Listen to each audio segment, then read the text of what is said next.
Thank you for listening to this free audiobook created by Project Gutenberg and Microsoft AI.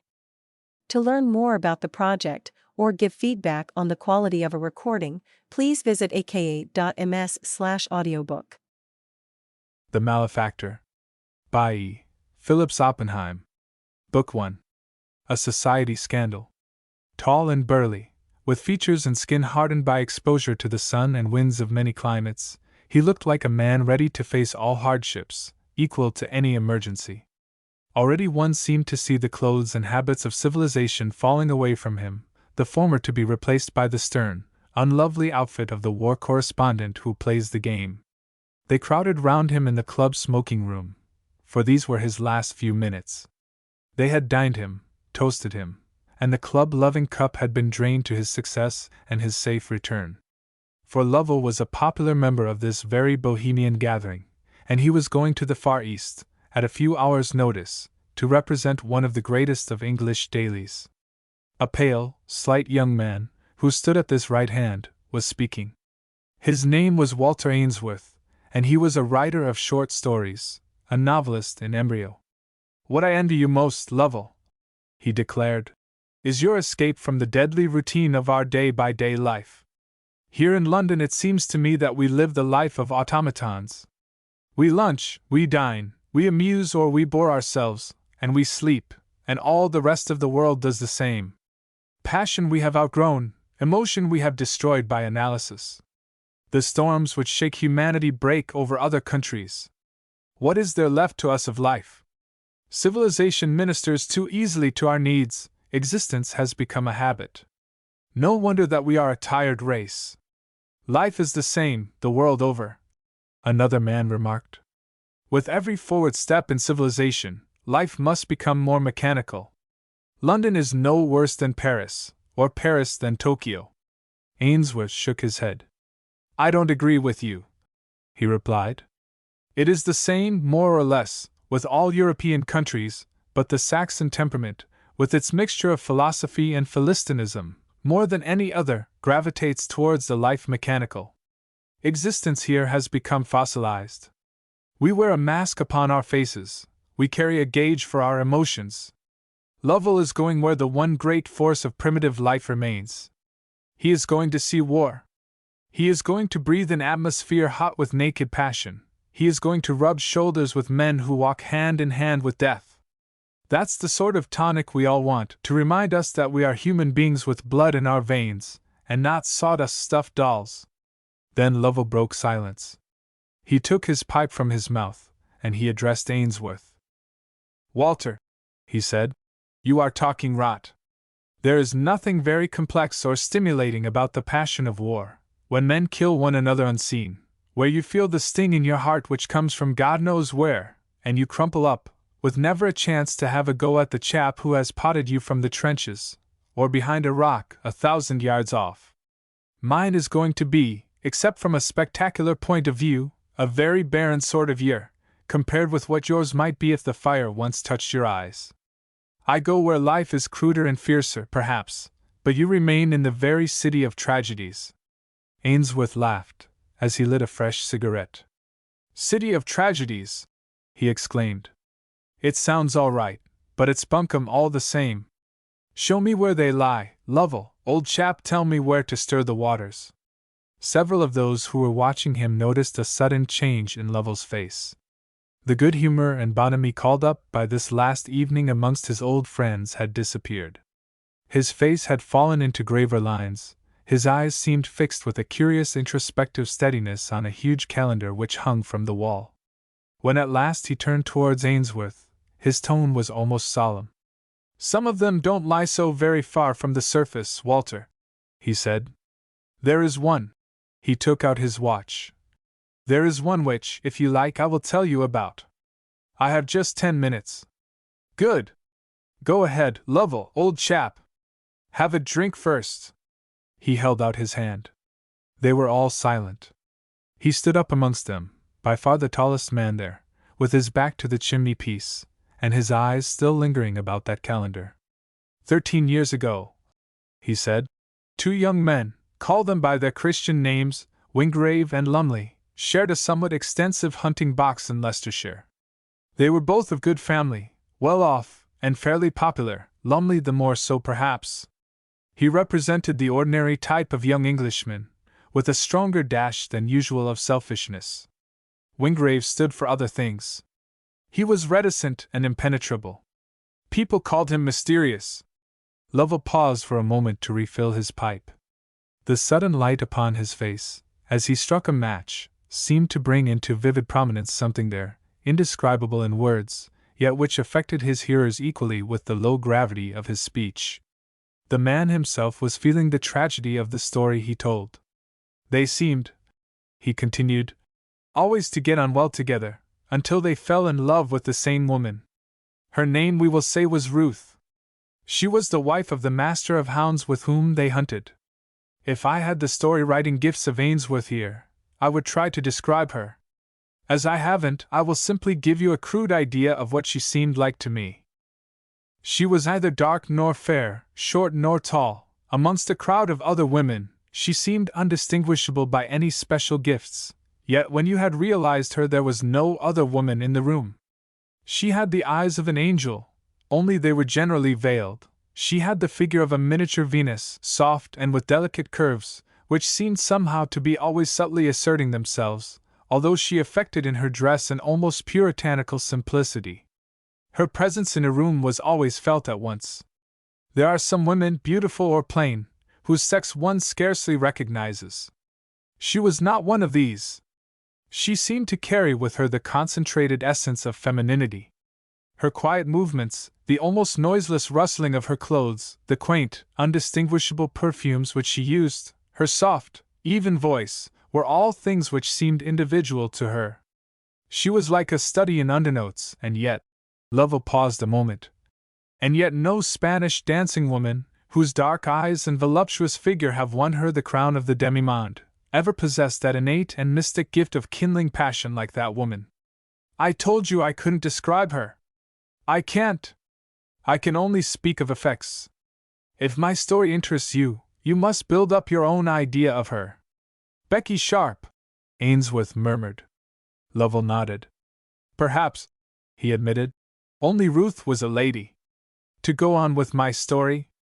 A hunting coterie, as you fellows know, means lots of liberty, and a general free uneasiness amongst the sexes, which naturally leads to flirtations more or less serious.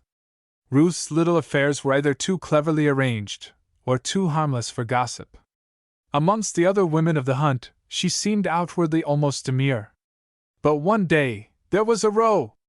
Lovell paused, and took a drink from a glass by his side. I hope you fellows won't think that I'm spinning this out, he said. It is, after all, in itself only a commonplace story, but I've carried it locked up in my memory for years, and now that I've let it loose, it unwinds itself slowly.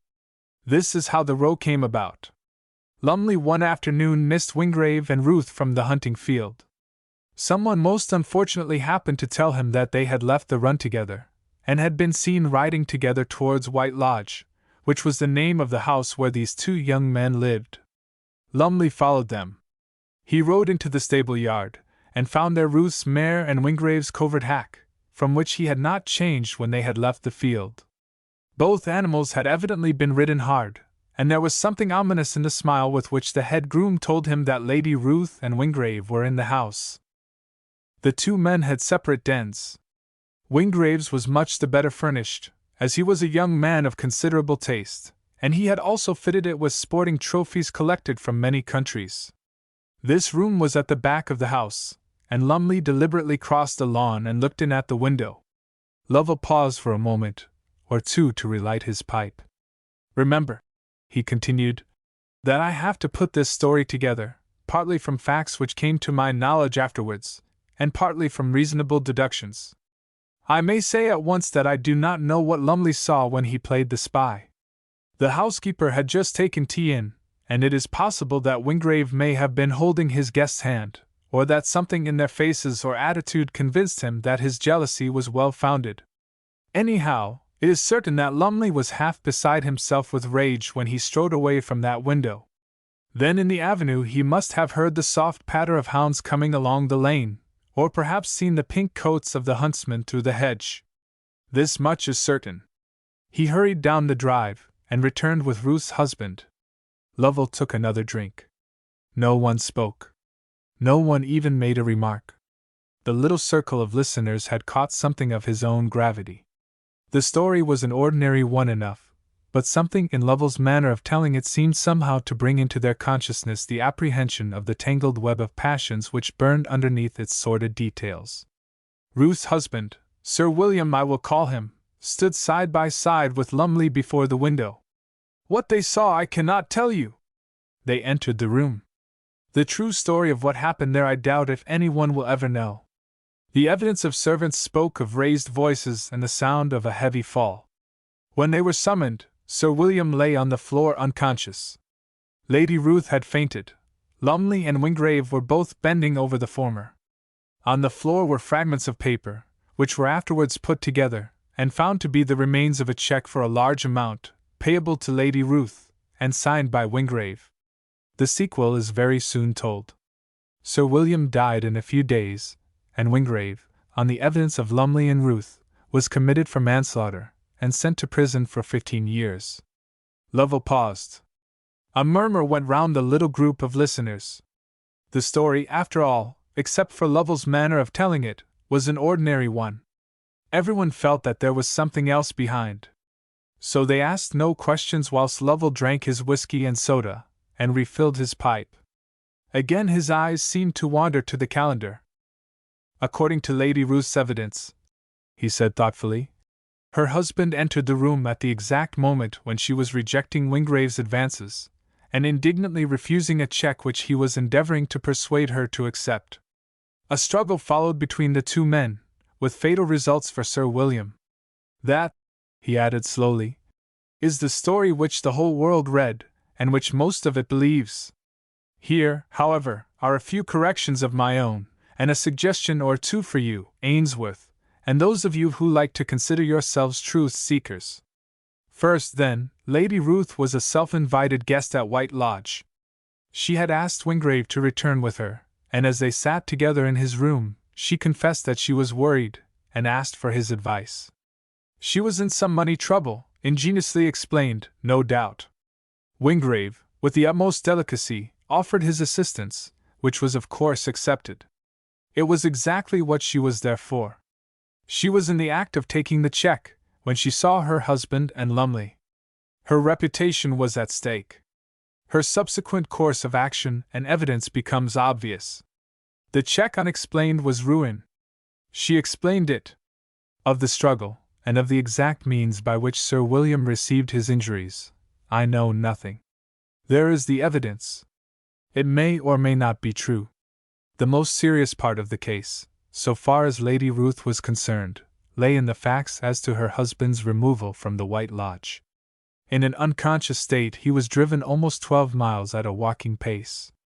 No stimulants were administered, and though they passed 2 doctors' houses no stop was made. A doctor was not sent for until half an hour after they reached home, and even then they seemed to have chosen the one who lived furthest away. The conclusion is obvious enough to anyone who knows the facts of the case. Sir William was not meant to live. Wingrave's trial was a famous one.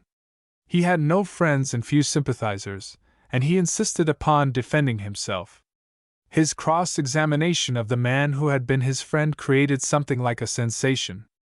Amongst other things, he elicited the fact that Lumley, after first seeing the two together, had gone and fetched Sir William. It was a terrible half-hour for Lumley, and when he left the box, amongst the averted faces of his friends, the sweat was pouring down his face. I can see him now, as though it were yesterday. Then Lady Ruth followed. She was quietly dressed. The effect she produced was excellent. She told her story. She hinted at the insult. She spoke of the check. She had imagined no harm in accepting Wingrave's invitation to tea. Men and women of the hunt, who were on friendly terms, treated one another as comrades. She spoke of the blow. She had seen it delivered, and so on. And all the time, I sat within a few feet of Wingrave, and I knew that in the black box before him were burning love letters from this woman, to the man whose code of honor would ever have protected her husband from disgrace, and I knew that I was listening to the thing which you, Ainsworth, and many of your fellow story writers, have so wisely and so ignorantly dilated upon, the vengeance of a woman denied.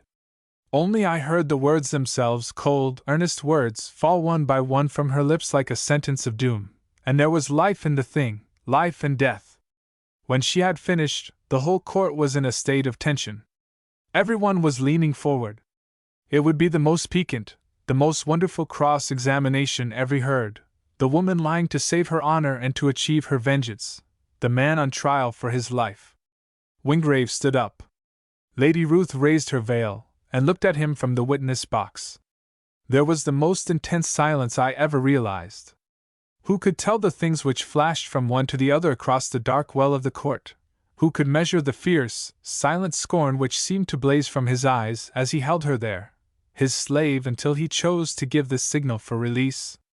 At last he looked away towards the judge, and the woman fell forward in the box gasping, a crumpled-up, nerveless heap of humanity.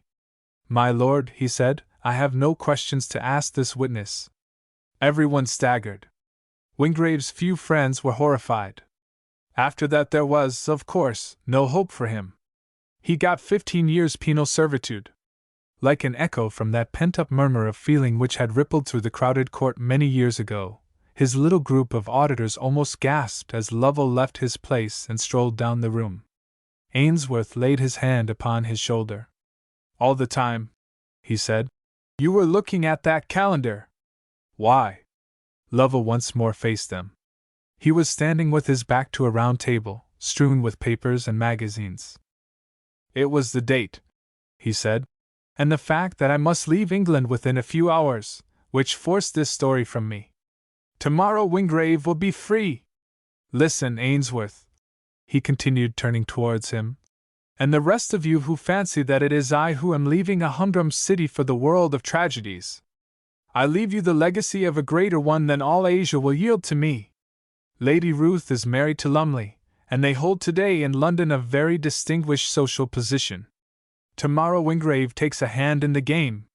He was once my friend. I was in court when he was tried. I was intimately acquainted with the lawyer's clerk who had the arrangement of his papers. I know what no one else breathing knows. He is a man who never forgives, a man who is brutally deceived, and who for years has had no other occupation than to brood upon his wrongs. He is very wealthy indeed, still young, he has marvelous tenacity of purpose, and he has brains. Tomorrow he will be free." Ainsworth drew a little breath.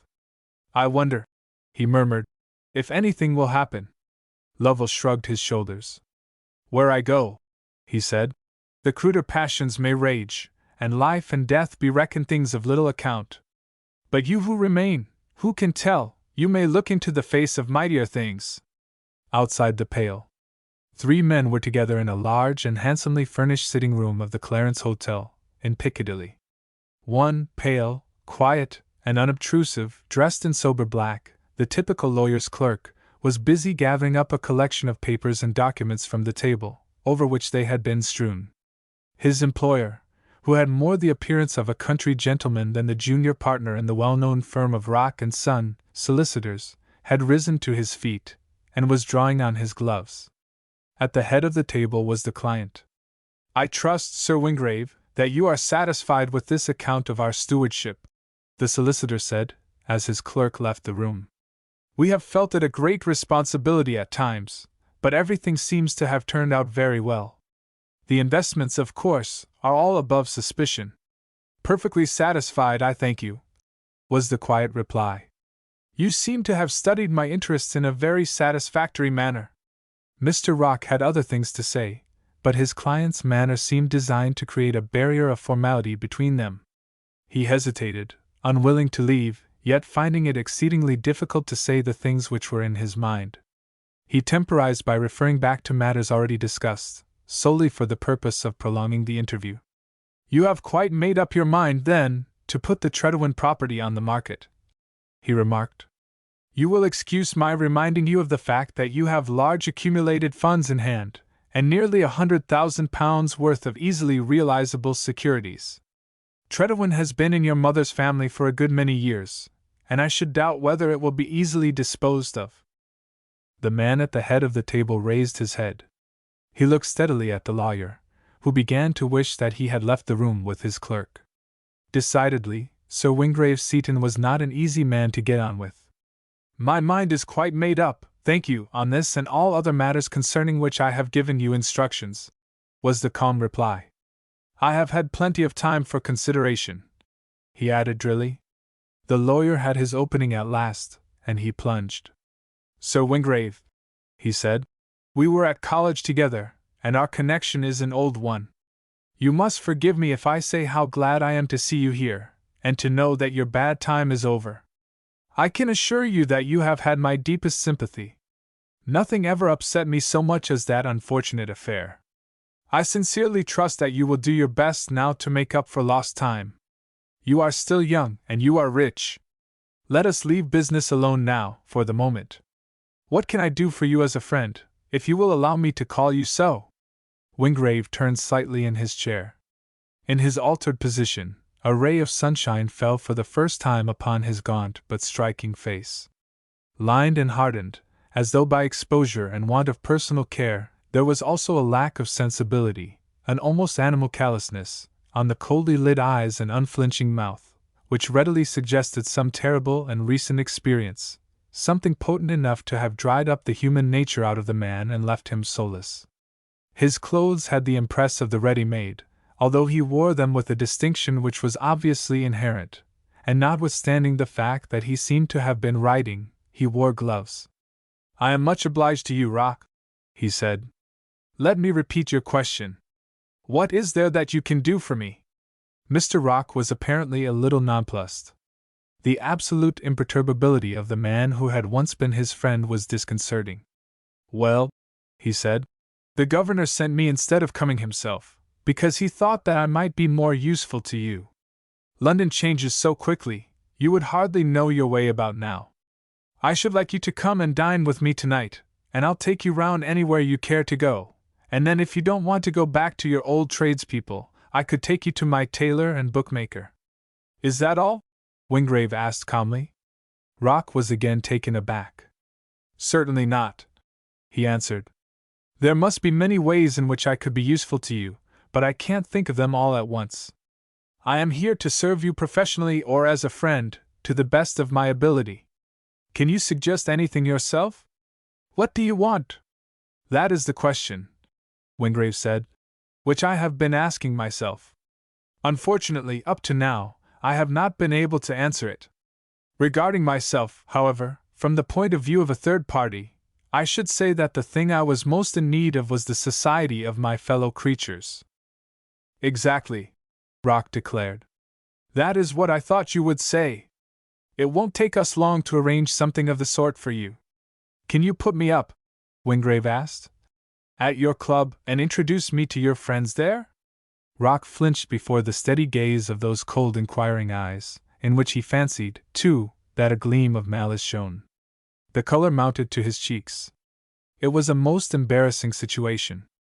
I can introduce you to some decent fellows, of course, and to some very charming ladies, he said hesitatingly.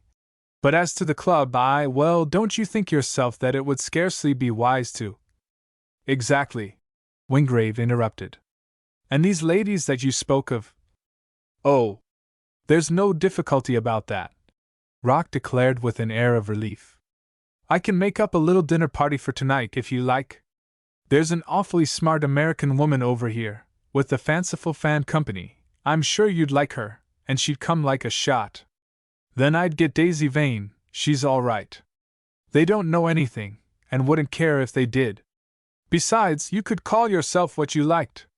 Thank you, Wingrave said. I am afraid I did not make myself quite clear.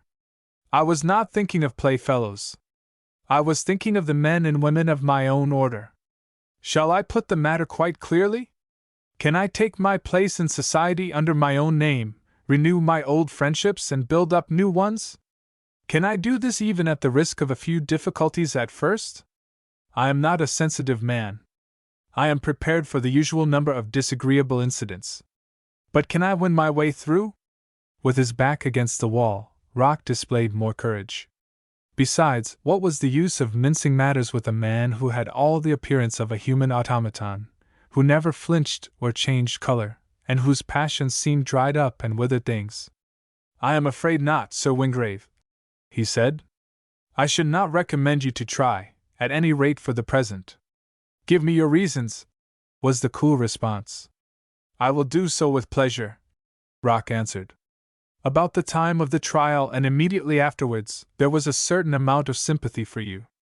People felt that you must have received a good deal of provocation, and there were several unexplained incidents which told in your favor. Today, I should think that the feeling amongst those who remember the affair at all is rather the other way. You heard, I believe, that Lady Ruth married Lumley Barrington?" "Yes."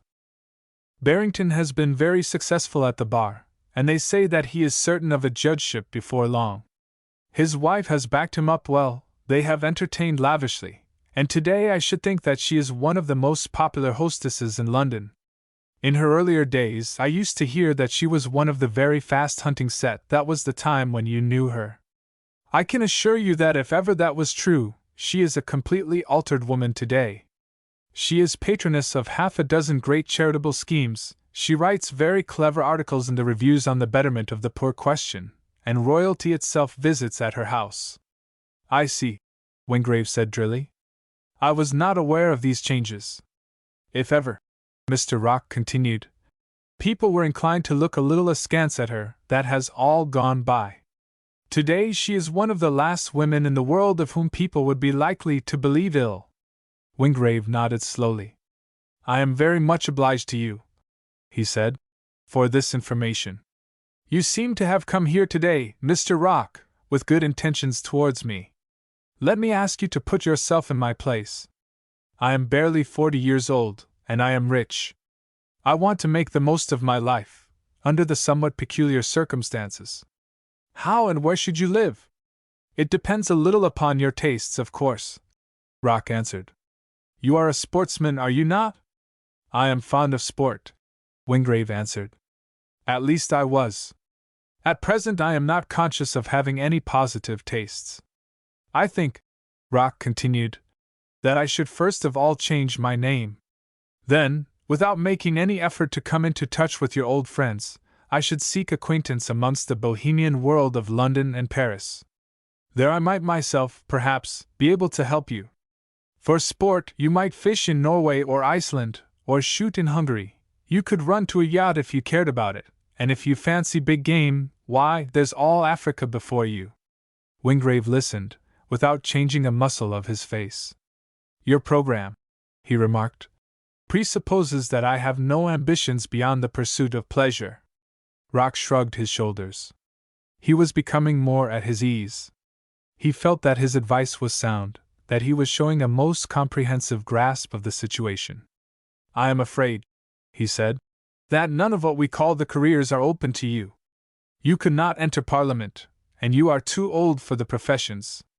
The services, of course, are impossible. You might write if your tastes ran that way. Nowadays, it seems to be the fashion to record one's experiences in print, if they should happen to be in any way exceptional. I can think of nothing else." "I am very much obliged to you," Wingrave said. "Your suggestions are eminently practical. I will think them over. Don't let me keep you any longer." "About this evening," Rock remarked. "Shall I fix up that little dinner party? You have only to say the word." "I am very much obliged to you, but I think not," answered Wingrave. "I will dine with you alone some evening, with pleasure." "Not just as present." Rock looked, as he felt, puzzled. He honestly wished to be of service to this man, but he was at a loss to know what further suggestion he could make. There was something impenetrable about his client, something which he could not arrive at, behind the hard, grim face and measured words. He could not even guess as to what the man's hopes or intentions were. Eventually, although with some reluctance, he took up his hat. "Well, Sir Wingrave," he said, "if there is really nothing I can do for you, I will go. If you should change your mind, you have only to telephone. You can command me at any time. I am only anxious to be of service to you. You have already been of service to me, Wingrave answered quietly. You have spoken the truth. You have helped me to realize my position more exactly. Will you give your father my compliments and thanks, and say that I am entirely satisfied with the firm's conduct of affairs during my absence? Rock nodded. Certainly, he said. That will please the governor. I must be off now. I hope you'll soon be feeling quite yourself again, Sir Wingrave. It must seem a bit odd at first, I suppose, but it will wear off all right. What you want, after all, is society. Much better let me arrange that little dinner for tonight. Wingrave shook his head. Later on, perhaps, he answered. Good morning. A student of character. Left alone, Wingrave walked for several minutes up and down the room, his hands behind him, his head bent. He walked, not restlessly, but with measured footsteps. His mind was fixed steadfastly upon the one immediate problem of his own future. His interview with Rock had unsettled, to a certain extent unnerved, him. Was this freedom for which he had longed so passionately, this return into civilized life, to mean simply the exchange of an iron-barred cell for a palace whose outer gates were as hopelessly locked, even though the key was of gold? Freedom! Was it after all an illusion? Was his to be the hog's paradise of empty delights? Were the other worlds indeed forbidden? He moved abruptly to the window and threw it open. Below was Piccadilly, brilliant with May sunshine, surging with life. Motors and carriages, omnibuses and hansoms, were all jostled together in a block. The pavements were thronged with a motley and ever-hurrying crowd. It seemed to him, accustomed to the callous and hopeless appearance of a less happy tribe, that the faces of these people were all aflame with the joy of the springtime. The perfume from the great clusters of yellow daffodils and violets floated up from the flower sellers' baskets below. The fresh, warm air seemed to bring him poignant memories of crocus-starred lawns, of trim beds of hyacinths, of the song of birds, of the perfume of drooping lilac. Grim and motionless, as a figure of fate, Wingrave looked down from his window, with cold, yet discerning eyes. He was still an alien, a denizen in another world from that which flowed so smoothly and pleasantly below. It was something to which he did not belong, which he doubted, indeed, if ever again he could enter. He had no part in it, no share in that vigorous life, whose throbbings he could dimly feel, though his own heart was beating to a slower and a very different tune. They were his fellows in name only. Between him and them stood the judgment of Rock. The evil chances of the world are many. It was whilst his thoughts travelled in this fashion that the electric landaulet of Lady Ruth Barrington glided round the corner from St. James Street, and joined in the throng of vehicles slowly making their way down Piccadilly. His attention was attracted first by the white and spotless liveries of the servants. The form of locomotion itself was almost new to him. Then he saw the woman who leaned back amongst the cushions. She was elegantly dressed, she wore no veil, she did not look a day more than 30. She was attractive, from the tips of her patent shoes, to the white bow which floated on the top of her lace parasol, a perfectly dressed, perfectly turned-out woman. She had, too, the lazy confident air of a woman sure of herself and her friends. She knew nothing of the look which flashed down upon her from the window overhead.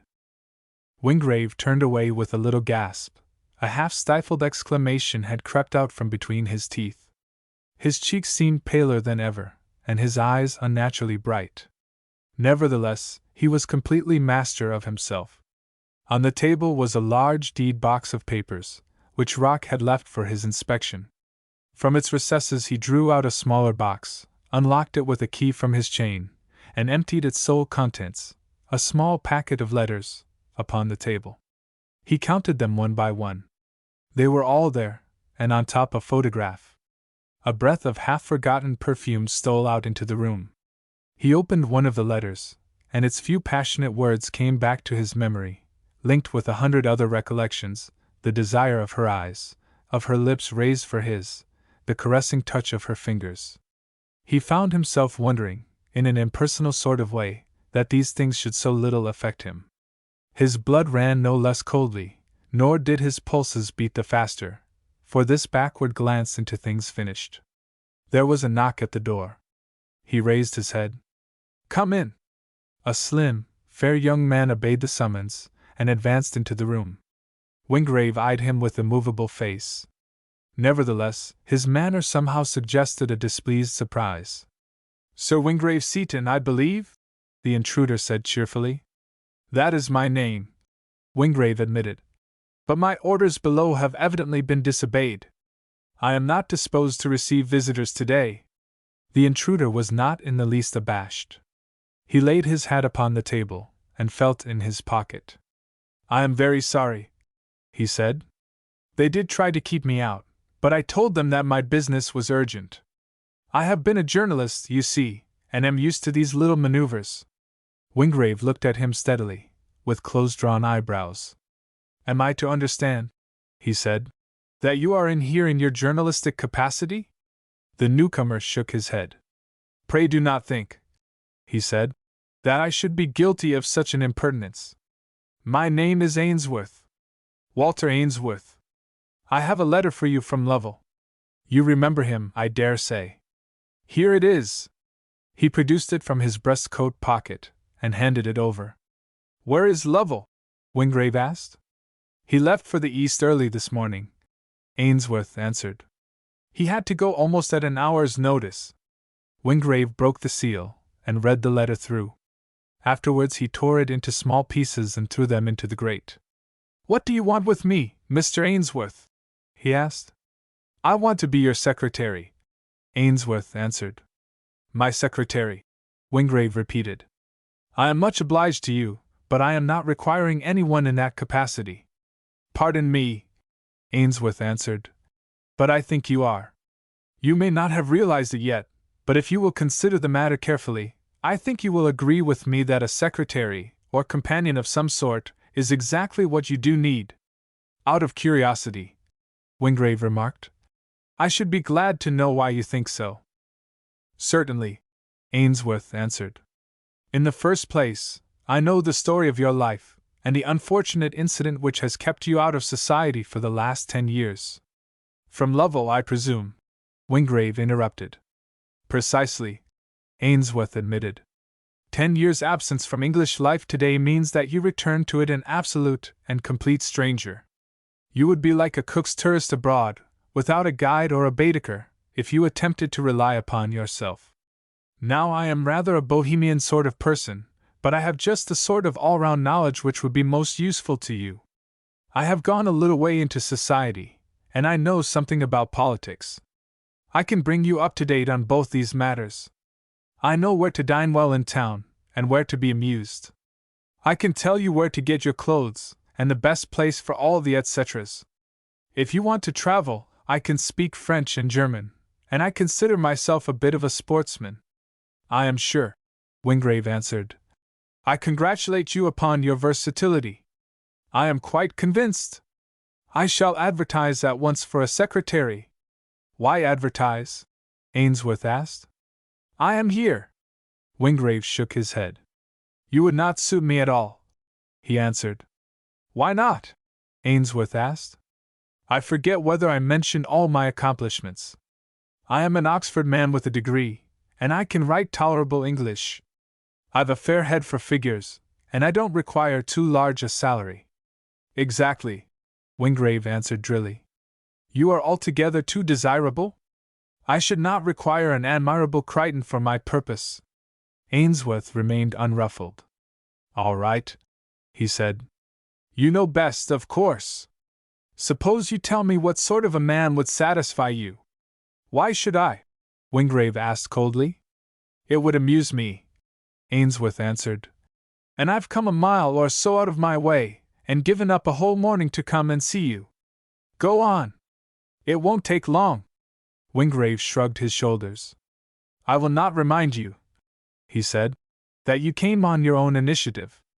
I owe you the idea, however, so I will tell you the sort of person I shall look out for. In the first place, I do not require him to be a gentleman. I can be a shocking bounder at times, Ainsworth murmured. He must be more a sort of an upper servant, Wingrave continued. I should require him to obey me implicitly, whatever I told him to do. You have a conscience, I presume? Very little, Ainsworth answered. I have been a journalist. You have the remnants of one, at all events, Wingrave said. Quite sufficient, no doubt, to interfere with your possible usefulness to me.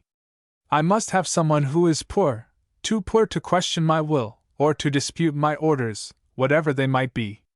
I have never, Ainsworth declared, possessed a superfluous half-crown in my life.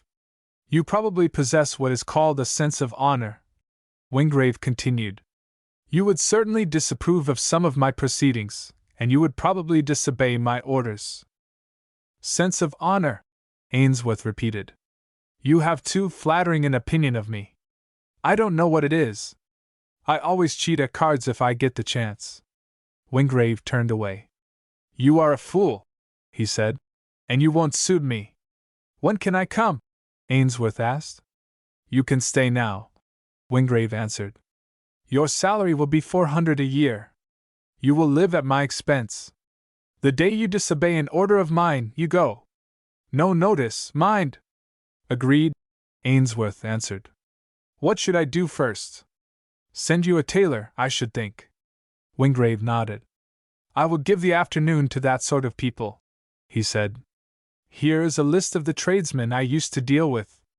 Kindly avoid them. Ainsworth glanced at the slip of paper and nodded. All out of date now, he remarked. I'll be back to lunch. A delicate mission. Ainsworth was back in less than an hour. He carried under his arm a brown paper parcel, the strings of which he commenced at once to untie. Wingrave, who had been engrossed in the contents of his deed box, watched him with immovable face.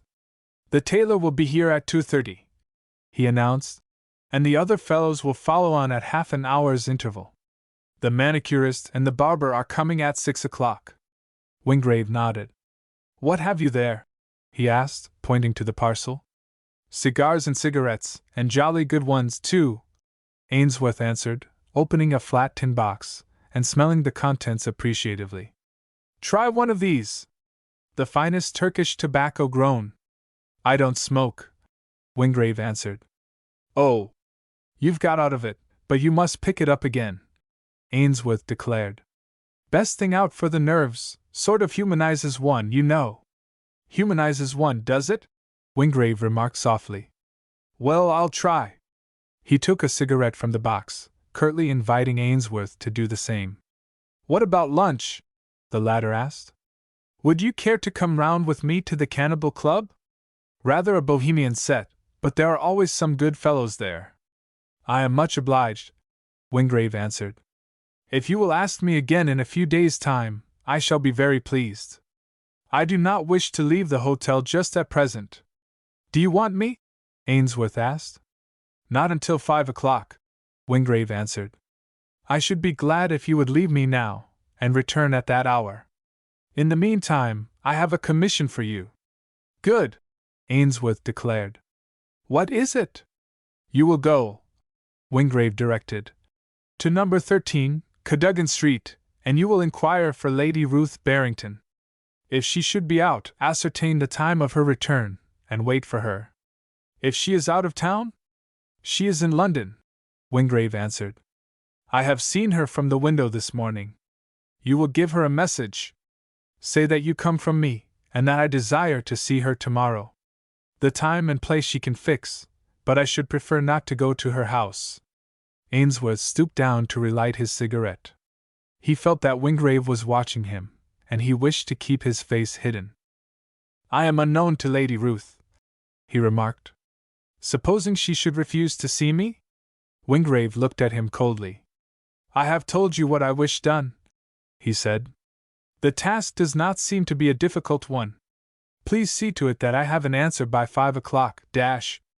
Ainsworth lunched with a few of his particular friends at the club. They heard of his new adventure with somewhat doubtful approbation. You'll never stand the routine, old chap. And what about your own work? What will the Daily Scribbler people say? Ainsworth shrugged his shoulders.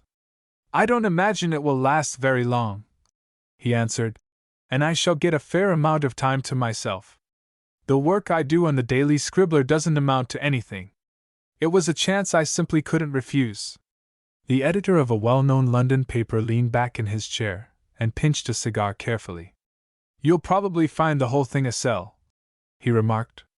The story, as Lovell told it, sounded dramatic enough, and if the man were to come back to life again, fresh and vigorous, things might happen, provided, of course, that Lovell was right in his suppositions. But 10 or 12 years solitary confinement, although it mayn't sound much on paper, is enough to crush all the life and energy out of a man. Ainsworth shook his head. "You haven't seen him," he said. "I have." "What's he like, Walter?" another man asked. "I can't describe him," Ainsworth answered. "I shouldn't like to try. I'll bring him here some day. You fellows shall see him for yourselves. I find him interesting enough. The whole thing," the editor declared, "will fizzle out. You see if it doesn't? A man who's just spent 10 or 12 years in prison isn't likely to run any risk of going there again. There will be no tragedy, more likely reconciliation." "Perhaps," Ainsworth said imperturbably. "But it wasn't only the possibility of anything of that sort happening, you know, which attracted me. It was the tragedy of the man himself, with his numbed, helpless life, set down here in the midst of us, with a great, blank chasm between him and his past. What is there left to drive the wheels? The events of one day are simple and monotonous enough to us, because they lean up against the events of yesterday, and the yesterdays before. How do they seem, I wonder, to a man whose yesterday was more than a decade of years ago?" The editor nodded. "It must be a grim sensation," he admitted. "But I am afraid with you, my dear Walter, it is an affair of shop. You wish to cull from your interesting employer the material for that ever-becoming novel of yours. Let's go upstairs. I've time for one pull." "I haven't," Ainsworth answered. "I've a commission to do." He left the club and walked westwards, humming softly to himself, but thinking all the time intently. His errand disturbed him. He was to be the means of bringing together again these two people who had played the principal parts in Lovell's drama, his new employer and the woman who had ruined his life. What was the object of it? What manner of vengeance did he mean to deal out to her? Lovell's words of premonition returned to him just then with curious insistence. He was so certain that Wingrave's reappearance would lead to tragical happenings. Ainsworth himself never doubted it. His brief interview with the man into whose service he had almost forced himself had impressed him wonderfully. Yet what weapon was there, save the crude one of physical force, with which Wingrave could strike? He rang the bell at number 13, Cadogan Street, and sent in his card by the footman. The man accepted it doubtfully. "Her ladyship has only just got up from luncheon, sir, and she is not receiving this afternoon," he announced. Ainsworth took back his card, and scribbled upon it the name of the newspaper for which he still occasionally worked. "Her ladyship will perhaps see me," he said, handing the card back to the man. "It is a matter of business. I will not detain her for more than a few minutes." The man returned presently, and ushered him into a small sitting room. "Her ladyship will be quite half an hour before she can see you, sir," he said. "I will wait," Ainsworth answered, taking up a paper. The time passed slowly. At last, the door was opened. A woman, in a plain but exquisitely fitting black gown, entered. From Lovell's description, Ainsworth recognized her at once, and yet, for a moment, he hesitated to believe that this was the woman whom he had come to see. The years had indeed left her untouched. Her figure was slight, almost girlish, her complexion as smooth, and her coloring, faint though it was, as delicate and natural as a child's. Her eyes were unusually large, and the lashes which shielded them heavy. It was when she looked at him that Ainsworth began to understand. She carried his card in her hand, and glanced at it as he bowed. "You are the Daily Scribbler," she said. "You want me to tell you about my bazaar, I suppose?" "I am attached to the Daily Scribbler, Lady Ruth Barrington," Ainsworth answered. "But my business this afternoon has nothing to do with the paper. I have called with a message from an old friend of yours." She raised her eyebrows ever so slightly. The graciousness of her manner was perceptibly abated. "Indeed? I scarcely understand you, Mr. Ainsworth." My message, Ainsworth said, is from Sir Wingrave Seaton. The look of inquirer, half impatient, half interrogative, faded slowly from her face. She stood quite still. Her impassive features seemed like a plaster cast, from which all life and feeling were drawn out. Her eyes began slowly to dilate, and she shivered as though with cold.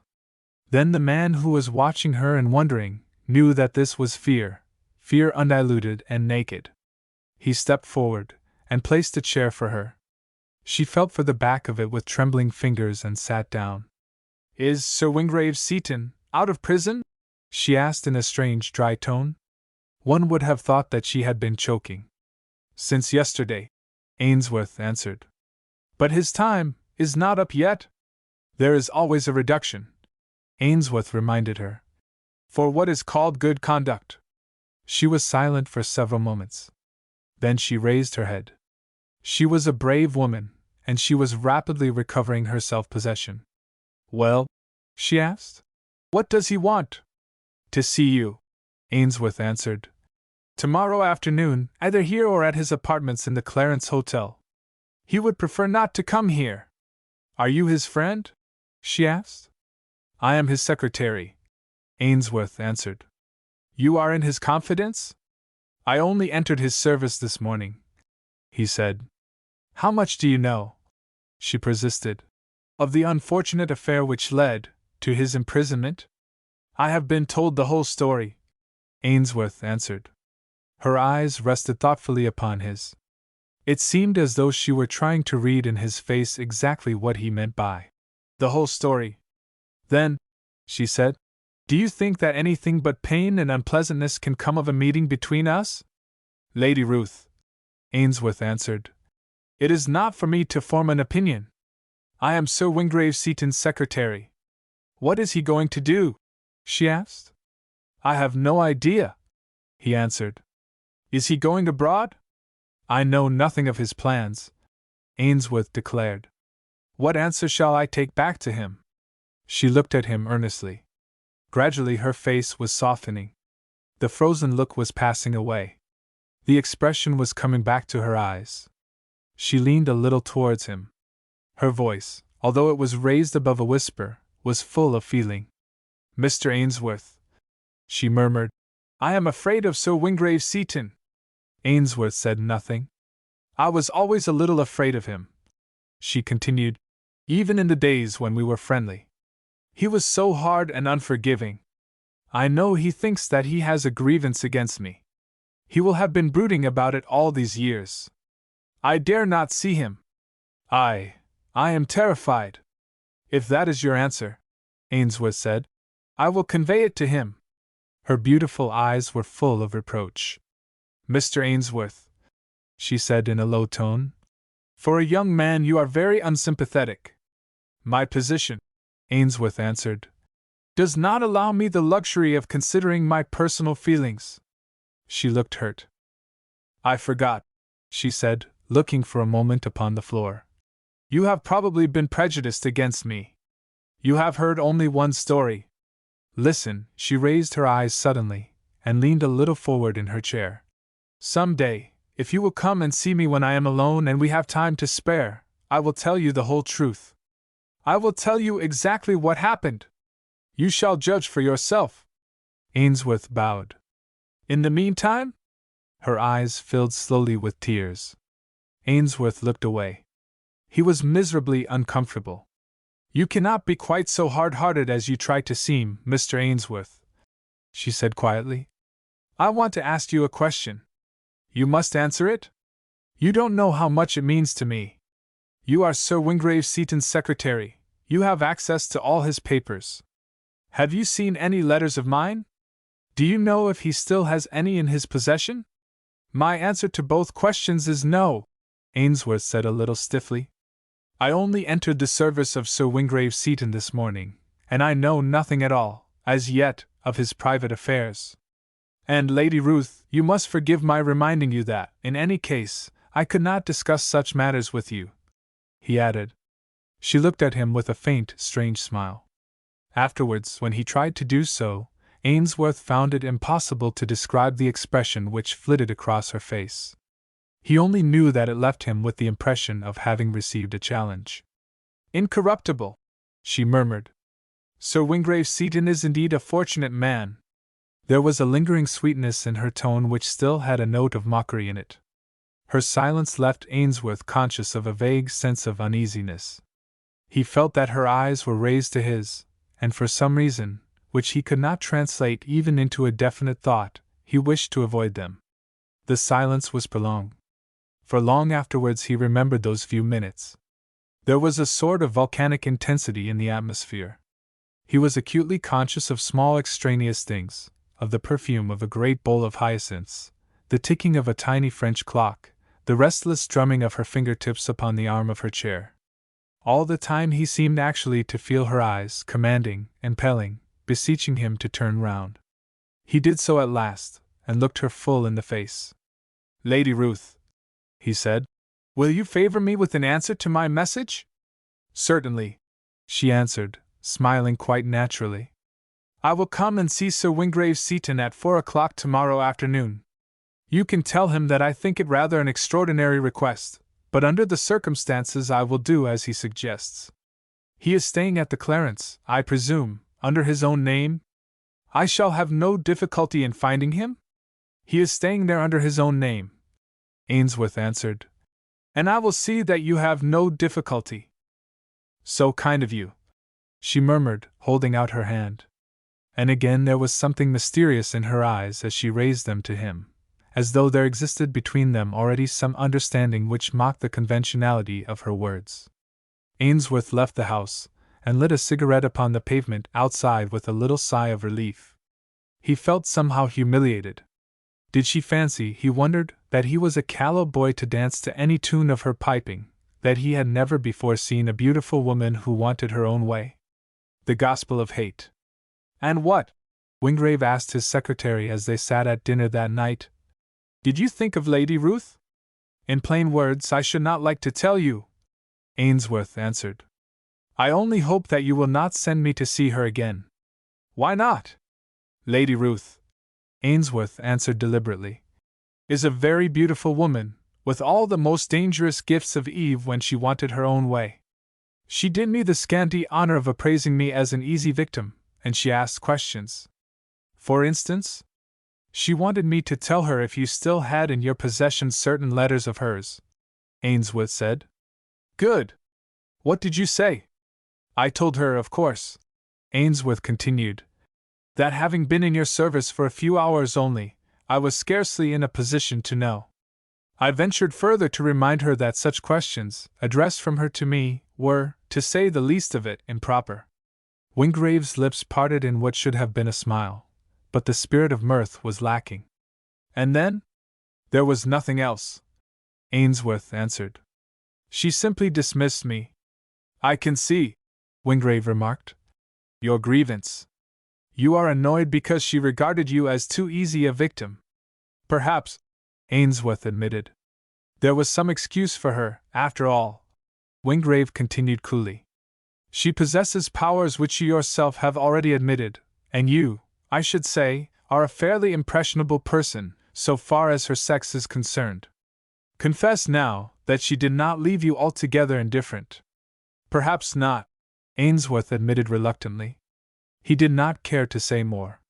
"In case you should feel any curiosity on the subject," Wingrave remarked, "I may tell you that I have those letters which she was so anxious to know about, and I shall keep them safe, even from you. You can amuse yourself with her if you like.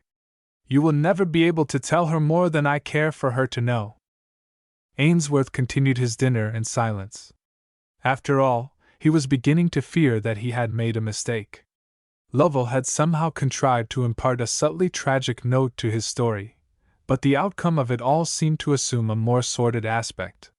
These two would meet, there would be recriminations, a tragic appeal for forgiveness, possibly some melodramatic attempt at vengeance. The glamour of the affair seemed to him to be fading away, now that he had come into actual contact with it. It was not until he began to study his companion during a somewhat prolonged silence that he felt the reaction. It was then that he began to see new things, that he felt the enthusiasm kindled by Lovell's strangely told story begin to revive. It was not the watching for events more or less commonplace which would repay him for the step he had taken.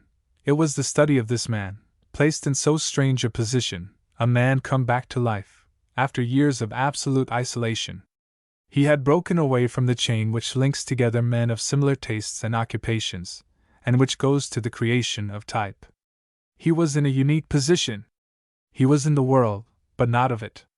He was groping about amongst familiar scenes, over which time had thrown the pall of unfamiliarity. What manner of place would he find? What manner of place did he desire to find? It was here that the real interest of the situation culminated. At least, so Ainsworth thought then. They were dining at a restaurant in the Strand, which Ainsworth had selected as representing the more wealthy, type of bohemian life. The dinner and wine had been of his choosing. Wingrave had stipulated only for the best. Wingrave himself had eaten very little, the bottle of wine stood half empty between them. The atmosphere of the place, the effect of the wine, the delicate food, and the music, were visible to a greater or less degree, according to temperament, amongst all the other little groups of men and women by whom they were surrounded. Wingrave alone remained unaffected. He was carefully and correctly dressed in clothes borrowed from his new tailor, and he showed not the slightest signs of strangeness or gaucherie amongst his unfamiliar surroundings. He looked about him always, with the cold, easy nonchalance of the man of the world. Of being recognized he had not the slightest fear. His frame and bearing, and the brightness of his deep, strong eyes still belonged to early middle age, but his face itself, worn and hardened, was the face of an elderly man. The more Ainsworth watched him, the more puzzled he felt. "I am afraid," he remarked, "that you are disappointed in this place." "Not at all," Wingrave answered. "It is typical of a class, I suppose. It is the sort of place I wish to visit." In a corner of the room Ainsworth had recognized a friend and fellow clubman, who was acting at a neighboring theater. He was dining with some young ladies of his company, and beckoned to Ainsworth to come over and join them. He pointed them out to Wingrave.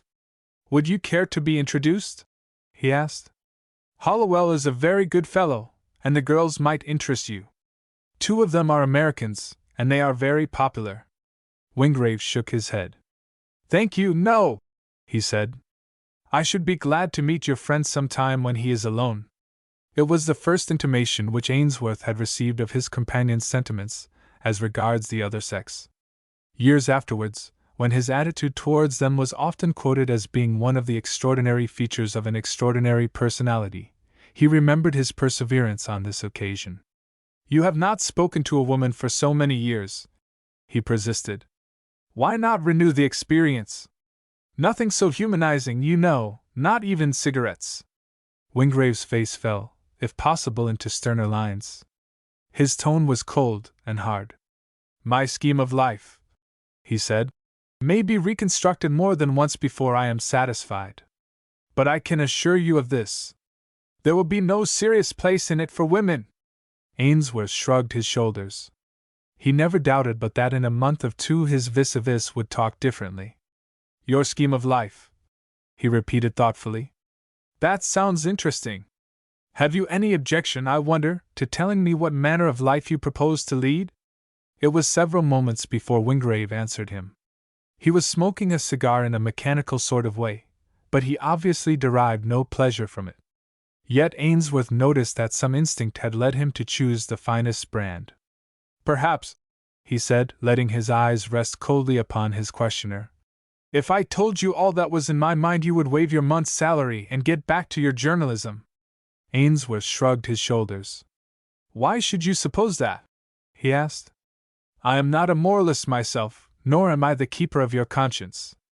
I don't think that you could frighten me off just yet."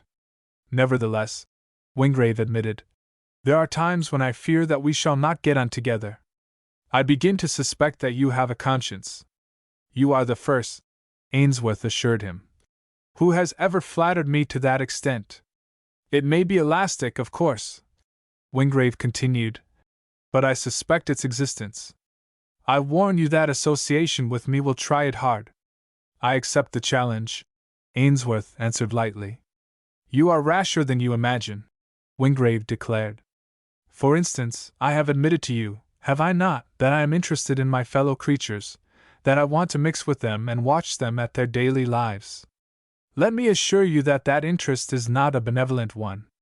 I never fancied that you were a budding philanthropist, Ainsworth remarked, lighting a fresh cigarette.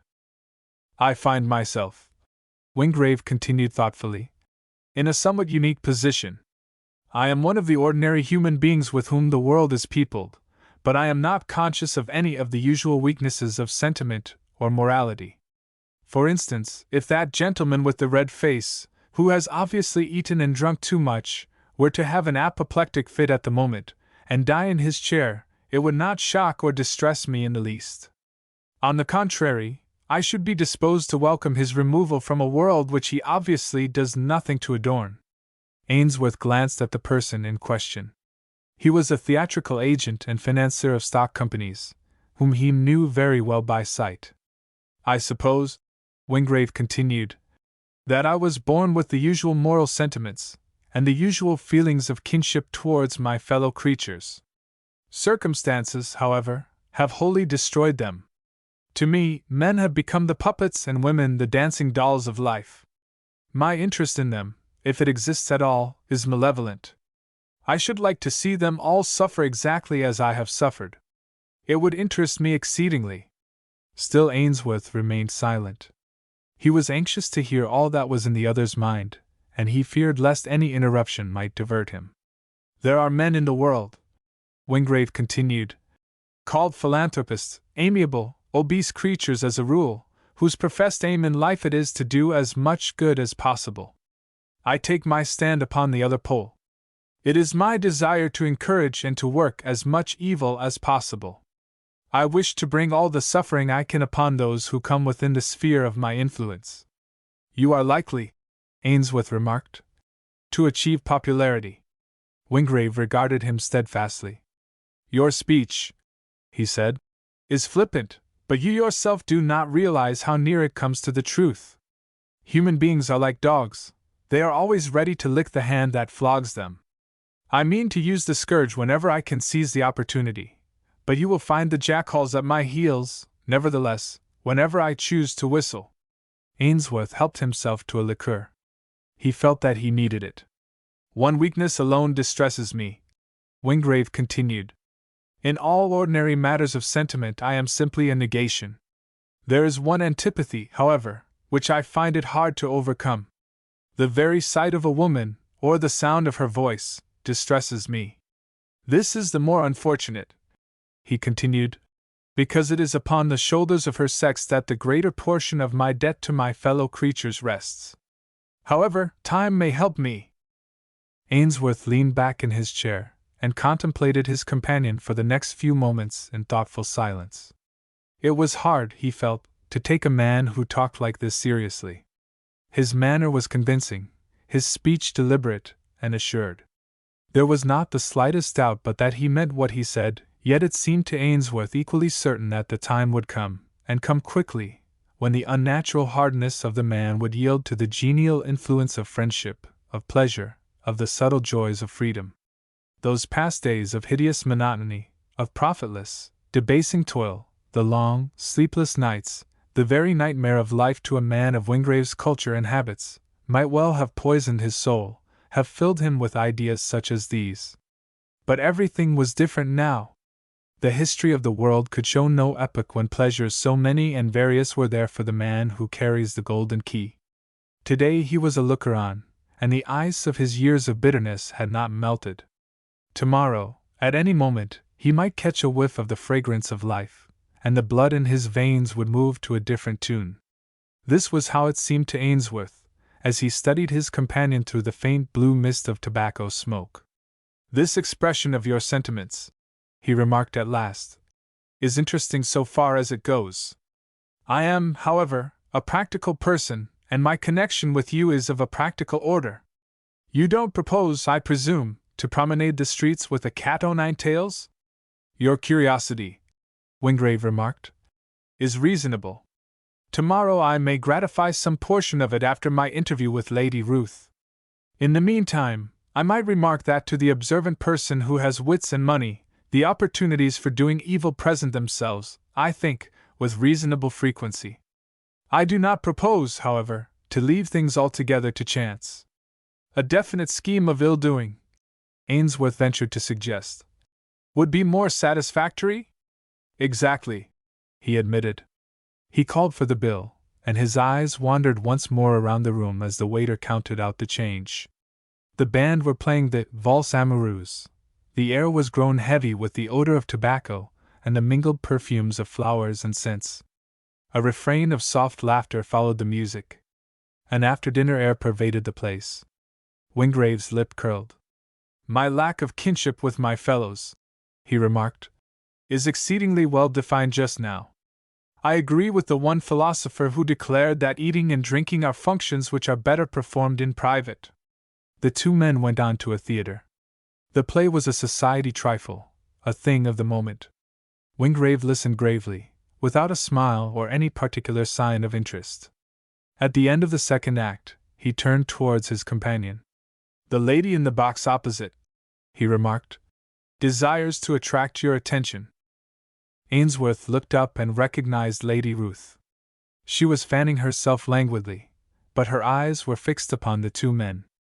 She leaned a little forward, and her gesture was unmistakable. Ainsworth rose to his feet a little doubtfully. You had better go, Wingrave said.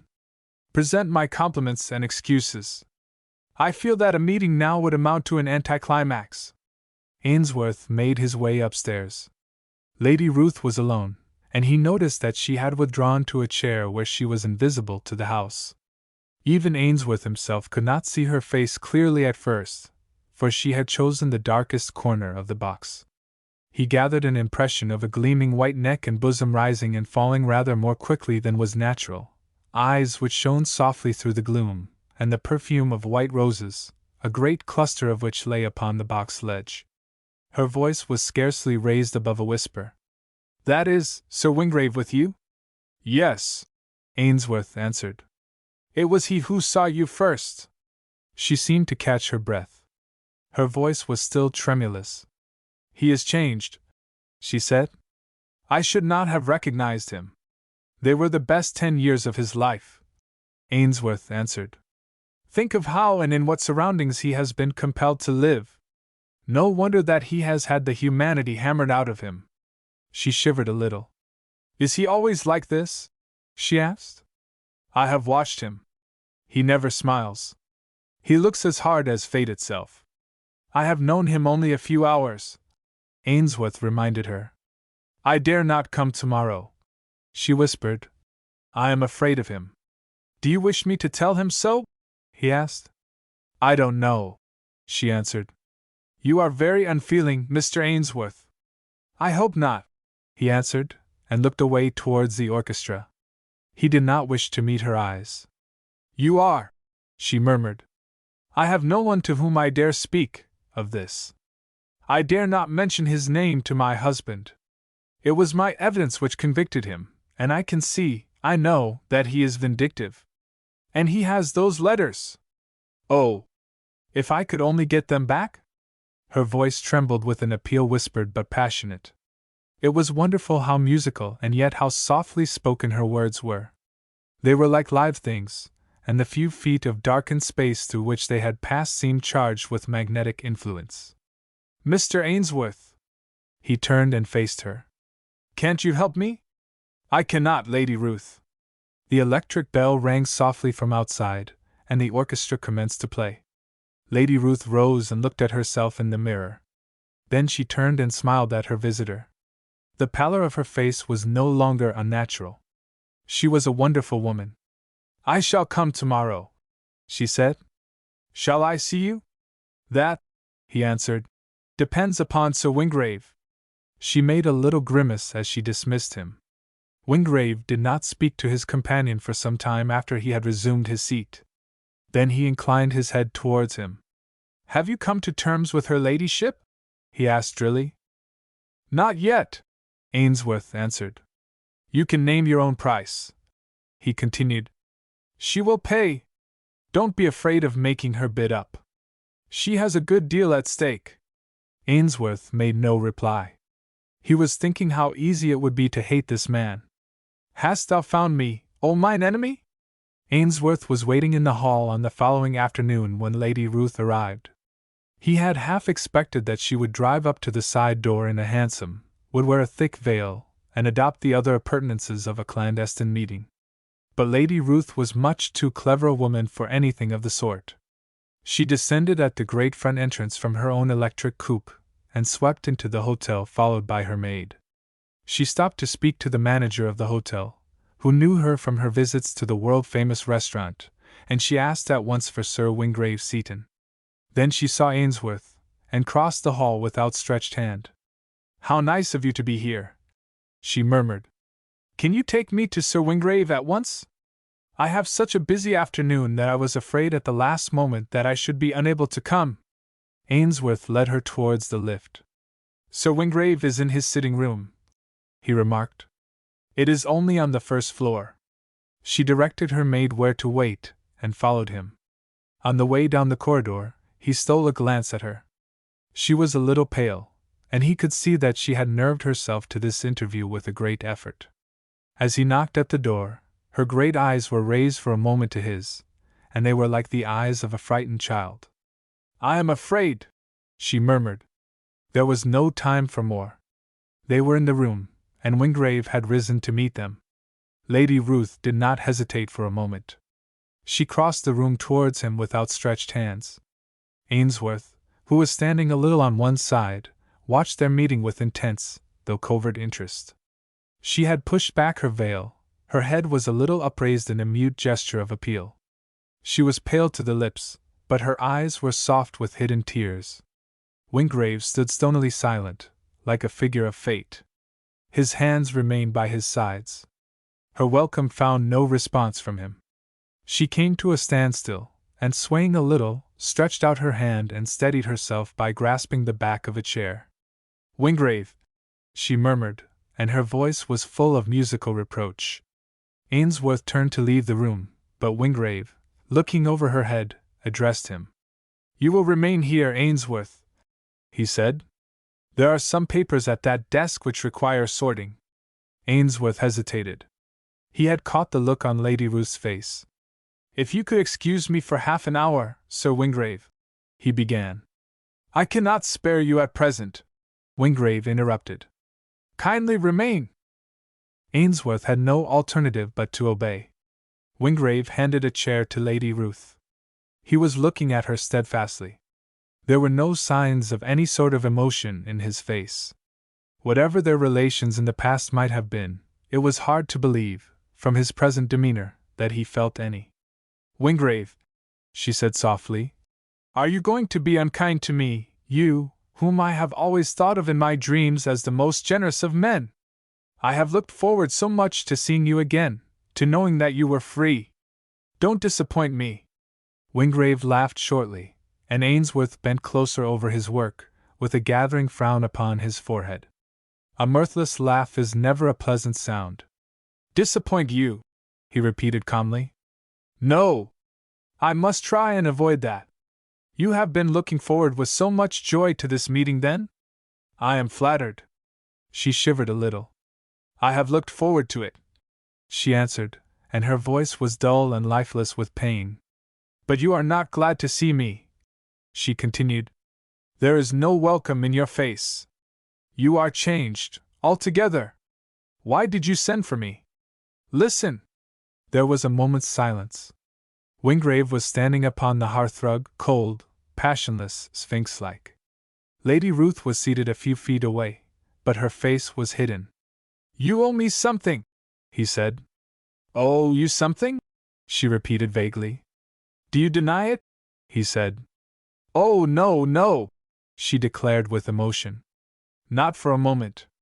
I want," he said, "to give you an opportunity of repaying some portion of that debt." She raised her eyes to his. Her whispered words came so softly that they were almost inaudible. "I am waiting," she said. "Tell me what I can do." He commenced to speak at some length, very impassively, very deliberately. "You will doubtless appreciate the fact," he said, that my position today is a somewhat peculiar one.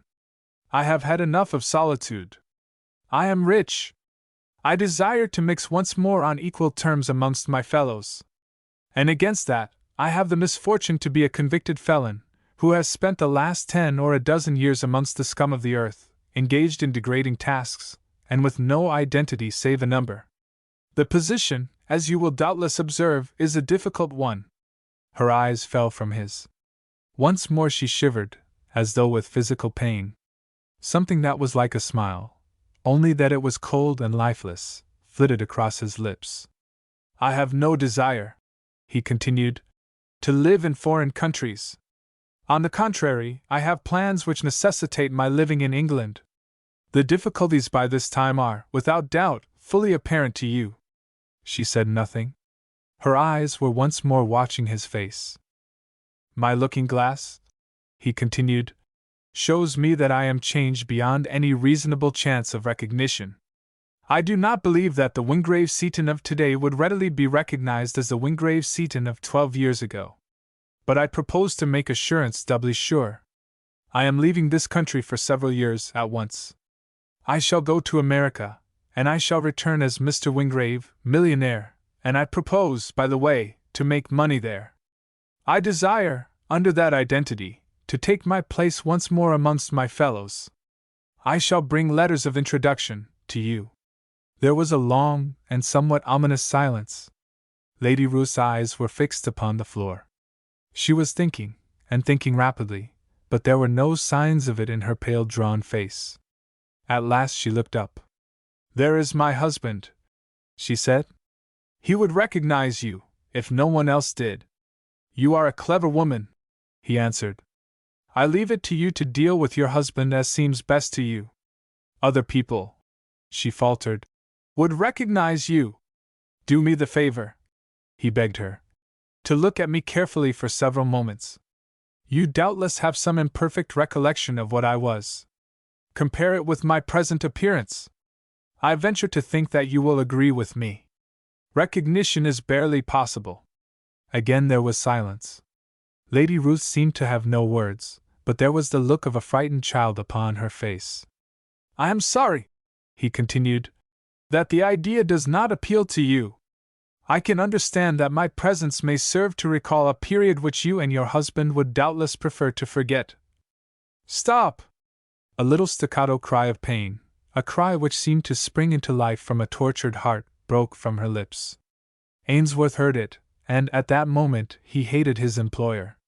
Wingrave paused for a moment politely, and then continued. But after all, he said, I can assure you that you will find very little in the Mr. Wingrave of New York to remind you of the past. I shall do my utmost to win for myself a place in your esteem, which will help you to forget the other relationship, which, if my memory serves me, used once to exist between us. She raised her head. Either she realized that, for the present, the man was immune against all sentiment, or his calm brutality had had a correspondingly hardening effect upon her. If I agree, she said, will you give me back my letters? No, he answered.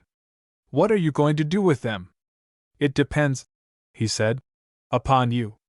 I enter into no engagement. I make no promises. I simply remind you that it would be equally possible for me to take my place in the world as a rehabilitated Wingrave Seaton. 10 years ago I yielded to sentiment. Today I have outlived it. 10 years ago, she murmured, you were a hero. God knows what you are now. Exactly, he answered smoothly. I am free to admit that I am a puzzle to myself. I find myself, in fact, a most interesting study. I consent, she said with a little shudder. I am going now. You are a sensible woman, he answered. Ainsworth, show Lady Ruth to her carriage. She rose to her feet. Hung from her neck by a chain of fine gold was a large chinchilla muff.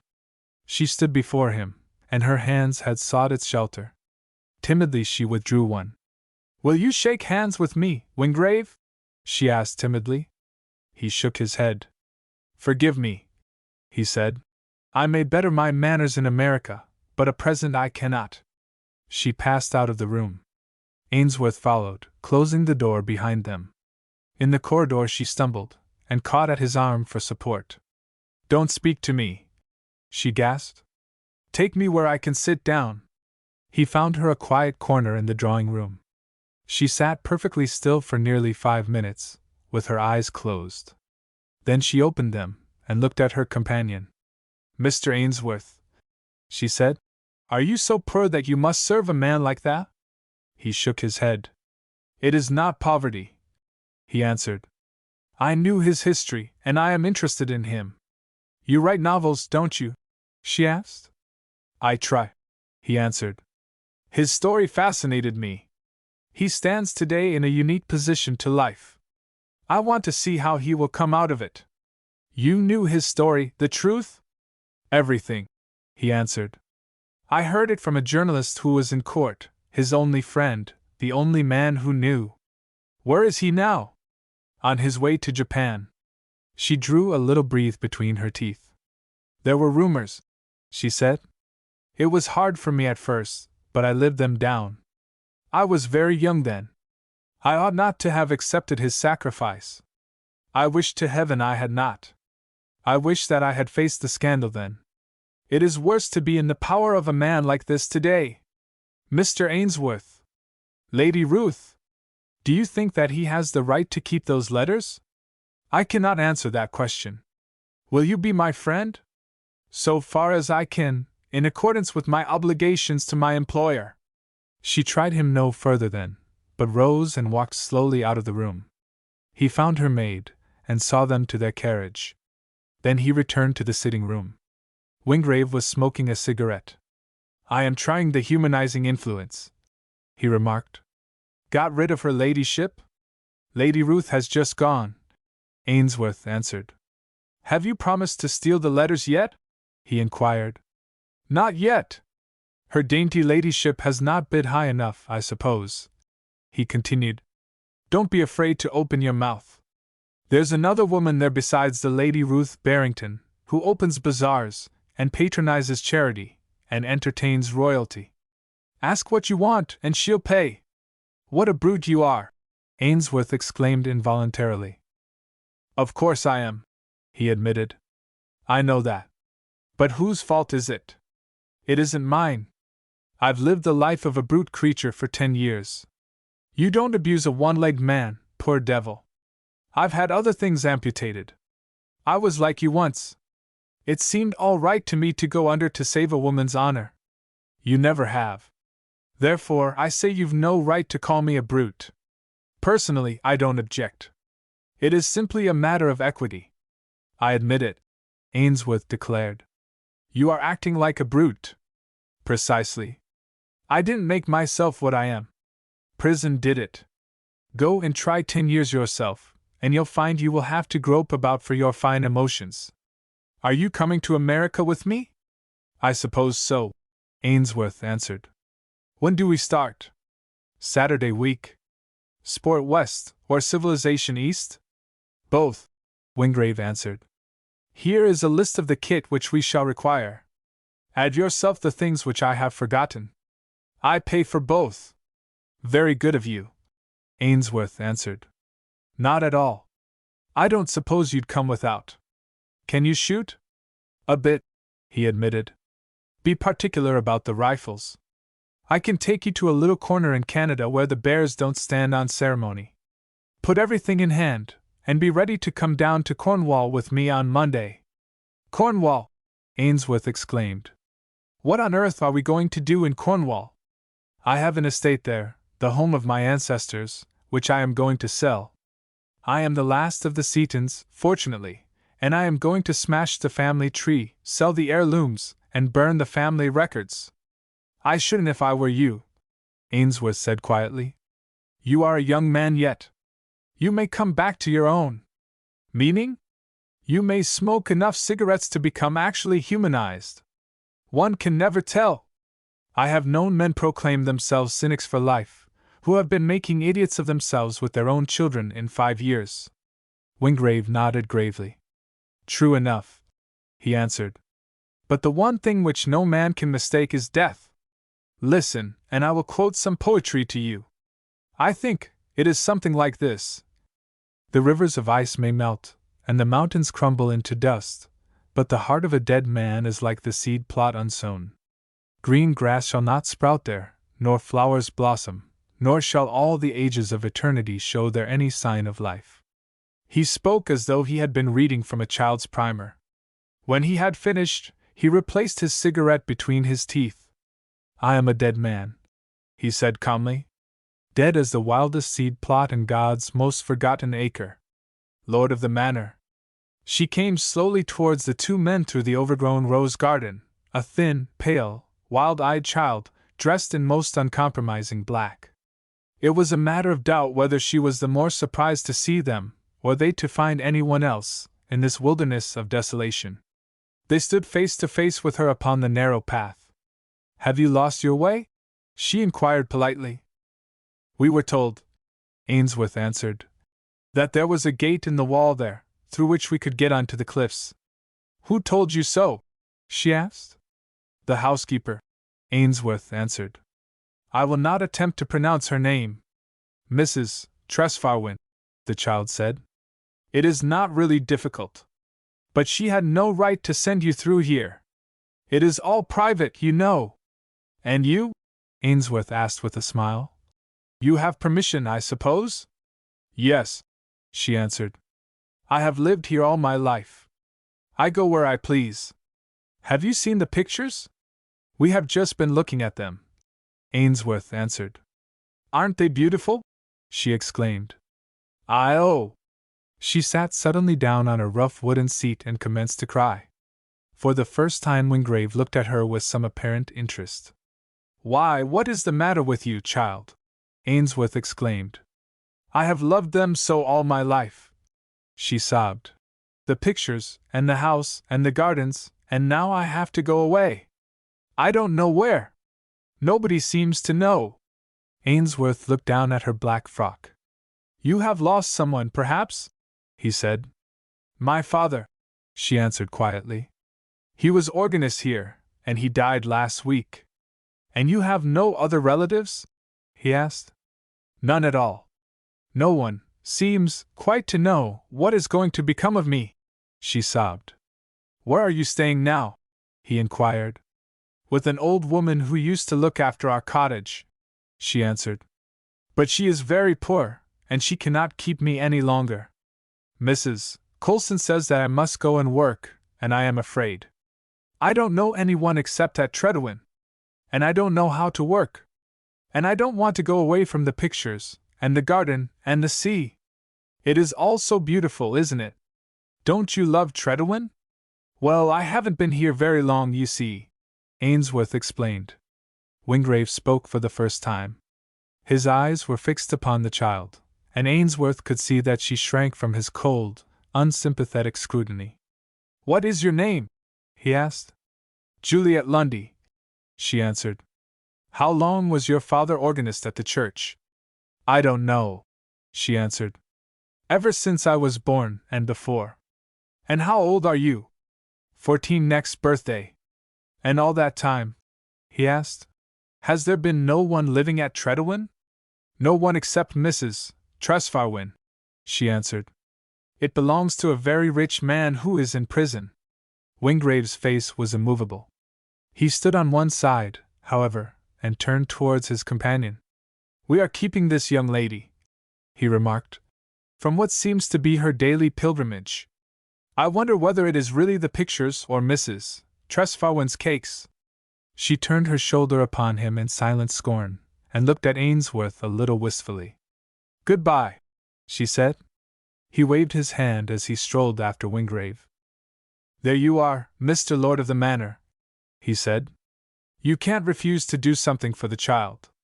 Her father was organist at your own church, and a hard struggle he must have had of it, with an absentee landlord, and a congregation of seagulls, I should think.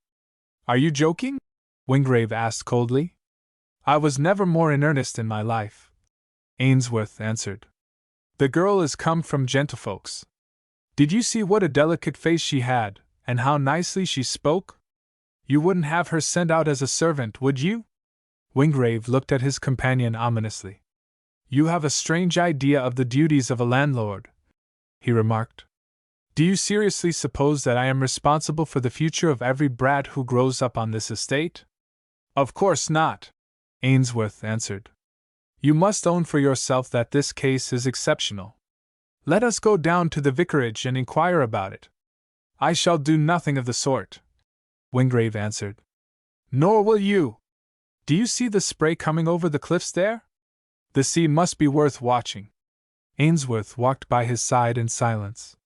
He dared not trust himself to speak. Wingrave climbed with long, rapid strides to the summit of the headland, and stood there with his face turned seawards.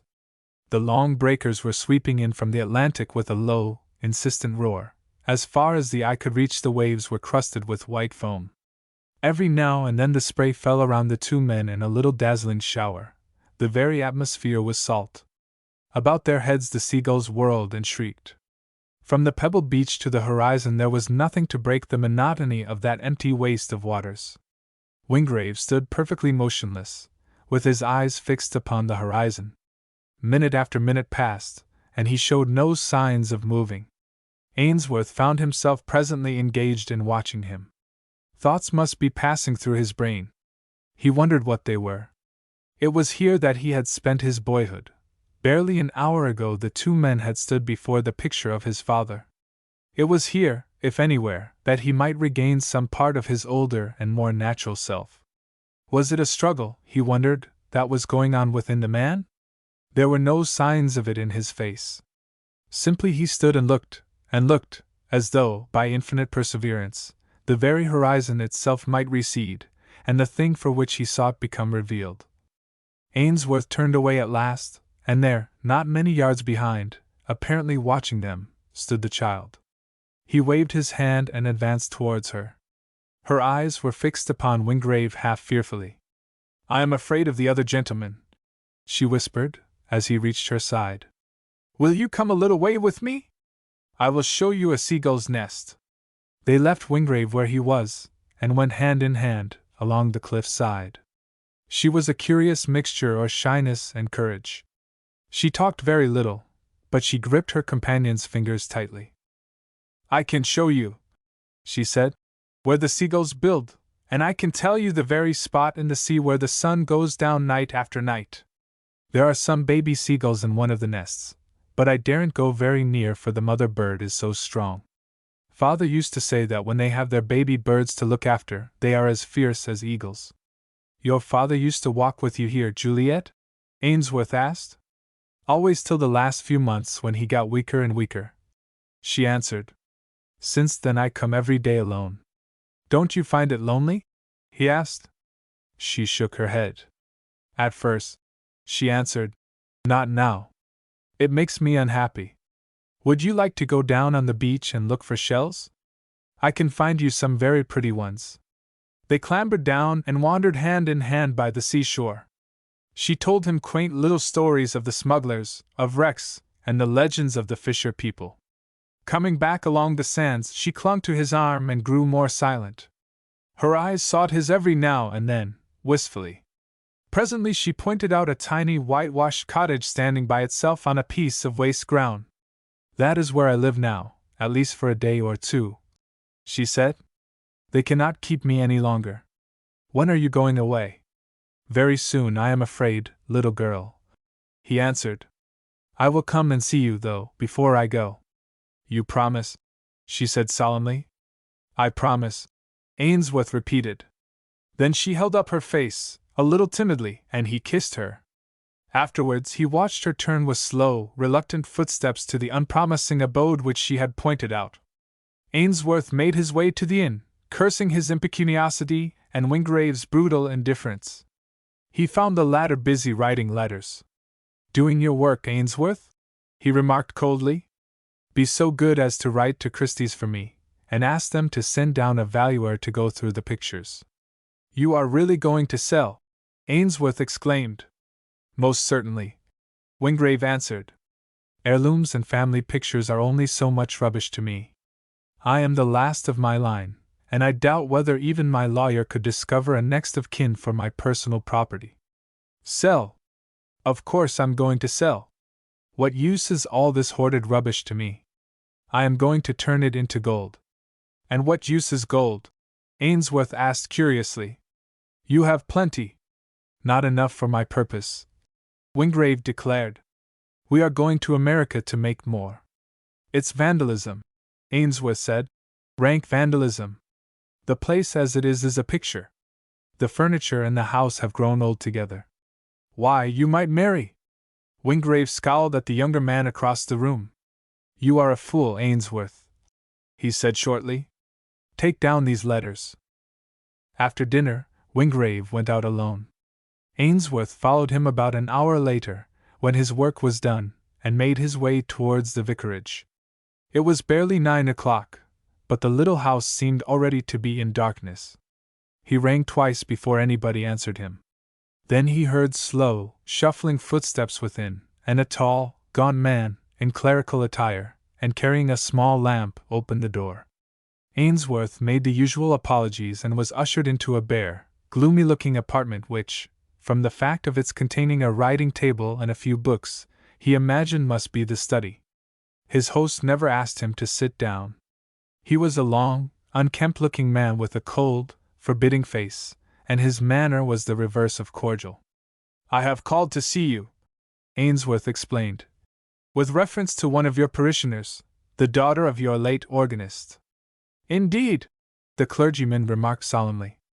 I saw her today for the first time and have only just heard her story.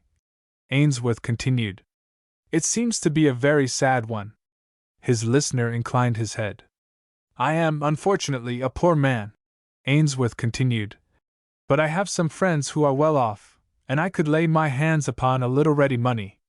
I should like to discuss the matter with you and see if we cannot arrange something to give her a start in life. The clergyman cleared his throat. It is quite unnecessary, he answered. A connection of her father's has come forward at the last moment, who is able to do all that is required for her. Her future is provided for. Ainsworth was a little taken aback. I am very glad to hear it, he declared. I understood that she had neither friends nor relations. You were misinformed, the other answered. She has both. May I ask who it is who has turned up so unexpectedly? Ainsworth inquired. I have taken a great fancy to the child. The clergyman edged a little towards the door, and the coldness of his manner was unmistakable. I do not wish to seem discourteous, he said, but I cannot recognize that you have any right to ask me these questions. You may accept my word that the child is to be fittingly provided for. Ainsworth felt the color rising in his cheeks. I trust, he said, that you do not find my interest in her unwarrantable. My visit to you is simply a matter of charity. If my aid is unneeded, so much the better. All the same, I should like to know where she is going and who her friends are. I do not find myself at liberty to afford you any information, was the curt reply. Thereupon there was nothing left for Ainsworth to do but to put on his hat and walk out, which he did. Wingrave met him in the hall on his return. Where have you been? He asked a little sharply. On a private errand, Ainsworth answered, irritated by his words and look. You are my secretary, Wingrave said coldly. I do not pay you to go about executing private errands. Ainsworth looked at him in surprise. Did he really wish to quarrel? I imagined, sir, he said, that my time is my own when I have no work of yours on hand. If you think otherwise. He paused and looked at his employer significantly. Wingrave turned on his heel. Be so kind, he said, as to settle the bill here tonight. We leave by the 7 o'clock train in the morning. Tomorrow, Ainsworth exclaimed. Precisely. Do you mind, he asked, if I follow by a later train? I do, Wingrave answered. I need you in London directly we arrive. I am afraid, Ainsworth said, after a moment's reflection, that it is impossible for me to leave. Why? You will think it a small thing, he said, but I have given my promise. I must see that child again before I go. You are referring, he asked, to the black-frocked little creature we saw about the place yesterday? Yes. Wingrave regarded his secretary as one might look at a person who has suddenly taken leave of his senses. "I am sorry," he said, "to interfere with your engagements, but it is necessary that we should both leave by the 7 o'clock train tomorrow morning." Ainsworth reflected for a moment. "If I can see the child first," he said, "I will come. If not, I will follow you at midday." "In the latter case," Wingrave remarked, "pray do not trouble to follow me unless your own affairs take you to London. Our connection will have ended." "You mean this?" Ainsworth asked. "It is my custom," Wingrave answered, "to mean what I say." Ainsworth set his alarm that night for 5:30. It seemed to him that his future would largely depend upon how soundly the child slept. The heart of a child. The cottage, as Ainsworth neared it, showed no sign of life. The curtainless windows were blank and empty, no smoke ascended from the chimney. Its plastered front was innocent of any form of creeper, but in the few feet of garden in front a great, overgrown wild rose bush, starred with deep red blossoms, perfumed the air. As he drew near, the door suddenly opened, and with a little cry of welcome the child rushed out to him. "How lovely of you!" she cried. "I saw you coming from my window." "You are up early," he said, smiling down at her. "The sun woke me," she answered. "It always does. I was going down to the sands. Shall we go together? Or would you like to go into the gardens at Treadawin? The flowers are beautiful there while the dew is on them." "I am afraid," Ainsworth answered, "that I cannot do either. I have come to say goodbye." The light died out of her face all of a sudden. The delicate beauty of her gleaming eyes and quivering mouth had vanished. She was once more the pale, wan little child he had seen coming slowly up the garden path at Treadawin. "You are going, so soon?" she murmured. He took her hand and led her away over the short green turf of the common. "We only came for a few hours," he told her. "But I have good news for you, Juliet, unless you know already. Mr. Saunders has found out some of your friends. They are going to look after you properly, and you will not be alone any more." "What time are you going?" she asked. "Silly child," he answered, giving her hand a shake. "Listen to what I am telling you. You are going to have friends to look after you always. Aren't you glad?" "No, I am not glad," she answered passionately. "I don't want to go away. I am lonely." Her arms suddenly sought his neck, and her face was buried on his shoulder. He soothed her as well as he could. "I must go, little girl," he said, "for I am off to America almost at once. As soon as I can after I come back, I will come and see you. You have only been here one day," she sobbed. "I would stay if I could, dear," Ainsworth answered. "Come, dry those eyes and be a brave girl. Think how nice it will be to go and live with people who will take care of you properly, and be fond of you. Why, you may have a pony, and all sorts of nice things." "I don't want a pony," she answered, hanging on his arm. "I don't want to go away. I want to stay here, and wait till you come back." He laughed. "Why, when I come back, little woman," he answered, "you will be almost grown up. Come, dry your eyes now, and I tell you what we will do. You shall come back with me to breakfast, and then drive up to the station and see us off." "I should like to come," she whispered, "but I am afraid of the other gentleman." "Very likely we shan't see him," Ainsworth answered. "If we do, he won't hurt you." "I don't like his face," she persisted. "Well, we won't look at it," Ainsworth answered. "But breakfast we must have." They were halfway through the meal, and Juliet had quite recovered her spirits when Wingrave entered. He looked at the two with impassive face, and took his place at the table. He wished the child good morning, carelessly, but made no remark as to her presence there. "I have just been telling Juliet some good news," Ainsworth remarked. "I went to see Mr. Saunders, the vicar here, last night, and he has found out some of her father's friends. They are going to look after her." Wingrave showed no interest in the information. But a moment later he addressed Juliet for the first time. "Are you glad that you are going away from Treadawin?" he asked. "I am very, very sorry," she answered, the tears gathering once more in her eyes. But you want to go to school, don't you, and see other girls? He asked. She shook her head decidedly. It will break my heart, she said quietly, to leave Tredowin. I think that if I have to go away from the pictures in the garden, and the sea, I shall never be happy any more. You are a child, he remarked contemptuously. You do not understand. If you go away, you can learn to paint pictures yourself like those at Tredowin. You will find that the world is full of other beautiful places. The sympathetic aspect of his words was altogether destroyed by the thin note of careless irony, which even the child understood. She felt that he was mocking her. I could never be happy, she said simply, away from Tredowin. You understand, don't you?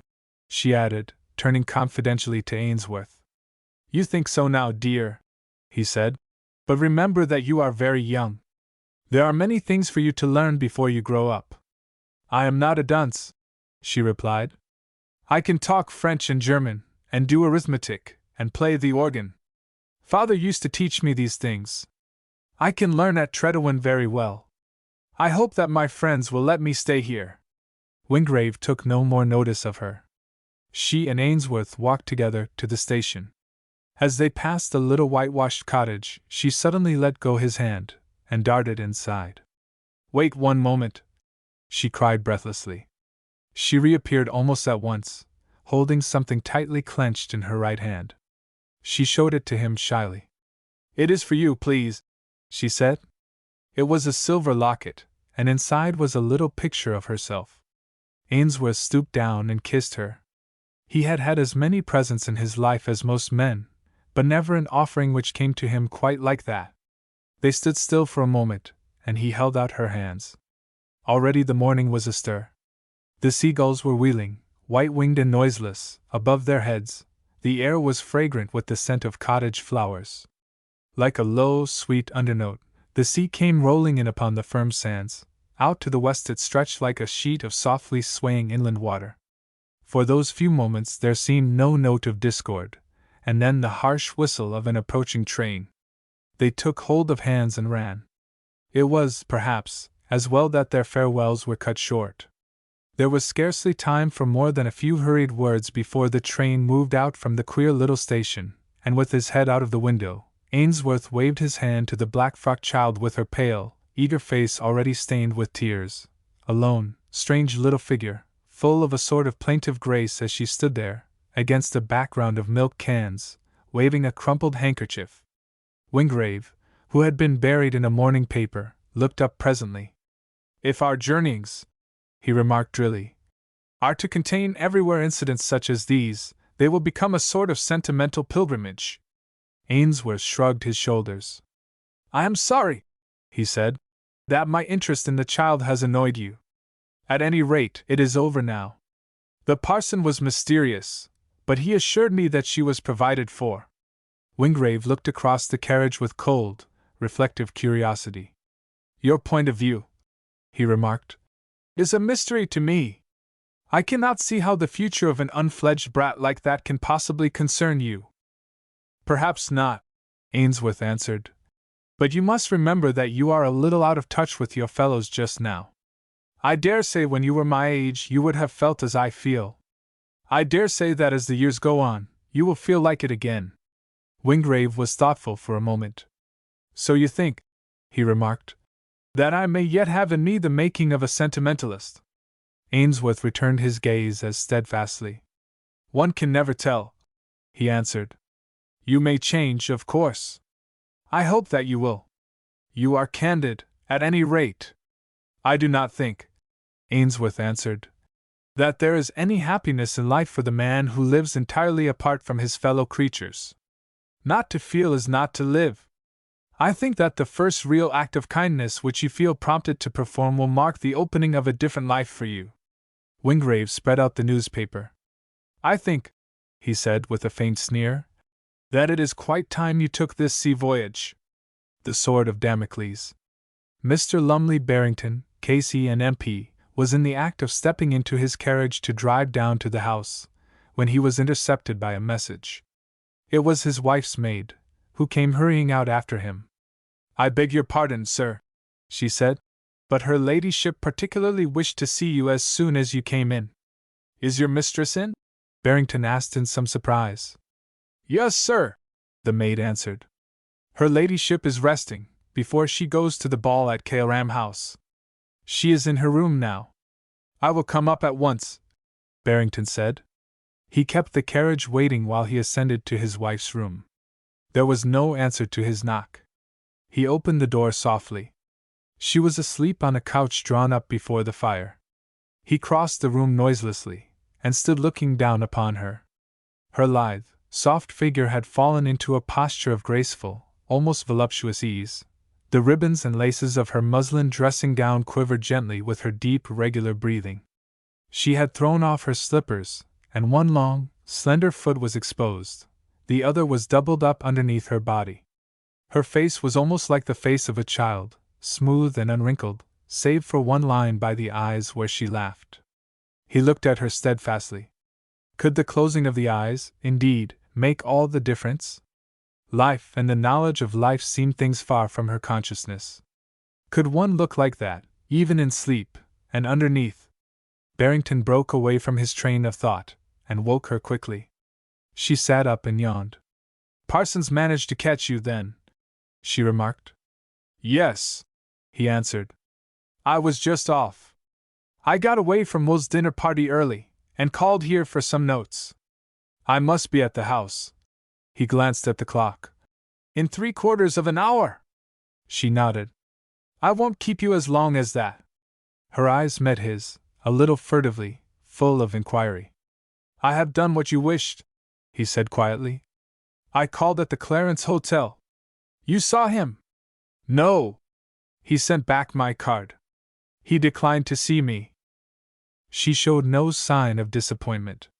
She sat up and looked into the fire, smoothing her hair mechanically with her hands. "Personally," Barrington continued, "I could see no object whatever in my visit. I have nothing to say to him, nor, I should think, he to me. I am sorry for him, of course, but he never believed me if I told him so. What happened to him was partly my fault, and unless he's changed, he's not likely to forget it." She swayed a little towards him.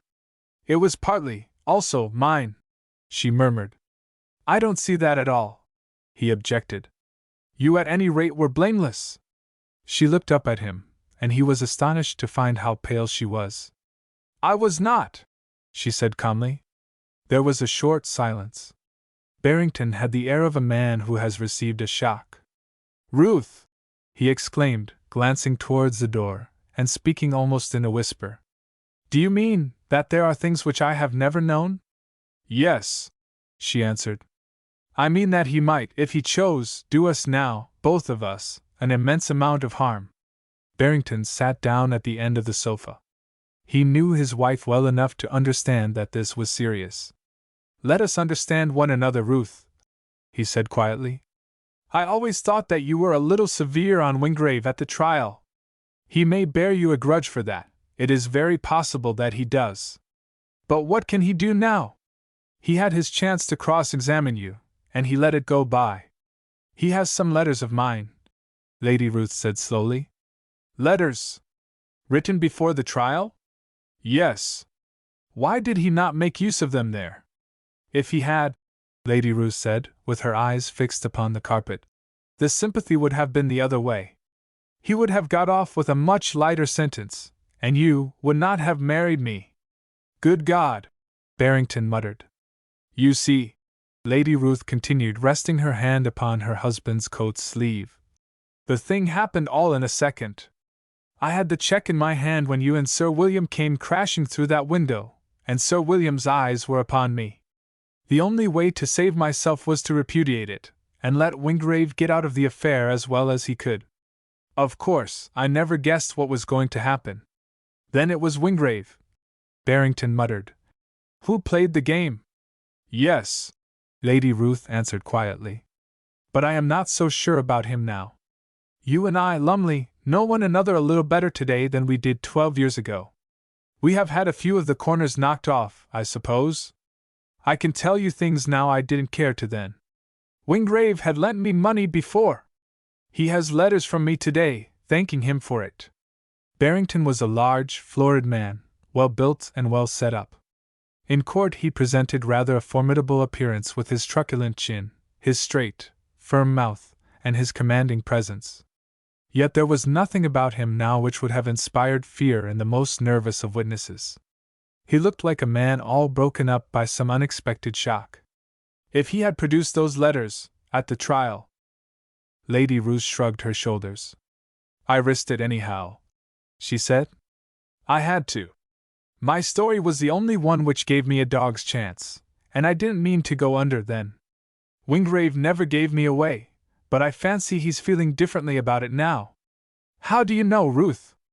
I have seen him. He sent for me, she answered. Lumley, don't look at me like that. We're not in the nursery, you and I.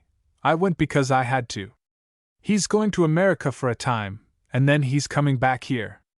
I think that when he comes back, he means mischief. He is not the sort of man to forget, Barrington said, half to himself. She shuddered ever so slightly. Then she stretched out a long white arm, and drawing his head suddenly down to her, kissed him on the lips. If only, she murmured, he would give up the letters. Without them, he might say anything. No one would believe. Barrington raised his eyes to hers. There was something almost pathetic in the worshipping light which shone there. He was, as he had always been, her abject slave. Can you think of any way? He asked. Shall I go to him again? Useless, she answered. You have nothing to offer in exchange. He would not give them to me. He surely would not give them to you. Shall I tell you what is in his mind? Listen, then. He is rich now. He means to make more money there. Then he will return, calling himself Mr. Wingrave, an American, with imaginary letters of introduction to us. He has ambitions. I don't know what they are, but they seem to entail his holding some sort of a place in society. We are to be his sponsors. Is it practicable? He asked. Quite, she answered. He is absolutely unrecognizable now. He has changed cruelly. Can't you imagine the horror of it? He will be always in evidence, always with those letters in the background. He means to make life a sort of torture chamber for us.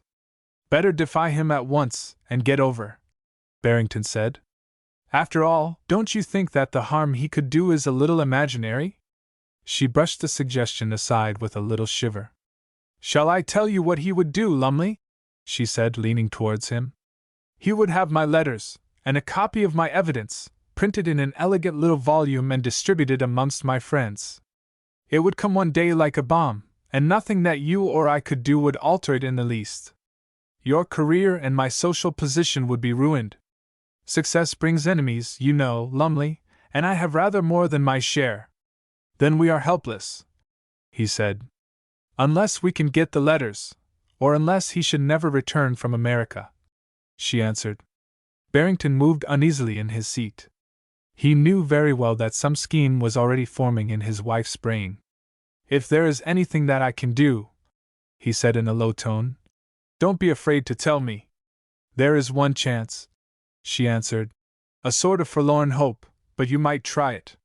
He has a secretary, a young man named Ainsworth. If he were on our side. Don't you think, Barrington interrupted, that you would have more chance with him than I? She laughed softly. You foolish man, she said, touching his fingers lightly. I believe you think that I am irresistible. I have seen a good many lions tamed, he reminded her. Nonsense! Anyhow, there's one here who seems quite insensible. I have talked already with Mr. Ainsworth. He would not listen to me. Nevertheless, she continued softly, of one thing I am very sure. Every man is like every woman. He is vulnerable if you can discover the right spot and the right weapons. Mr. Ainsworth is not a woman's man, but I fancy that he is ambitious. I thought that you might go and see him. He has rooms somewhere in Dorset Street. He rose to his feet. A glance at the clock reminded him of the hour. I will go, he said. I will do what I can. I think, dear, he added, bending over her to say farewell. That you should have been the man. She laughed softly. Am I such a failure as a woman, then? She asked with a swift upward glance. Don't be foolish, Lumley. My woman will be here to dress me directly. You must really go away. He strode down the stairs with tingling pulses, and drove to the house, where his speech, a little florid in its rhetoric, and verbose as became the man, was nevertheless a great success. Quite a clever fellow, Barrington, one of his acquaintances remarked. When you get him away from his wife. A forlorn hope. Ainsworth ceased tugging at the strap of his portmanteau, and rose slowly to his feet. A visitor had entered his rooms, apparently unannounced. I must apologize, the newcomer said, for my intrusion. Your housekeeper, I presume it was, whom I saw below, told me to come up. Ainsworth pushed forward a chair. Won't you sit down? He said. I believe that I am addressing Mr. Lumley Barrington. Not altogether without embarrassment, Barrington seated himself. Something of his ordinary confidence of bearing and demeanor had certainly deserted him. His manner, too, was nervous. He had the air of being altogether ill at ease. I must apologize further, Mr. Ainsworth, he continued, for an apparently ill-timed visit. You are, I see, on the eve of a journey. I am leaving for America tomorrow, Ainsworth answered. With Sir Wingrave Seaton, I presume? Barrington remarked. Precisely, Ainsworth answered. Barrington hesitated for a moment. Ainsworth was civil, but inquiring. He felt himself very awkwardly placed. Mr. Ainsworth, he said, I must throw myself upon your consideration. You can possibly surmise the reason of my visit. Ainsworth shook his head. I am afraid, he said, that I must plead guilty to denseness, in this particular instance, at any rate. I am altogether at a loss to account for it. You have had some conversation with my wife, I believe? Yes. But, before you proceed, Mr. Ainsworth, Barrington interrupted. One word. You are aware that Sir Wingrave Seaton is in possession of certain documents in which my wife is interested, which he refuses to give up? I have understood that such is the case, Ainsworth admitted. Will you pardon me if I add that it is a matter which I can scarcely discuss? Barrington shrugged his shoulders. Let it go for the moment, he said. There is something else which I want to say to you. Ainsworth nodded a little curtly. He was not very favorably impressed with his visitor. Well, Barrington leaned forward in his chair. Mr. Ainsworth, he said, you have made for yourself some reputation as a writer. Your name has been familiar to me for some time. I was at college, I believe, with your uncle, Stanley Ainsworth. He paused. Ainsworth said nothing. I want to know, Barrington continued impressively, what has induced you to accept a position with such a man as Seaton? That, Ainsworth declared, is easily answered. I was not looking for a secretaryship at all, or anything of the sort, but I chanced to hear his history one night, and I was curious to analyze, so far as possible, his attitude towards life and his fellows, on his reappearance in it. That is the whole secret. Barrington leaned back in his chair, and glanced thoughtfully at his companion. You know the story of his misadventures, then? He remarked. I know all about his imprisonment, and the cause of it, Ainsworth said quietly. Barrington was silent for several moments. He felt that he was receiving but scanty encouragement.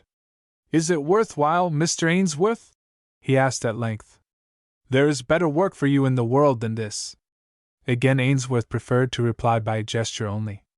Barrington was watching him steadily. A political secretaryship, Mr. Ainsworth, he said, might lead you anywhere. If you are ambitious, it is the surest of all stepping stones into the House. After that, your career is in your own hands. I offer you such a post.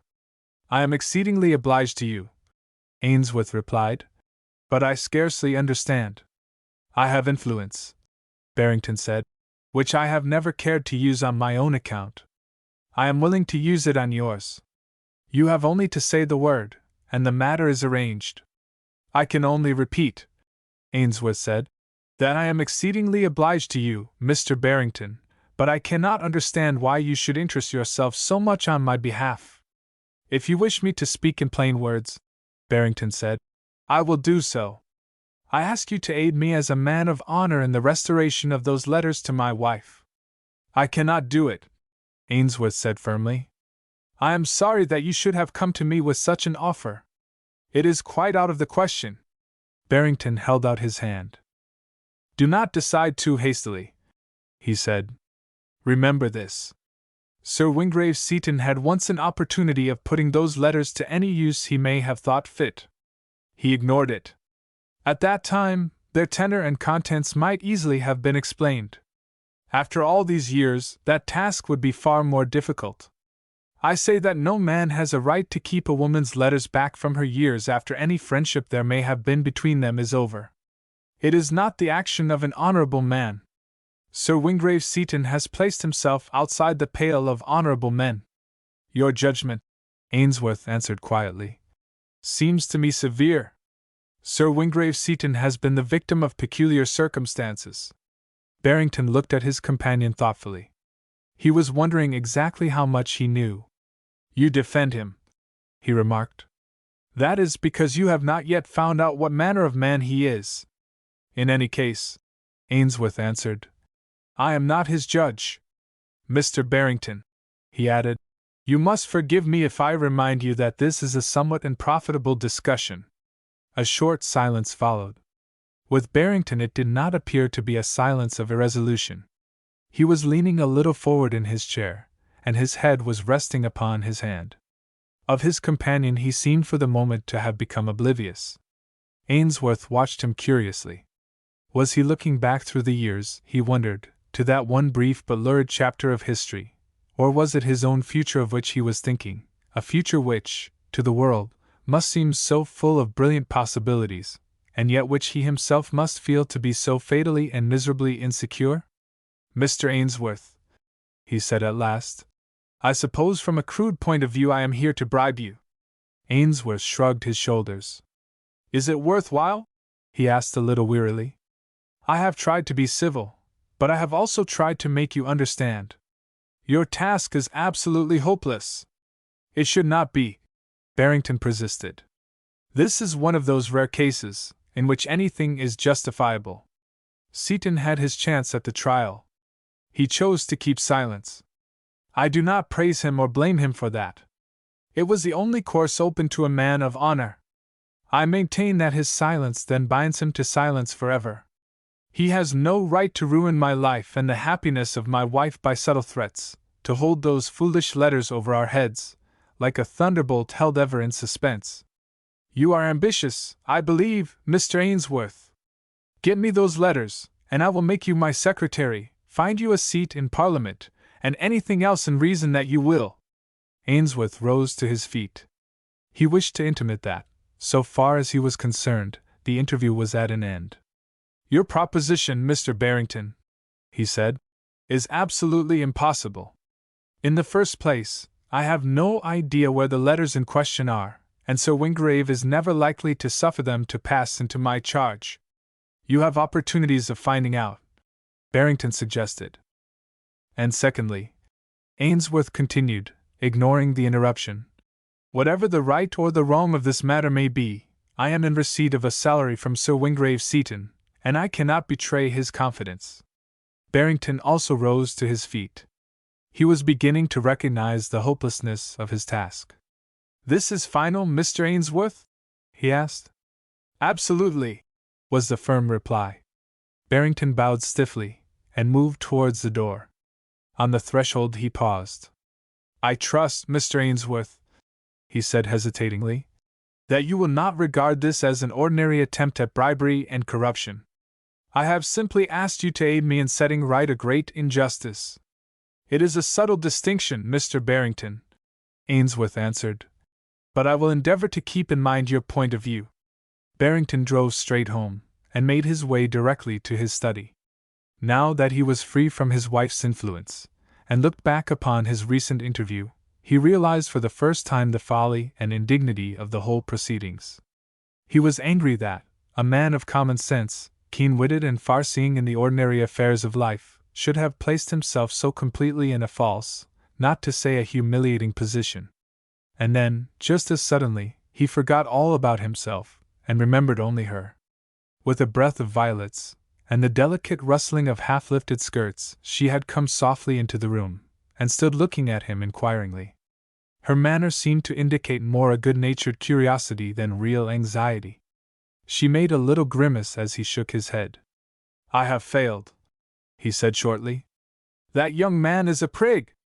"I was afraid," she said, "that he would be obstinate.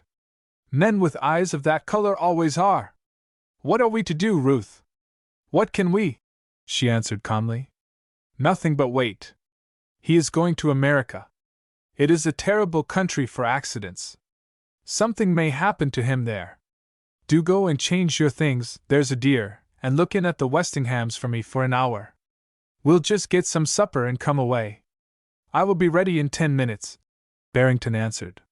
He understood that he was to ask no questions, nor did he. But all the time his man was hurrying him into his clothes, his brain was busy weaving fancies. Professor Sinclair's Dancing Academy. Mr. Sinclair, or as he preferred to be called, Professor Sinclair, waved a white kid glove in the direction of the dancing hall. "This way, ladies and gentlemen," he announced. "A beautiful valse just about to commence. Tickets, if you please." "Ah, glad to see you, Miss Cullingham. You'll find a friend of yours inside." There was a good deal of giggling as the girls came out from the little dressing room and joined their waiting escorts, who stood in a line against the wall, mostly struggling with refractory gloves. Mr. Sinclair, proprietor of the West Islington Dancing Academy, and host of these little gatherings, for a consideration of 18 pence, did his best, by a running fire of conversation, to set everyone at their ease. He wore a somewhat rusty frock coat, black trousers, a white dress waistcoat, and a red tie. Evening dress was not de rigueur. The money at the door, and that everyone should behave as ladies and gentlemen, were the only things insisted upon. Mr. Sinclair's best smile and most correct bow was suddenly in evidence. "Mademoiselle Violet!" he exclaimed to a lady who came in alone. "We are enchanted. We feared that you had deserted us.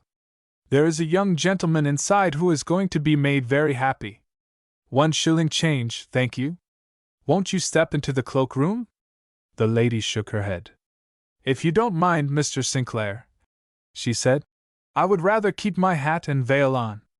I can only stay for a few minutes. Is Mr. Richardson here, do you know?" "Ah, I can see him." She stepped past the professor into the little dancing hall. A young lady was pounding upon a piano, a boy at her side was playing the violin. A few couples were dancing, but most of the company was looking on.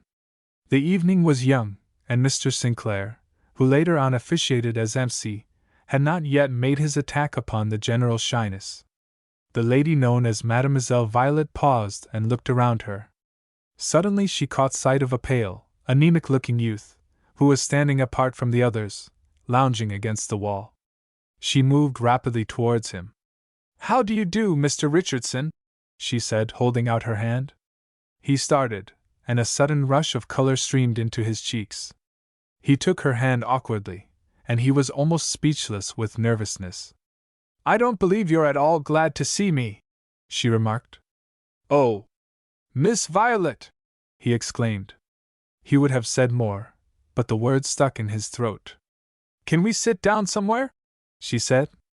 "I want to talk to you." There were 1 or 2 chairs placed behind a red drugget curtain, where adventurous spirits led their partners later in the evening. They found a place there, and the young man recovered his power of speech. "Not glad to see you!" he exclaimed almost vehemently. "Why, what else do you suppose I come here for every Thursday evening? I never dance. They all make game of me because they know I come here on the chance of seeing you again. I'm a fool. I know that. You just amuse yourself here with me, and then you go away, back to your friends, and forget. And I hang about round here, like the silly ass that I am. My dear George!" The young man blushed at the sound of his Christian name. He was mollified despite himself. I suppose it's got to be the same thing all over again, he declared resignedly. You'll talk to me and let me be near you, and make a fool of me all round, and then you'll go away, and heaven knows when I'll see you again. You won't let me take you home, and won't tell me where you live, or who your friends are. You do treat me precious badly, Miss Violet.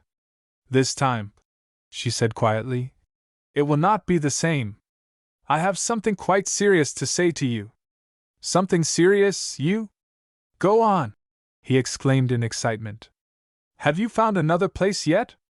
No, I haven't really tried. I have a little money saved, and I could get one tomorrow if. She stopped him with a smiling gesture. I don't mean that yet, she said. I wanted to know whether it would be possible for you to go away for a little time, if someone paid all your expenses. To go away, he repeated blankly. What for? Mademoiselle Violet leaned a little nearer to him. My mistress asked me yesterday, she said, if I knew anyone who could be trusted who would go away, at a moment's notice, on an errand for her. Your mistress, he repeated. You really are a lady's maid, then, are you? Of course, she answered impatiently. Haven't I told you so before? Now what do you say? Will you go? I dunno, he answered thoughtfully. If it had been for you, I don't know that I'd have minded. I ain't fond of traveling. It is for me, she interrupted hastily. If I can find her anyone who will do what she wants, she will make my fortune. She has promised. And then? Well, and then? Mademoiselle Violet looked at him thoughtfully. I should not make any promises, she said demurely. But things would certainly be different. The young man's blood was stirred. Mademoiselle Violet stood to him for the whole wonderful world of romance, into which he had peered dimly from behind the counter of an Islington emporium. Her low voice, so strange to his ears after the shrill chatter of the young ladies of his acquaintance, the mystery of her coming and going, all went to give color to the single dream of his unimaginative life. Apart from her, he was a somewhat vulgar, entirely commonplace young man, of saving habits, and with some aptitude for business, in a small way. He had been well on his way to becoming a small but successful shopkeeper, thereby realizing the only ideals which had yet presented themselves to him, when Madame Violet had unconsciously intervened.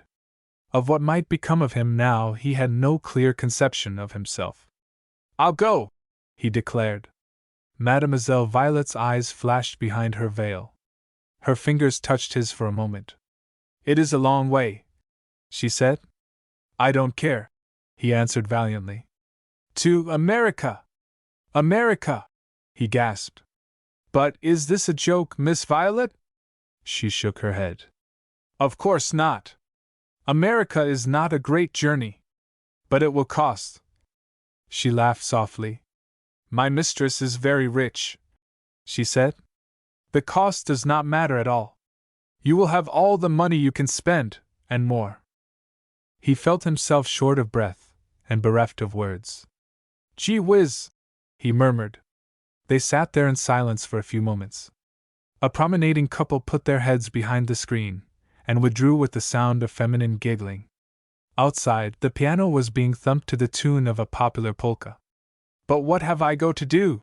He asked. To watch a man who will go out by the same steamer as you, she answered. Write to London, tell me what he does, how he spends his time, whether he is ill or well. You must stay at the same hotel in New York, and try and find out what his business is there. Remember, we want to know, my mistress and I, everything that he does. Who is he? He asked. A friend of your mistress? No, she answered shortly. An enemy. A cruel enemy, the cruelest enemy a woman could have. The subdued passion of her tone thrilled him. He felt himself bewildered, in touch with strange things. She leaned a little closer towards him, and that mysterious perfume, which was one of her many fascinations, dazed him with its sweetness. If you could send home word, she whispered, that he was ill, that anything had happened to him, that he was not likely to return, our fortunes would be made, yours and mine. Stop, he muttered. You, phew! It's hot here. He wiped the perspiration recklessly from his forehead with a red silk handkerchief. "What made you come to me?" he asked. "I don't even know the name of your mistress." "And you must not ask it," she declared quietly. "It is better for you not to know. I came to you because you were a man, and I knew that I could trust you." Her flattery sank into his soul. No one else had ever called him a man. He felt himself capable of great things. To think that, but for the coming of this wonderful Mademoiselle Violet, he might even now have been furnishing a small shop on the outskirts of Islington, with collars and ties and gloves designed to attract the youth of that populous neighborhood. "When do I start?" he asked with a coolness which surprised himself. She drew a heavy packet from the recesses of the muff she carried. "All the particulars are here," she said. "The name of the steamer, the name of the man, and money. You will be told where to get more in New York if you need it." He took it from her mechanically. She rose to her feet. "You will remember," she said, looking into his eyes. "I ain't likely to forget anything you've said tonight," he answered honestly. "But look here. Let me take you home, just this once. Give me something to think about." She shook her head. "I will give you something to hope for," she whispered. "You must not come a yard with me. When you come back it will, perhaps, be different."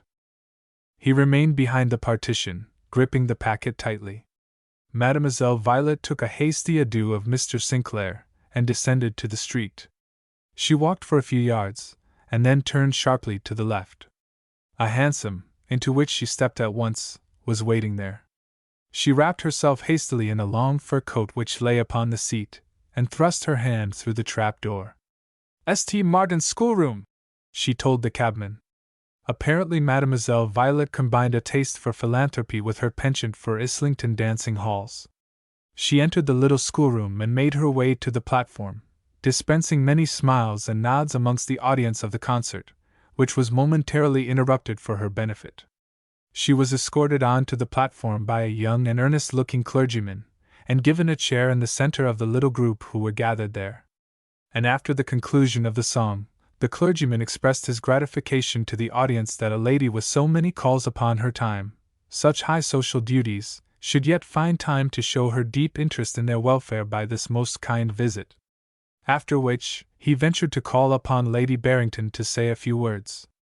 Mephistopheles on a steamer. In some respects, the voyage across the Atlantic was a surprise to Ainsworth. His companion seemed to have abandoned, for the time at any rate, his habit of taciturnity. He conversed readily, if a little stiffly, with his fellow passengers. He divided his time between the smoke-room and the deck, and very seldom sought the seclusion of his state-room. Ainsworth remarked upon this change one night as the two men paced the deck after dinner. "You are beginning to find more pleasure," he said, "in talking to people." Wingrave shook his head. "By no means," he answered coldly. "It is extremely distasteful to me." "Then why do you do it?" Ainsworth asked bluntly. Wingrave never objected to being asked questions by his secretary. He seemed to recognize the fact that Ainsworth's retention of his post was due to a desire to make a deliberate study of himself, and while his own attitude remained purely negative, he at no time exhibited any resentment or impatience. "I do it for several reasons," he answered. "First, because misanthropy is a luxury in which I cannot afford to indulge. Secondly, because I am really curious to know whether the time will ever return when I shall feel the slightest shadow of interest in any human being. I can only discover this by affecting a toleration for these people's society, which I can assure you, if you are curious about the matter, is wholly assumed." Ainsworth shrugged his shoulders. "Surely," he said, "you find Mrs. Travers entertaining?" Wingrave reflected for a moment. "You mean the lady with a stock of epigrams and a green veil?" he remarked. "No, I do not find her entertaining." "Your neighbor at table, then, Miss Pack?" "If my affections have perished," Wingrave answered grimly, "my taste, I hope, is unimpaired. The young person who travels to improve her mind, and fills up the gaps by reading Baedeker on the places she hasn't been to, fails altogether to interest me." "Aren't you a little severe?" Ainsworth remarked. I suppose, Wingrave answered, that it depends upon the point of view, to use a hackneyed phrase.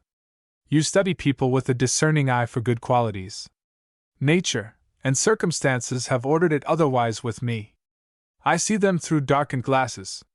It is not the way to happiness, Ainsworth said. There is no highroad to what you term happiness, Wingrave answered. One holds the string and follows into the maze. But one does not choose one's way. You are perhaps more fortunate than I that you can appreciate Mrs. Travers' wit and find my neighbor, who has done Europe, attractive. That is a matter of disposition. I should like, Ainsworth remarked, to have known you 15 years ago. Wingrave shrugged his shoulders. I fancy, he said, that I was a fairly average person. I mean that I was possessed of an average share of the humanities. I have only my memory to go by. I am one of those fortunate persons, you see, who have realized an actual reincarnation. I have the advantage of having looked out upon life from two different sets of windows. By the by, Ainsworth, have you noticed that unwholesome-looking youth in a serge suit there? Ainsworth nodded. What about him? I fancy that he must know my history. He sits all day long smoking bad cigarettes and watching me. He makes clumsy attempts to enter into conversation with me. He is interested in us for some reason or other. Ainsworth nodded. Shocking young bounder, he remarked. I've noticed him myself. Talk to him sometime, and find out what he means by it, Wingrave said. I don't want to find my biography in the American newspapers. It might interfere with my operations there. Here's this woman coming to worry us. You take her off, Ainsworth. I shall go into the smoking room. But Mrs. Travers was not so easily to be disposed of. For some reason or other, she had shown a disposition to attach herself to Wingrave.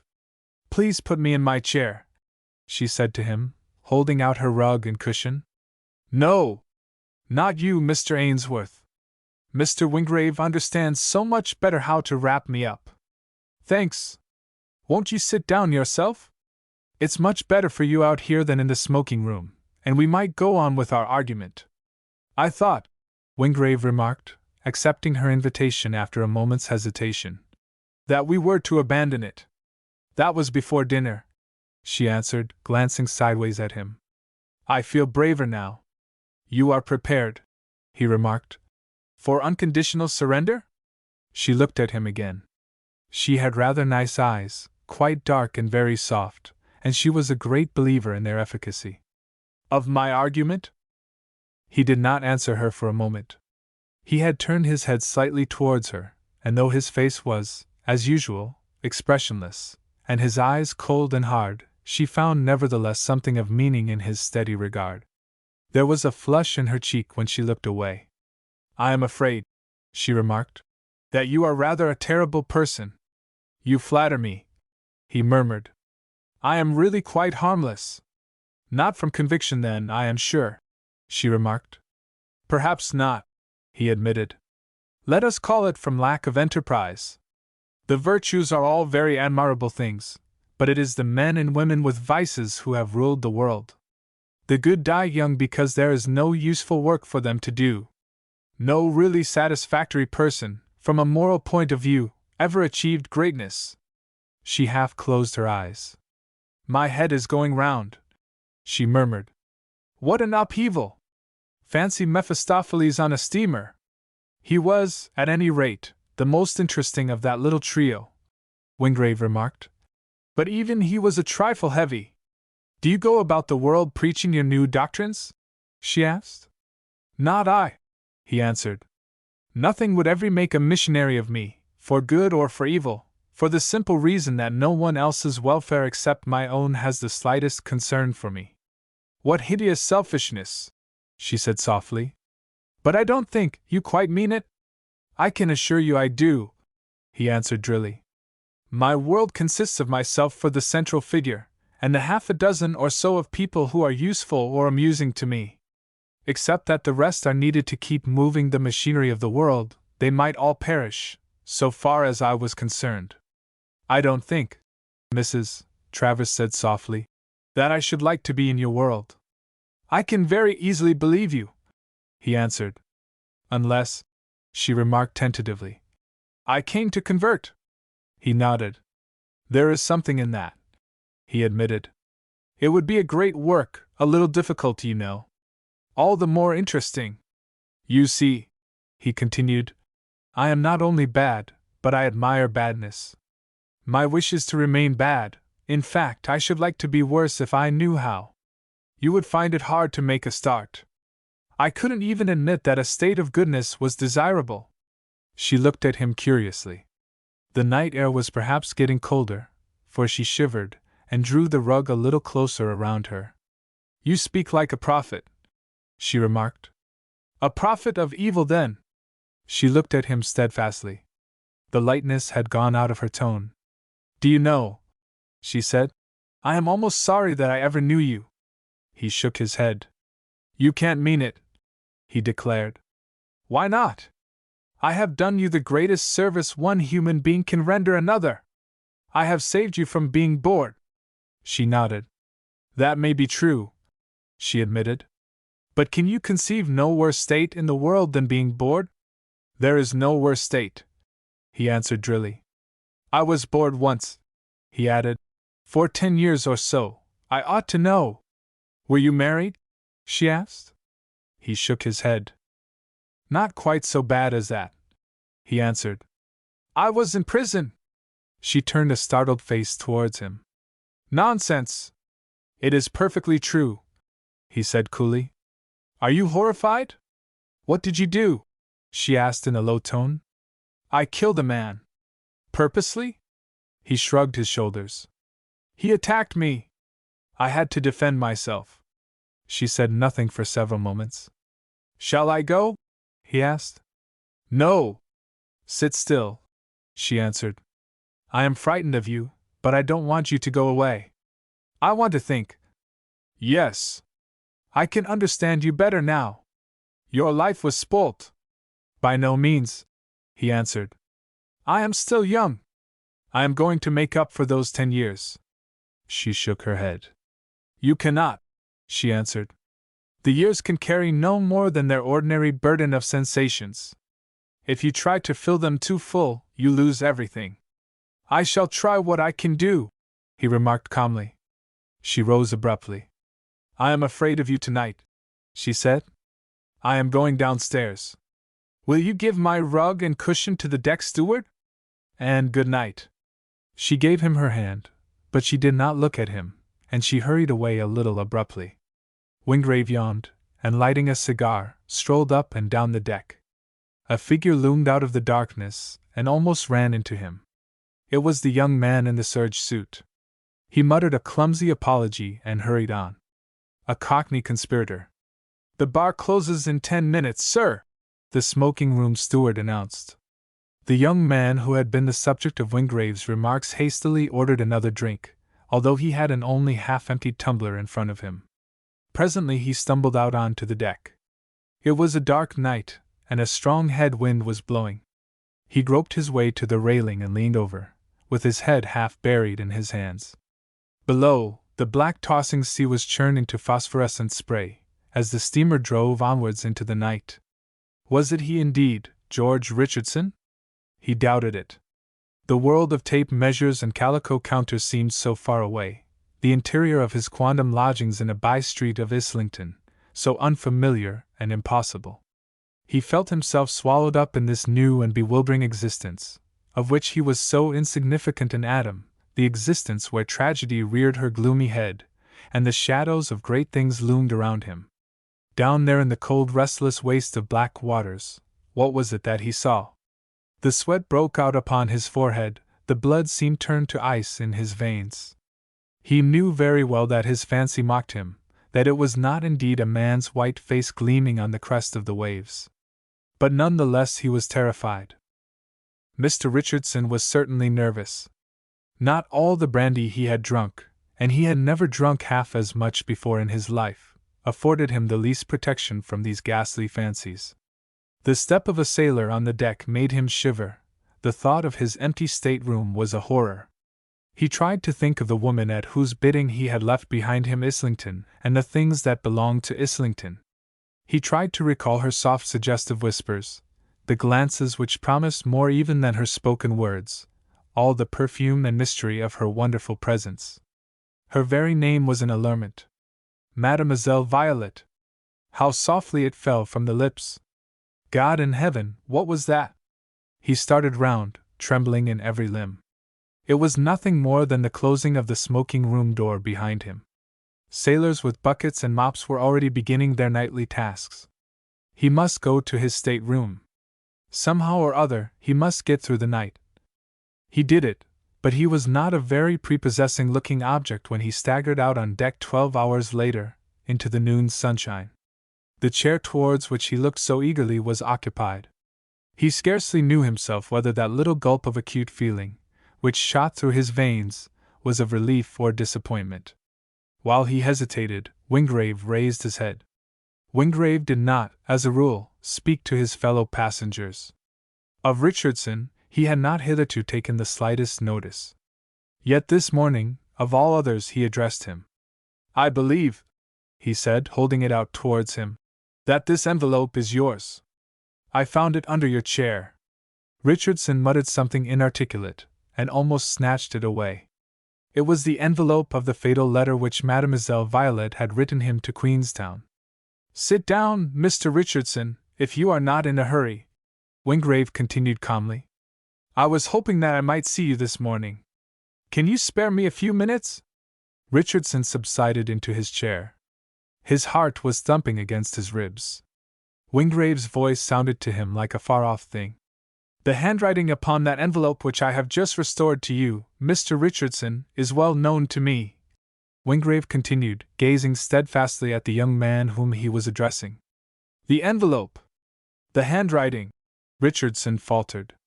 "Aye, it was from—" An instant's pause. Wingrave raised his eyebrows. "Ah," he said. "We need not mention the lady's name. That she should be a correspondent of yours, however, helps me to understand better several matters which have somewhat puzzled me lately. No! Don't go, my dear sir. We must really have this affair straightened out." "What affair?" Richardson demanded, with a very weak attempt at bluster. "I don't understand you at all." Wingrave leaned a little forward in his chair. His eyebrows were drawn close together. His gaze was entirely merciless. "You are not well this morning," he remarked. "A little headache, perhaps. Won't you try one of these phenacetin lozenges? Excellent things for a headache, I believe? Warranted, in fact, to cure all bodily ailments forever." "What? You don't like the look of them?" The young man cowered back in his chair. He was gripping the sides tightly with both hands, and the pallor of a ghastly fear had spread over his face. "I don't know what you mean," he faltered. "I haven't a headache." Wingrave looked thoughtfully at the box between his fingers. "If you took one of these, Mr. Richardson," he said, "you would never have another, at any rate. Now tell me, sir, how you came by them." "I know nothing about—" the young man began. "Don't lie to me, sir," Wingrave said sharply. "I have been wondering what you meant by hanging around after me, giving the deck steward 5 shillings to put your chair next mine, and pretending to read, while all the time you were trying to overhear any scraps of conversation between my secretary and myself. I thought you were simply guilty of impertinent curiosity. This, however, rather alters the look of affairs." "What does?" Richardson asked faintly. "That box ain't mine." "Perhaps not," Wingrave answered. "But you found it in my stateroom and filled it up with its present contents. My servant saw you coming out, and immediately went in to see what you had stolen, and report you. He found nothing missing, but he found this box full of lozenges, which he knows quite well was half full before you went in. Now, what was your object, Mr. Richardson, in tampering with that box upon my shelf?" I have never seen it before," Richardson declared. "I have never been in your stateroom." The deck steward was passing. Wingrave summoned him. "I wish you would ask my servant to step this way," he said. "You will find him in my stateroom." The man disappeared through the companionway. Richardson rose to his feet. "I'm not going to stay here to be bullied and cross-examined," he declared. "I'm off." "One moment," Wingrave said. "If you leave me now, I shall ask the captain to place you under arrest." Richardson looked half fearfully around. "What for?" "Attempted murder." "Very clumsily attempted, but attempted murder nonetheless." The young man collapsed. Wingrave's servant came down the deck. "You sent for me, sir?" he inquired respectfully. Wingrave pointed towards his companion. "Was that the person whom you saw coming out of my stateroom?" he asked. "Yes, sir," the man replied at once. "You could swear to him if necessary?" "Certainly, sir." "That will do, Morrison." The man withdrew. Wingrave turned to his victim. "A few weeks ago," he remarked, "I had a visit from the lady whose handwriting is upon that envelope. I had on the table before me a box of phenacetine lozenges. She naturally concluded that I was in the habit of using them. That lady has unfortunately cause to consider me, if not an enemy, something very much like it. You are in correspondence with her. Only last night you placed in my box of these lozenges some others, closely resembling them, but fortunately a little different in shape. Mine were harmless. As a matter of fact, a single one of yours would kill a man in 10 minutes. Now, Mr. Richardson, what have you to say about all this? Why should I not send for the captain, and have you locked up till we arrive at New York?" Richardson drew his handkerchief across his damp forehead. "You can't prove nothing," he muttered. "I am afraid that I must differ from you," Wingrave answered. "We will see what the captain has to say." He leaned forward in his chair, to attract the attention of a seaman. Richardson interposed. "All right," he said thickly. "Suppose I own up?" "What then?" "A few questions, nothing terrifying. I am not very frightened of you." "Go on." "How did you become acquainted with the writer of that letter?" Richardson hesitated. "She came to a dancing class at Islington," he said. Wingrave's face was expressionless, but his tone betrayed his incredulity. "A dancing class at Islington? Nonsense!" "Mine," the young man asserted. "It was her mistress who put her up to this. It was nothing to do with her. It was for her mistress's sake." "Do you know the mistress?" Wingrave asked. "No, I don't know her name even. Never heard it." "Your letter, then, was from the maid?" "Of course it was," Richardson answered. "If you recognize the writing, you must know that yourself." Wingrave looked reflectively seaward. The matter was not entirely clear to him. Yet he was sure that this young man was telling the truth, so far as he could divine it. "Well," he said, "you have made your attempt and failed. If fortune had favored you, you might at this moment have been a murderer. I might have warned you, by the by, that I am an exceedingly hard man to kill." Richardson looked uneasily around.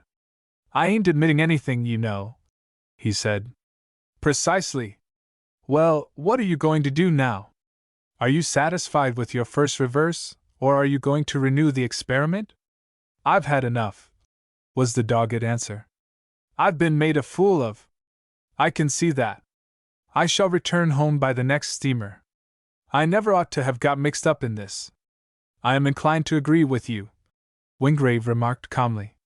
"Do I understand that if I choose to forget this little episode, you will return to England by the next steamer?" "I swear it," Richardson declared. "And in the meantime, that you make no further attempt of a similar nature?" "Not I," he answered with emphasis. "I've had enough." "Then," Wingrave said, "we need not prolong this conversation. Forgive my suggesting, Mr. Richardson, that whilst I am on deck, the other side of the ship should prove more convenient for you." The young man rose, and without a word staggered off. Wingrave watched him through half-closed eyes, until he disappeared. "It was worth trying," he said softly to himself. "A very clever woman, that. She looks forward through the years, and she sees the clouds gathering. It was a little risky, and the means were very crude. But it was worth trying. The moth and the candle." "Tomorrow morning," Ainsworth remarked, We shall land. Wingrave nodded. I shall not be sorry, he said shortly. Ainsworth fidgeted about. He had something to say, and he found it difficult. Wingrave gave him no encouragement. He was leaning back in his steamer chair, with his eyes fixed upon the skyline. Notwithstanding the incessant companionship of the last 6 days, Ainsworth felt that he had not progressed a single step towards establishing any more intimate relations between his employer and himself. Mrs. Travers is not on deck this afternoon, he remarked a trifle awkwardly. Indeed, Wingrave answered. I hadn't noticed. Ainsworth sat down. There was nothing to be gained by fencing. I wanted to talk about her, sir, if I might, he said. Wingrave withdrew his eyes from the sea, and looked at his companion in cold surprise. To me? He asked. Yes. I thought, the first few days, that Mrs. Travers was simply a vain little woman of the world, perfectly capable of taking care of herself, and heartless enough to flirt all day long, if she chose, without any risk, so far as she was concerned. I believe I made a mistake. This is most interesting, Wingrave said calmly. But why talk to me about the lady? I fancy that I know as much about her as you do.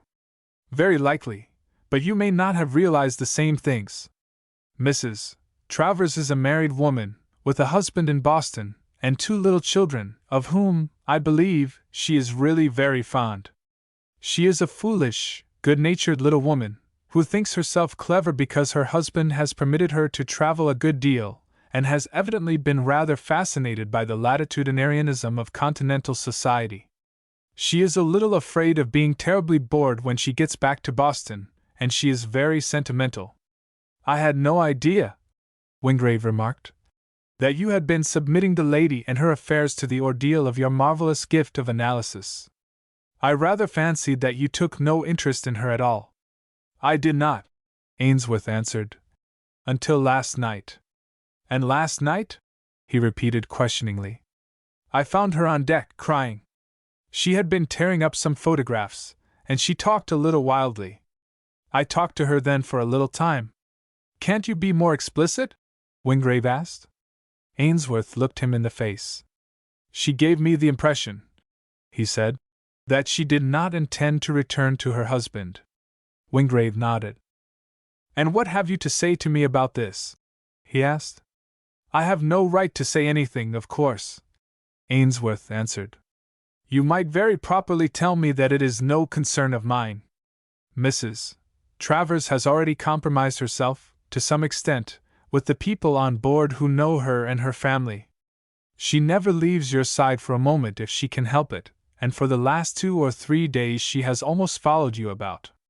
You may possibly derive some amusement from her society for a short time, but afterwards. Explain yourself exactly, Wingrave said. Is it necessary? Ainsworth declared brusquely. Talk sensibly to her. Don't encourage her if she should really be contemplating anything foolish. Why not? Oh, hang it all, Ainsworth declared. I'm not a moralist, but she's a decent little woman. Don't ruin her life for the sake of a little diversion. Wingrave, who had been holding a cigar case in his hand for the last few minutes, opened it, and calmly selected a cigar. Aren't you a little melodramatic, Ainsworth? He said. Sounds like it, no doubt, his companion answered. But after all, hang it, she's not a bad little sort, and you wouldn't care to meet her in Piccadilly in a couple of years' time. Wingrave turned a little in his chair. There was a slight hardening of the mouth, a cold gleam in his eyes. That, he remarked, is precisely where you are wrong. I am afraid you have forgotten our previous conversations on this or a similar subject. Disconnect me in your mind at once from all philanthropic notions. I desire to make no one happy, to assist at no one's happiness. My own life has been ruined by a woman. Her sex shall pay me where it can. If I can obtain from the lady in question a single second's amusement, her future is a matter of entire indifference to me. She can play the repentant wife, or resort to the primeval profession of her sex. I should not even have the curiosity to inquire which. In that case, Ainsworth said slowly, I presume that I need say no more. Unless it amuses you, Wingrave answered. It really is not worthwhile. Perhaps, Ainsworth remarked, it is as well that I should tell you this. I shall put the situation before Mrs. Travers exactly as I see it. I shall do my best to dissuade her from any further or more intimate intercourse with you. At the risk, of course, Wingrave said, of my offering you this? He drew a paper from his pocket book and held it out. It was the return half of a steamer ticket. Even at that risk, Ainsworth answered without hesitation. Wingrave carefully folded the document and returned it to his pocket. I am glad, he said, to find that you are so consistent. There is Mrs. Travers scolding the deck steward. Go and talk to her. You will scarcely find a better opportunity. Ainsworth rose at once. Wingrave in a few moments also left his seat, but proceeded in the opposite direction. He made his way into the purser's room, and carefully closed the door behind him. Mrs. Travers greeted Ainsworth without enthusiasm. Her eyes were resting upon the empty place which Wingrave had just vacated. Can I get your chair for you, Mrs. Travers? Ainsworth asked. Or shall we walk for a few minutes? Mrs. Travers hesitated. She looked around, but there was obviously no escape for her. I should like to sit down, she said. I am very tired this morning. My chair is next Mr. Wingrave's there. Ainsworth found her rug and wrapped it around her. She leaned back and closed her eyes. I shall try to sleep, she said. I had such a shocking night. He understood at once that she was on her guard, and he changed his tactics. First, he said, may I ask you a question? She opened her eyes wide and looked at him. She was afraid. Not now, she said hurriedly. This afternoon? This afternoon I may not have the opportunity, he answered. Is your husband going to meet you at New York, Mrs. Travers? No. Are you going direct to Boston? She looked at him steadily. There was a slight flush of color in her cheeks. I find your questions impertinent, Mr. Ainsworth, she answered. There was a short silence. Ainsworth hated his task and hated himself. But most of all, he pitied the woman who sat by his side. No, he said, they are not impertinent. I am the looker-on, you know, and I have seen a good deal. If Wingrave were an ordinary sort of man, I should never have dared to interfere. If you had been an ordinary sort of woman, I might not have cared to. She half rose in her chair. I shall not stay here, she began, struggling with her rug. Do, he begged. I want to be your friend, really. You are supposed to be his, she reminded him. He shook his head. I am his secretary. There is no question of friendship between us. For the rest, I told him that I should speak to you. You have no right to discuss me at all, she declared vehemently. None whatever, he admitted. I have to rely entirely upon your mercy. This is the truth. People are thrown together a good deal on a voyage like this. You and Mr. Wingrave have seen a good deal of one another. You are a very impressionable woman. He is a singularly cold, unimpressionable man. You have found his personality attractive. You fancy other things. Wingrave is not the man you think he is. He is selfish and entirely without affectionate impulses. The world has treated him badly, and he has no hesitation in saying that he means to get some part of his own back again. He does not care for you, he does not care for anyone. If you should be contemplating anything ridiculous from a mistaken judgment of his character, it is better that you should know the truth. The anger had gone. She was pale again, and her lips were trembling. Men seldom know one another, she said softly. You judge from the surface only. Mine is the critical judgment of one who has studied him intimately, Ainsworth said. Yours is the sentimental hope of one fascinated by what she does not understand. Wingrave is utterly heartless. That, she answered steadfastly, I do not believe. You do not because you will not, he declared. I have spoken because I wish to save you from doing what you would repent of for the rest of your days. You have the one vanity which is common to all women. You believe that you can change what, believe me, is unchangeable. To Wingrave, women are less than playthings. He owes the unhappiness of his life to one, and he would see the whole of her sex suffer without emotion. He is impregnable to sentiment. Ask him, and I believe that he would admit it. She smiled and regarded him with the mild pity of superior knowledge. You do not understand Mr. Wingrave, she remarked. Ainsworth sighed. He realized that every word he had spoken had been wasted upon this pale, pretty woman, who sat with her eyes now turned seawards, and the smile still lingering upon her lips. Studying her for a moment, he realized the danger more acutely than ever before. The fretfulness seemed to have gone from her face, the weary lines from her mouth. She had the look of a woman who has come into the knowledge of better things. And it was Wingrave who had done this. Ainsworth for the first time frankly hated the man. Once, as a boy, he had seen a keeper take a rabbit from a trap and dash its brains out against a tree. The incident flashed then into his mind. Only the face of the keeper was the face of Wingrave. Devil take the hindmost! Wingrave and Ainsworth were alone in a private room of the Waldorf Astoria Hotel. The table at which the former was seated was covered with letters and papers. A New York directory and an atlas were at his elbow. I propose, Wingrave said, leaning back in his chair, to give you some idea of the nature of my business in this country. You will be able then, I trust, to carry out my instructions more intelligibly. Ainsworth nodded. I thought, he said, that you came here simply to remain in seclusion for a time. That is one of my reasons, Wingrave admitted. But I had a special purpose in coming to America. During my enforced seclusion, I made the acquaintance of a man called Hardwell.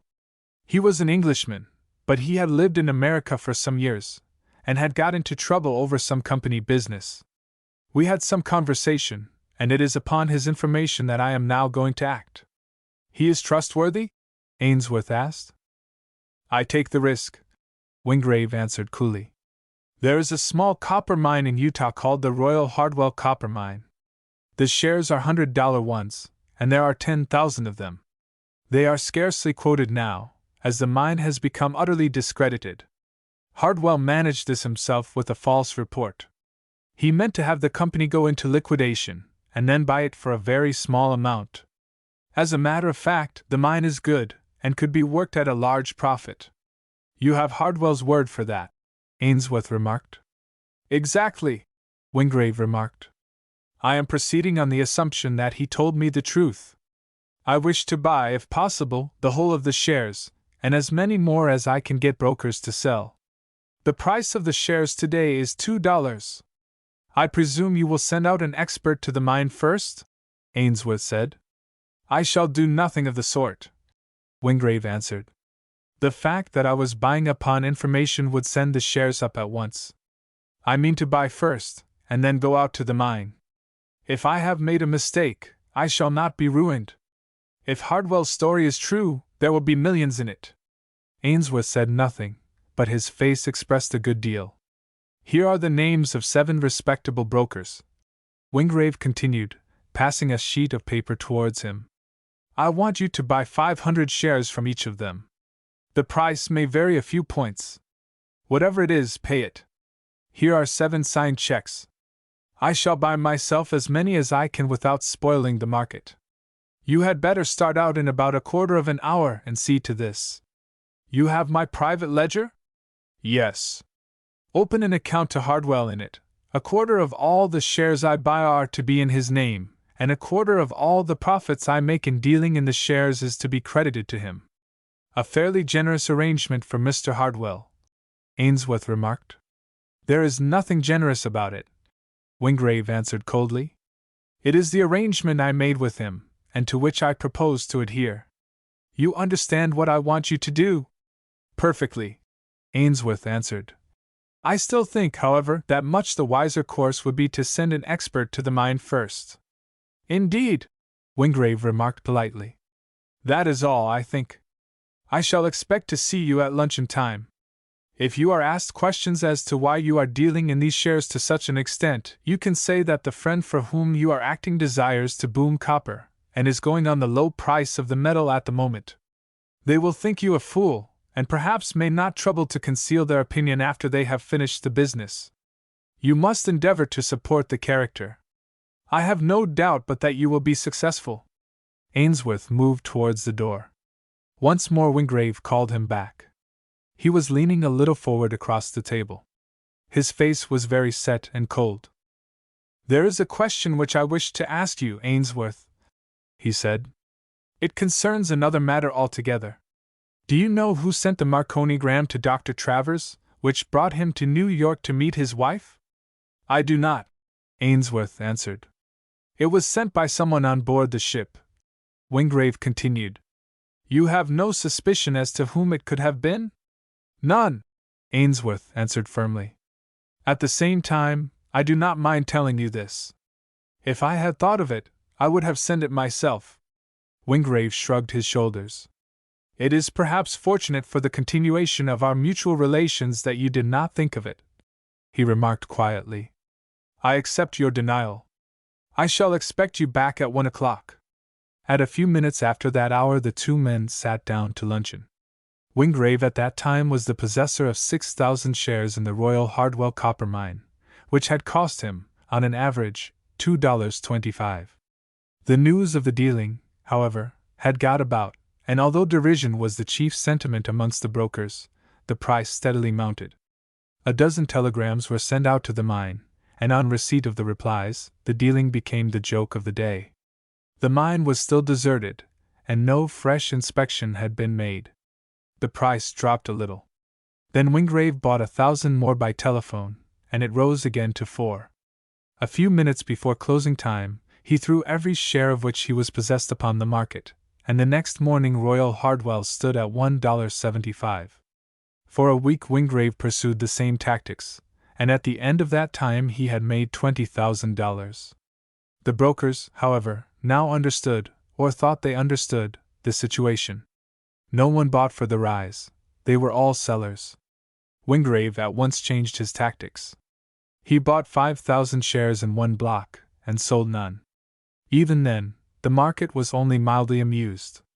In a fortnight he was the nominal owner of 16,000 shares in a company of which only 10,000 actually existed. Then he sat still, and the panic began.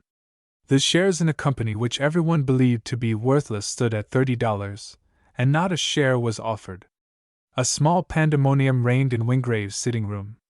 The telephone rang all the time, the place was besieged with brokers. Then Wingrave showed his hand. He had bought these shares to hold. He did not intend to sell one. As to the 6,000 owed to him beyond the number issued, he was prepared to consider offers. One broker left him a check for $20,000, another for nearly $40,000. Wingrave had no pity. He had gambled and won. He would accept nothing less than par price. The air in his sitting room grew thick with curses and tobacco smoke. Ainsworth began by hating the whole business, but insensibly the fascination of it crept over him. He grew used to hearing the various forms of protest, of argument and abuse, which one and all left Wingrave so unmoved. Sphinx-like he lounged in his chair, and listened to all. He never condescended to justify his position, he never met argument by argument. He had the air of being thoroughly bored by the whole proceedings. But he exacted always his pound of flesh. On the third afternoon, Ainsworth met on the stairs a young broker, whom he had come across once or twice during his earlier dealings in the shares. They had had lunch together, and Ainsworth had taken a fancy to the boy. He was little more, fresh from Harvard and full of enthusiasm. He scarcely recognized him for a moment. The fresh color had gone from his cheeks, his eyes were set in a fixed, wild stare. He seemed suddenly aged. Ainsworth stopped him. "Hullo, Nesbit!" he exclaimed. "What's wrong?" The young man would have passed on with a muttered greeting, but Ainsworth turned round with him, and led the way into one of the smaller smoking rooms. He called for drinks and repeated his question. "Your governor has me 600 Hardwells short," Nesbit answered curtly. 600? What does it mean? Ainsworth asked. $60,000 or thereabouts, the young man answered despairingly. His brokers won't listen to me, and your governor, Well, I've just been to see him. I won't call him names. And we thought that some fool of an Englishman was burning his fingers with those shares. I'm not the only one caught, but the others can stand it. I can't, worse luck. I'm beastly sorry, Ainsworth said truthfully. I wish I could help you. Nesbit raised his head. A sudden light flashed in his eyes. He spoke quickly, almost feverishly. Say, Ainsworth, he exclaimed, do you think you could do anything with your governor for me? You see, it's ruin if I have to pay up. I wouldn't mind, for myself, but I was married 4 months ago, and I can't bear the thought of going home and telling her. All the money we have between us is in my business, and we've got no rich friends or anything of that sort. I don't know what I'll do if I have to be hammered. I've been so careful, too. I didn't want to take this on, but it seemed such a soft thing. If I could get off with 20,000, I'd keep my head up. I hate to talk like this. I'd go down like a man if I were alone, but oh! Confound it all! He exclaimed with an ominous break in his tone. Ainsworth laid his hand upon the boy's arm. Look here, he said. I'll try what I can do with Mr. Wingrave. Wait here. Ainsworth found his employer alone with his broker, who was just hastening off to keep an appointment. He plunged at once into his appeal. Mr. Wingrave, he said, you have just had a young broker named Nesbit on. Wingrave glanced at a paper by his side. Yes, he said. 600 short. I wish they wouldn't come to me. I've been talking to him downstairs, Ainsworth said. This will break him. Then I ought not to have done business with him at all, Wingrave said coolly. If he cannot find $60,000, he has no right to be in Wall Street. I dare say he'll pay, though. They all plead poverty, curs. I think Nesbit's case is a little different from the others, Ainsworth continued. He is quite young, little more than a boy, and he has only just started in business. To be hammered would be absolute ruin for him. He seems such a decent young fellow, and he's only just married. He's in an awful state downstairs. I wish you'd have another talk with him. I think you'd feel inclined to let him down easy. Wingrave smiled coldly. My dear Ainsworth, he said, you astonish me. I am not interested in this young man's future or in his matrimonial arrangements. He has gambled with me and lost. I presumed that he would have taken my money if I had been the fool they all thought me. As it is, I mean to have his, down to the last cent. He isn't like the others, Ainsworth protested doggedly. He's only a boy, and it seems such jolly hard luck, doesn't it? Only 4 months married. New York hasn't much pity for paupers. He looks mad enough to blow his brains out.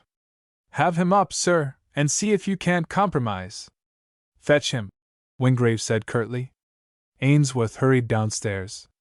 The boy was walking restlessly up and down the room. The look he turned upon Ainsworth was almost pitiful. He'll see you again, Ainsworth said hurriedly. Come along. The boy wrung his hand.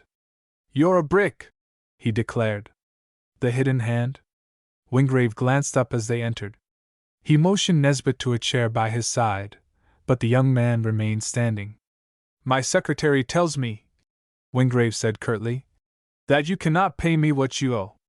It's more than I possess in the world, sir, Nesbit answered. It is not a large amount, Wingrave said. I do not see how you can carry on business unless you can command such a sum as this. Nesbit moistened his dry lips with his tongue. I have only been doing a very small business, sir, he answered, but quite enough to make a living. I don't speculate as a rule. Hardwell's seemed perfectly safe, or I wouldn't have touched them. I sold at 4. They are not worth 1. I could have bought thousands last week for $2. That is beside the question, Wingrave answered. If you do not pay this, you have cheated me out of my profits, for I should have placed the commission with brokers who could. Why did you wish to see me again? I thought that you might give me time, Nesbit answered, raising his head and looking Wingrave straight in the face. It seems rather a low-down thing to come begging.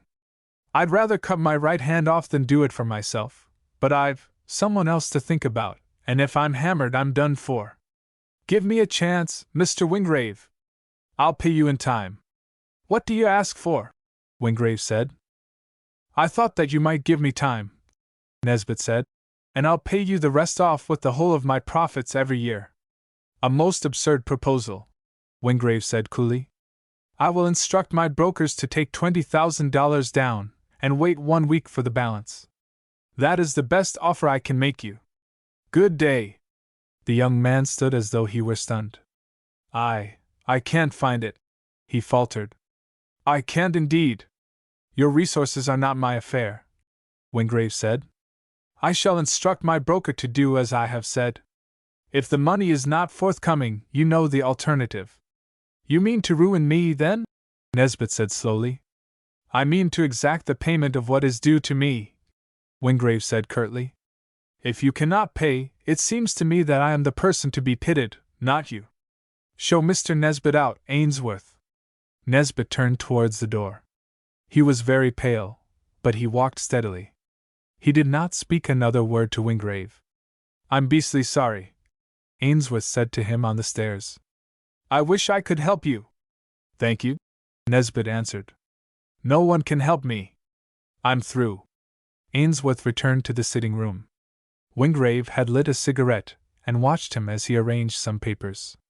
Quite a comedy, isn't it? He remarked grimly. It doesn't present itself in that light to me, Ainsworth answered. Wingrave blew the smoke away from in front of his face. Ah, he said, I forgot that you were a sentimentalist. I look upon these things from my own point of view. From yours, I suppose I must seem a very disagreeable person.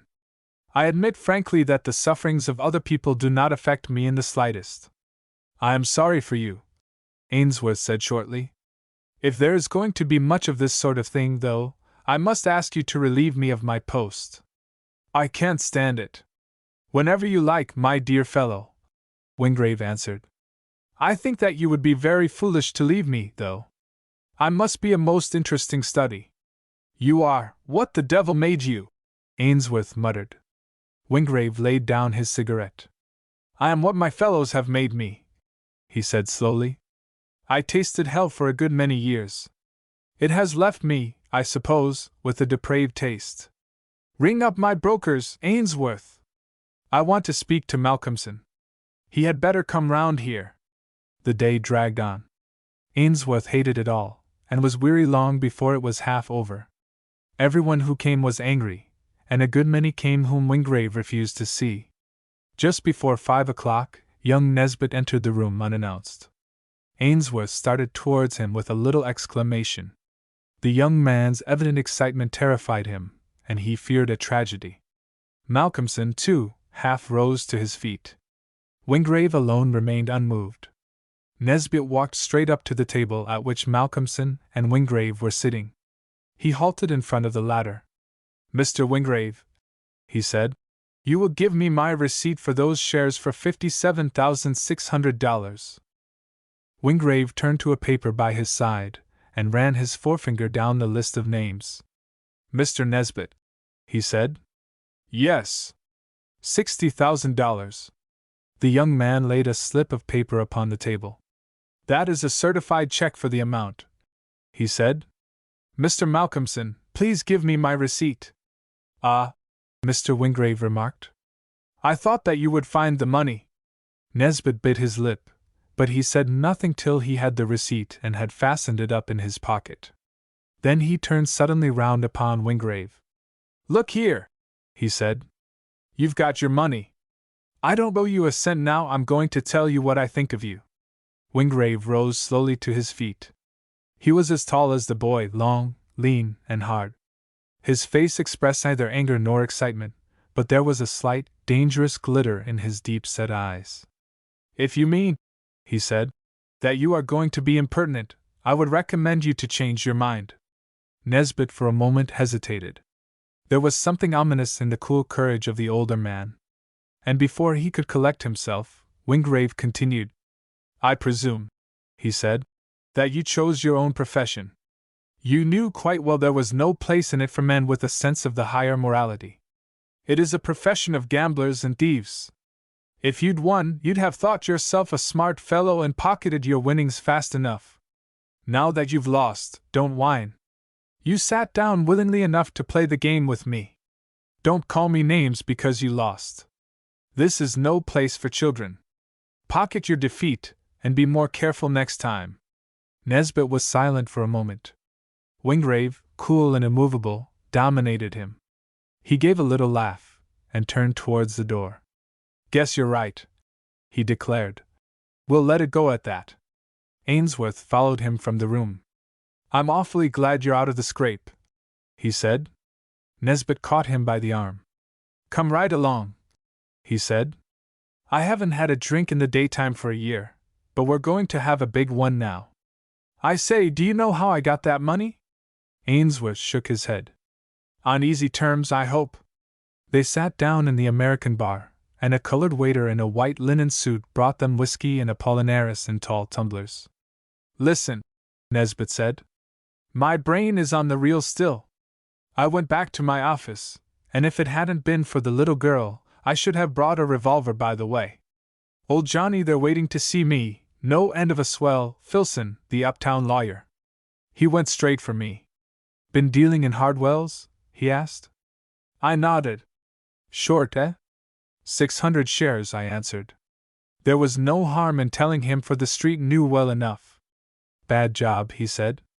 How much does Wingrave want? Shares at par, I answered. It comes to close on $57,600. I'm going to find you the money, he said. Then I can tell you the things in my office began to swim. I'd an idea somehow that he was there as a friend, but nothing like this. I couldn't answer him. It's a delicate piece of business, he went on.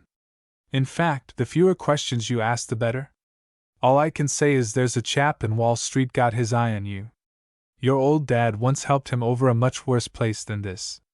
Anyhow, I've a check here for $60,000, and no conditions, only that you don't talk. But when am I to pay it back? I gasped. If my client ever needs it, and you can afford it, he will ask for it, Filson answered. That's all. And before I could say another darned word, he was gone, and the check was there on my desk. Ainsworth sipped his whiskey and Apollinaris, and lit a cigarette. And they say, he murmured, that romance does not exist in Wall Street.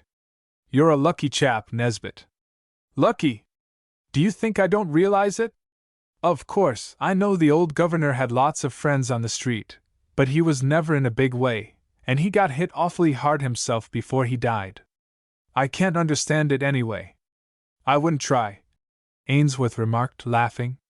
By the by, your friend, whoever he was, must have got to know pretty quickly. Nesbit nodded.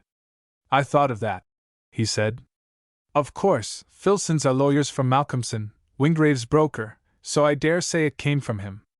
Say, Ainsworth, you don't mind if I ask you something? Not at all, Ainsworth answered. What is it? Why the devil do you stop with a man like Wingrave? He doesn't seem your sort at all. Ainsworth hesitated.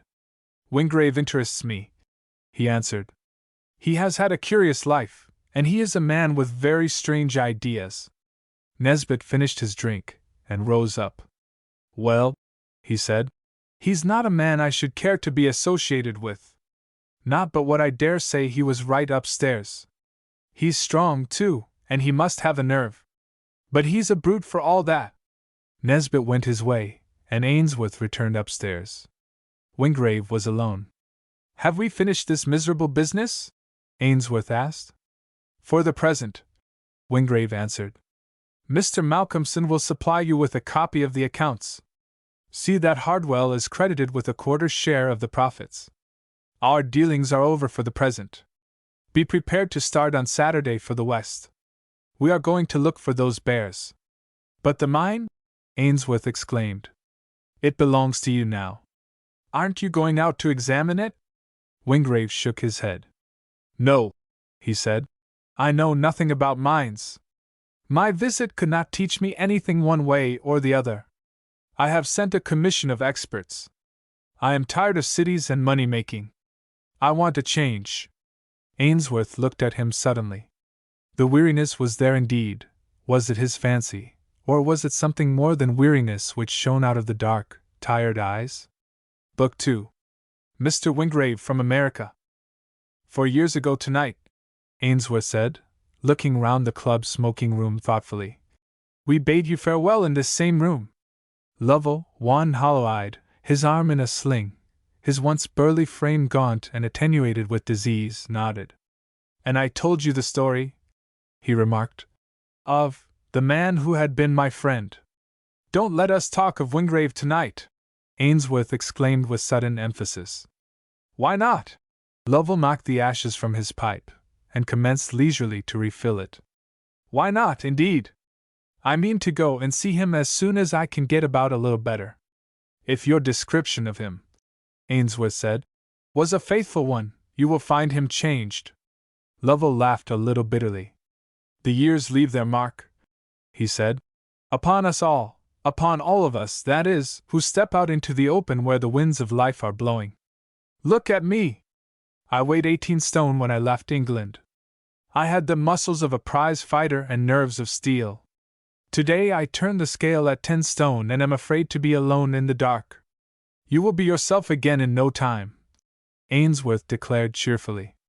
I shall be better than I am now, I hope, Lovell answered, but I shall never be the man I was. I have seen, God grant that I may some day forget what I have seen. No wonder that my nerves have gone. I saw a Russian correspondent, a strong, brutal-looking man, go off into hysterics. I saw another run amok through the camp, shooting right and left, and finally blow his own brains out. Many a night I sobbed myself to sleep. The men who live through tragedies, Ainsworth, age fast. I expect that I shall find Wingrave changed. I would give a good deal, Ainsworth declared, to have known him when you did.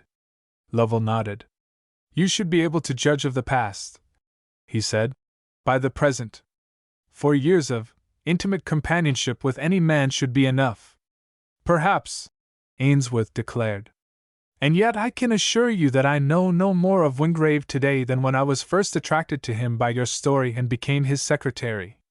It is a humiliating confession, but it is the truth. That is why you remain with him, Lovell remarked. I suppose so.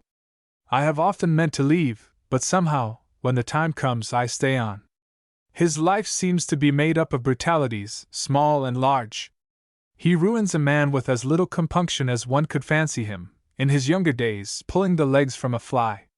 I have never seen him do a kindly action. And yet, all the time I find myself watching for it. A situation arises, and I say to myself, now I am going to see something different. I never do, and yet I always expect it. Am I boring you, Lovell? Not in the least. Go on. Anything concerning Wingrave interests me. It is 4 years ago, you know, since I went to him. My first glimpse of his character was the cold brutality with which he treated Lady Ruth when she went to see him. Then we went down to his country place in Cornwall. There was a small child there, whose father had been the organist of the village, and who had died penniless.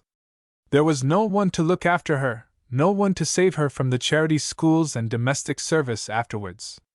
The church was on Wingrave's estate. It should have been his duty to augment the ridiculous salary the dead man had received. Would you believe it, Wingrave refused to do a single thing for that child. He went down there like a vandal to sell the heirlooms and pictures which had belonged to his family for generations.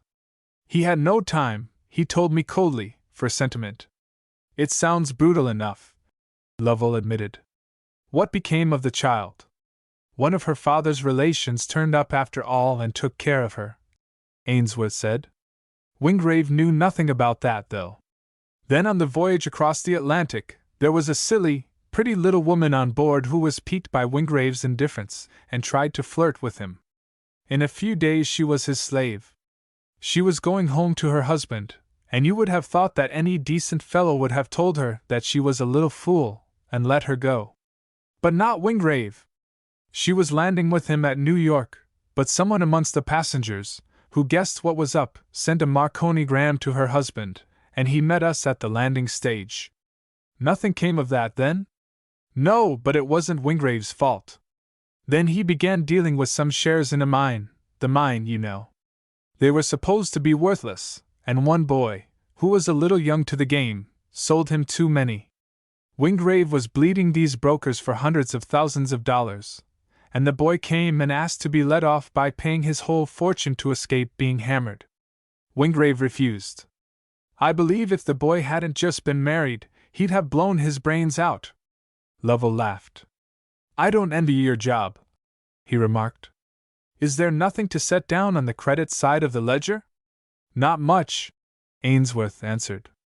He is a fine sportsman, and he saved my life in the Rockies, which makes me feel a bit uncomfortable sometimes. He has a sense of justice, for he heard of this mine from a man in prison, and he has kept accounts showing the fellow's share down to the last halfpenny. But I have never yet known him to speak a kindly word or do a kindly deed. He seems intent upon carrying out to the letter his own principles, to make as many people as possible suffer for his own broken life. Now he is back here, a millionaire, with immense power for good or for evil. I am almost afraid of him. I wouldn't be Lady Ruth or her husband for something. Lovell smoked thoughtfully for a time. Wingrave was always a little odd, he remarked, but I never thought that he was a bad chap. Go and see him now, Ainsworth said. Tell me if you think he wears a mask or whether he is indeed what he seems. The hall porter entered the room and addressed Ainsworth. Gentleman called for you, sir, he announced. It is Wingrave, Ainsworth declared. Come and speak to him. They descended the stairs together. Outside, Wingrave was leaning back in the corner of an electric brougham, reading the paper. Ainsworth put his head in at the window. You remember Lovell, Mr. Wingrave?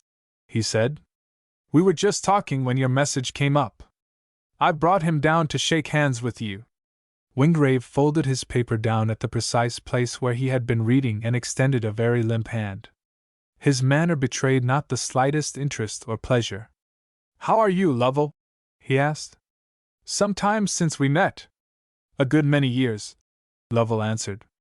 Finished your campaigning? Wingrave inquired. Knocked you about a bit, haven't they? They very nearly finished me, Lovell admitted. I shall pick up all right over here, though. There was a moment's silence. Lovell's thoughts had flashed backwards through the years, back to the time when he had sat within a few feet of this man in the crowded court of justice and listened through the painful stillness of that heavy atmosphere, charged with tragedy, to the slow unfolding of the drama of his life. There had been passion enough then in his voice and blazing in his eyes, emotion enough in his twitching features and restless gestures to speak of the fire below. And now, pale and cold, the man who had gripped his fingers then and held on to them like a vice, seemed to find nothing except a slight boredom in this unexpected meeting. I shall see you again, I hope, Wingrave remarked at last. By the by, if we do meet, I should be glad if you would forget our past acquaintance. Sir Wingrave Seaton does not exist any longer.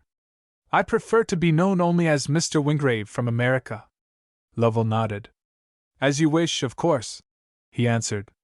I do not think, he added, that you need fear recognition. I myself should have passed you in the street. Wingrave leaned back in the carriage. Ainsworth, he said, if you are ready, will you get in and tell the man to drive to Cadogan Square? Good night, Mr. Lovell. Lovell re-entered the club with a queer little smile at his lips. The brougham glided up into the Strand and turned westwards. We are going straight to the Barringtons? Ainsworth asked. Yes, Wingrave answered. While I think of it, Ainsworth, I wish you to remember this. Both Lady Ruth and her husband seem to think it part of the game to try and make a cat's paw of you. I am not suggesting that they are likely to succeed, but I do think it possible that one of them may ask you questions concerning certain investments in which I am interested. I rely upon you to give them no information. I know very little about your investments, outside the mine, Ainsworth answered. They couldn't very well approach a more ignorant person. Are you going to help Barrington to make a fortune? Wingrave turned his head. There was a slight contraction of the forehead, an ominous glitter in his steel-gray eyes. I think, he said, you know that I am not likely to do that. The two men did not meet again till late in the evening. Lady Ruth's rooms were crowded, for it was the beginning of the political season, and her parties were always popular. Nevertheless, she found time to beckon Wingrave to her before they had been in the room many minutes. "I want to talk to you," she said a little abruptly. "You might have come this afternoon as you promised." Lady Ruth was a wonderful woman. A well-known statesman had just asked a friend her age. "I don't know," was the answer. "But whatever it is, she doesn't look it." Tonight she was almost girlish. Her complexion was delicate and perfectly natural.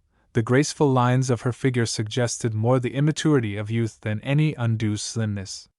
She wore a wonderful collar of pearls around her long, shapely neck, but very little other jewelry. The touch of her fingers upon Wingrave's coat sleeve was a carefully calculated thing. If he had thought of it, he could have felt the slight appealing pressure with which she led him towards one of the smaller rooms. "There are 2 chairs there," she said. "Come and sit down. I have something to say to you." The shadow of a fear. For several minutes Lady Ruth said nothing. She was leaning back in the farthest corner of her chair, her head resting slightly upon her fingers, her eyes studying with a curious intentness the outline of Wingrave's pale, hard face. He himself, either unconscious of, or indifferent to her close scrutiny, had simply the air of a man possessed of an inexhaustible fund of patience. "Wingrave," she said quietly, "I think that the time has gone by when I was afraid of you." He turned slightly towards her, but he did not speak. "I am possessed," she continued, "at present, of a more womanly sentiment. I am curious." "Ah," he murmured, "you were always a little inclined that way. I am curious about you," she continued. "You are, comparatively speaking, young, well-looking enough, and strong. Your hand is firmly planted upon the lever which moves the world. What are you going to do?" "That," he said, "depends upon many things." "You may be ambitious," she remarked. "If so, you conceal it admirably. You may be devoting your powers to the consummation of vengeance against those who have treated you ill. There are no signs of that either at present. We have excellent authority," he remarked, "for the statement that a considerable amount of satisfaction is derivable from the exercise of that sentiment." "Perhaps," she answered, "but the pursuit of vengeance for wrongs of the past is the task of a fool. Now you are not a fool. You carry your life locked up within you as a strong man should. But there are always some who may look in through the windows. I should like to be one. An empty cupboard," he declared. "A cupboard swept bare by time and necessity." She shook her head. "Your life," she said, "is molded towards a purpose." "What is it?" "I must ask myself the question," he declared, "before I can tell you the answer." "No," she said, "the necessity does not exist. Your reckless pursuit of wealth, your return here, the use you are making of my husband and me, are all means towards some end. Why not tell me? Your imagination," he declared, "is running away with you." "Are you our enemy?" she asked. "Is this seeming friendship of yours a cloak to hide some scheme of yours to make us suffer? Or," she drew a little closer to him, and her eyes drooped. "Or what?" he repeated. "Is there a little left," she whispered, "of the old folly?" "Why not?" he answered quietly. "I was very much in love with you." "It is dead," she murmured. "I believe that you hate me now." Her voice was almost a caress. She was leaning a little towards him. Her eyes were seeking to draw his. "Hate you? How impossible!" he said calmly. "You are still a beautiful woman, you know, Ruth." He turned and studied her critically. Lady Ruth raised her eyes once, but dropped them at once. She felt herself growing paler. A spasm of the old fear was upon her. "Yes," he continued, "age has not touched you. You can still pour, if you will, the magic drug into the wine of fools. By the by, I must not be selfish. Aren't you rather neglecting your guests?" "Never mind my guests," she answered.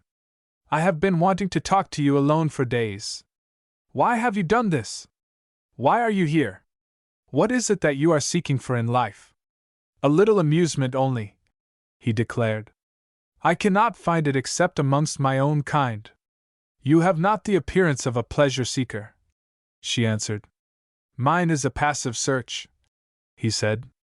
I have some years to live, and of solitude, well, I have tasted at once the joys and the depths. You are not in love with me any longer, are you? She asked. I am not bold enough to deny it, he answered, but do not be afraid that I shall embarrass you with a declaration. To tell you the truth, I have not much feeling left of any sort. You mean to keep your own counsel, then? She asked. It is so little to keep, he murmured, and I have parted with so much. She measured the emotion of his tone, the curious yet perfectly natural indifference of his manner, and she shivered a little. Always she feared what she could not understand. I had hoped, she said sadly, that we might at least have been friends. He shook his head. I have no fancy, he declared, for the cemeteries of affection. You must remember that I am beginning life anew. I do not know myself yet, or you. Let us drift into the knowledge of one another, and perhaps, there may be no question of friendship. Lady Ruth went back to her guests, and with the effortless ease of long training, she became once more the gracious and tactful hostess. But in her heart, the fear had grown a little stronger, and a spectre walked by her side. Once during the evening, her husband looked at her questioningly, and she breathed a few words to him. He laughed reassuringly. Oh, Wingrave's all right, I believe, he said. It's only his manner that puts you off a bit. He's just the same with everyone. I don't think he means anything by it. Lady Ruth shivered, but she said nothing. Just then Ainsworth came up, and with a motion of her fan she called him to her. Please take me into the other room, she said. I want a glass of champagne, and on the way you can tell me all about America. One is always making epigrams about America, he protested, smiling. Won't you spare me? Tell me, then, how you progress with your great character study. Ah, he remarked quietly. You come now to a more interesting subject. Yes? Frankly, I do not progress at all. So far as you have gone. If, he said, I were to take pen and paper and write down, at this moment, my conclusions so far as I have been able to form any, I fancy that they would make evil reading. Permit me! They stood for a few minutes before the long sideboard. A footman had poured champagne into their glasses, and Lady Ruth talked easily enough the jargon of the moment. But when they turned away, she moved slowly, and her voice was almost a whisper. Tell me this, she said. Is he really as hard and cold as he seems? You have lived with him now for 4 years. You should know that, at least. I believe that he is, Ainsworth answered. I can tell you that much, at least, without breach of faith. So far as one who watches him can tell, he lives for his own gratification, and his indulgence in it does not, as a rule, make for the happiness of other people. Then what does he want with us? She asked almost sharply. I ask myself that question until I am terrified. Ainsworth hesitated. It is very possible, he said, that he is simply making use of you to re-enter the world. Curiously enough, he has never seemed to care for solitude.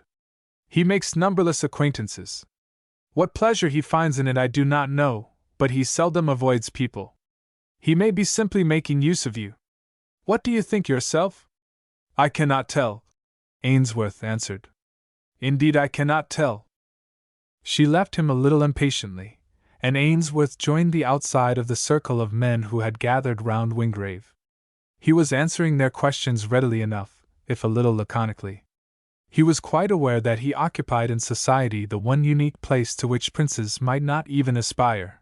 There was something of divinity about his millions, something of awe in the tone of the men with whom he talked. Women pretended to be interested in him because of the romance of his suddenly acquired wealth. The men did not trouble to deceive themselves or anyone else. A break-up of the group came when a certain great and much talked about lady sent across an imperative message by her cavalier for the moment. She desired that Mr. Wingrave should be presented to her. They passed down the room together a few moments later, the Marchioness, wonderfully dressed in a gown of strange turquoise blue, looking up at her companion, and talking with somewhat unusual animation. Everyone made remarks, of course, exchanged significant glances and unlovely smiles. It was so like the Marchioness to claim, as a matter of course, the best of everything that was going.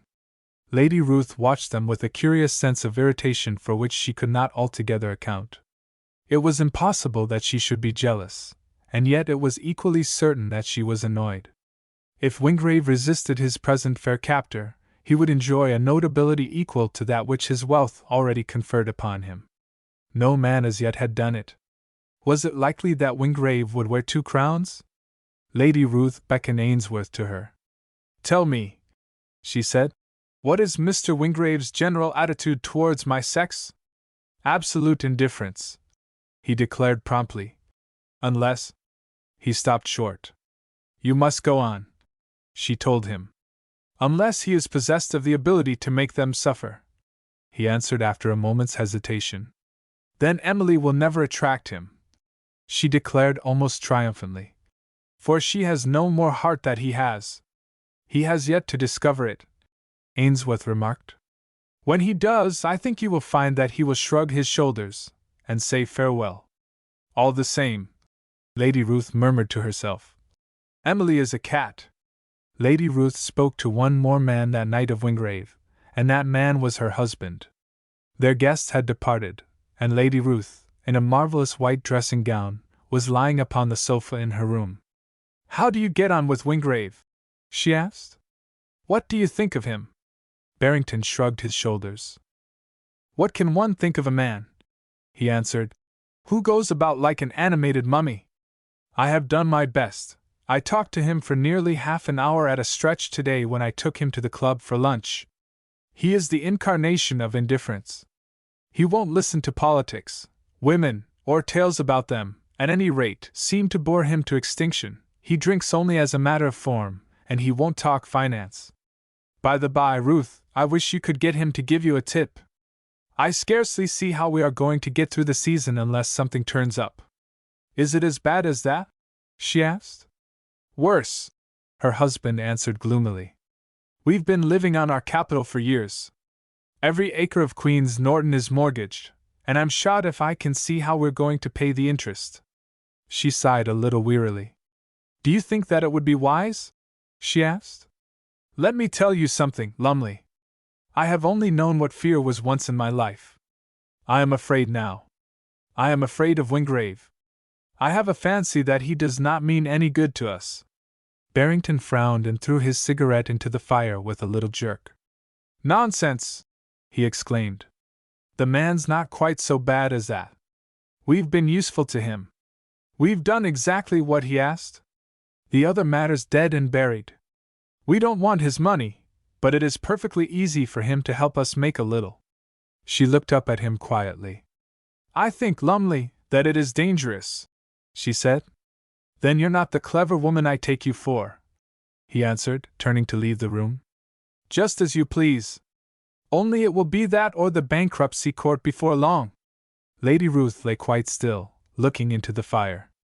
When her maid came, she moved on tiptoe, for it seemed to her that her mistress slept. But Lady Ruth was wide awake, though the thoughts which were flitting through her brain had, perhaps, some kinship to the land of dreams. Juliet asked questions. "Any place?" the girl exclaimed as she entered. "More unlike a solicitor's office. I never saw. Flowers outside and flowers on your desk, Mr. Pengarth. Don't you have to apologize to your clients for your surroundings? There's absolutely nothing, except the brass plate outside, to show that this isn't an old-fashioned farmhouse, stuck down in the middle of a village. Fuchsias in the window-sill, too." He placed a chair for her, and laid down the deed which he had been examining, with a little sigh of relief. It really was very hard work pretending to be busy. "You see, Miss Juliet," he explained with twinkling eyes, "my clients are all country folk, and it makes them feel more at home to find a lawyer's office not very different from their own parlor." She nodded. "What would the great man say?" she inquired, pointing to the rows of black tin boxes which lined the walls. "Sir Wingrave Seaton is never likely to come here again, I am afraid. he answered. If he did, I don't think he'd mind. To tell you the truth, I'm rather proud of my office, young lady. She looked around. They are nice, she said decidedly, but unbusinesslike. You're going to put up the pony and stay to lunch, of course? He said. I'll ring for the boy. She stopped him. Please don't, she exclaimed. I have come to see you, on business. Mr. Pengarth, after his first gasp of astonishment, was a different man. He fumbled about on the desk, and produced a pair of gold spectacles, which he adjusted with great nicety on the edge of his very short nose. On business, my dear, he repeated. Well, well. To be sure. Is it Miss Harrison who has sent you? Mr. Pengarth's visitor looked positively annoyed. She leaned across the table towards him so that the roses in her large hat almost brushed his forehead. Her wonderful brown eyes were filled with reproach. Mr. Pengarth, she said, do you know how old I am? How old, my dear? Why, let me see, he exclaimed. 14 and, why, God bless my soul, you must be 18.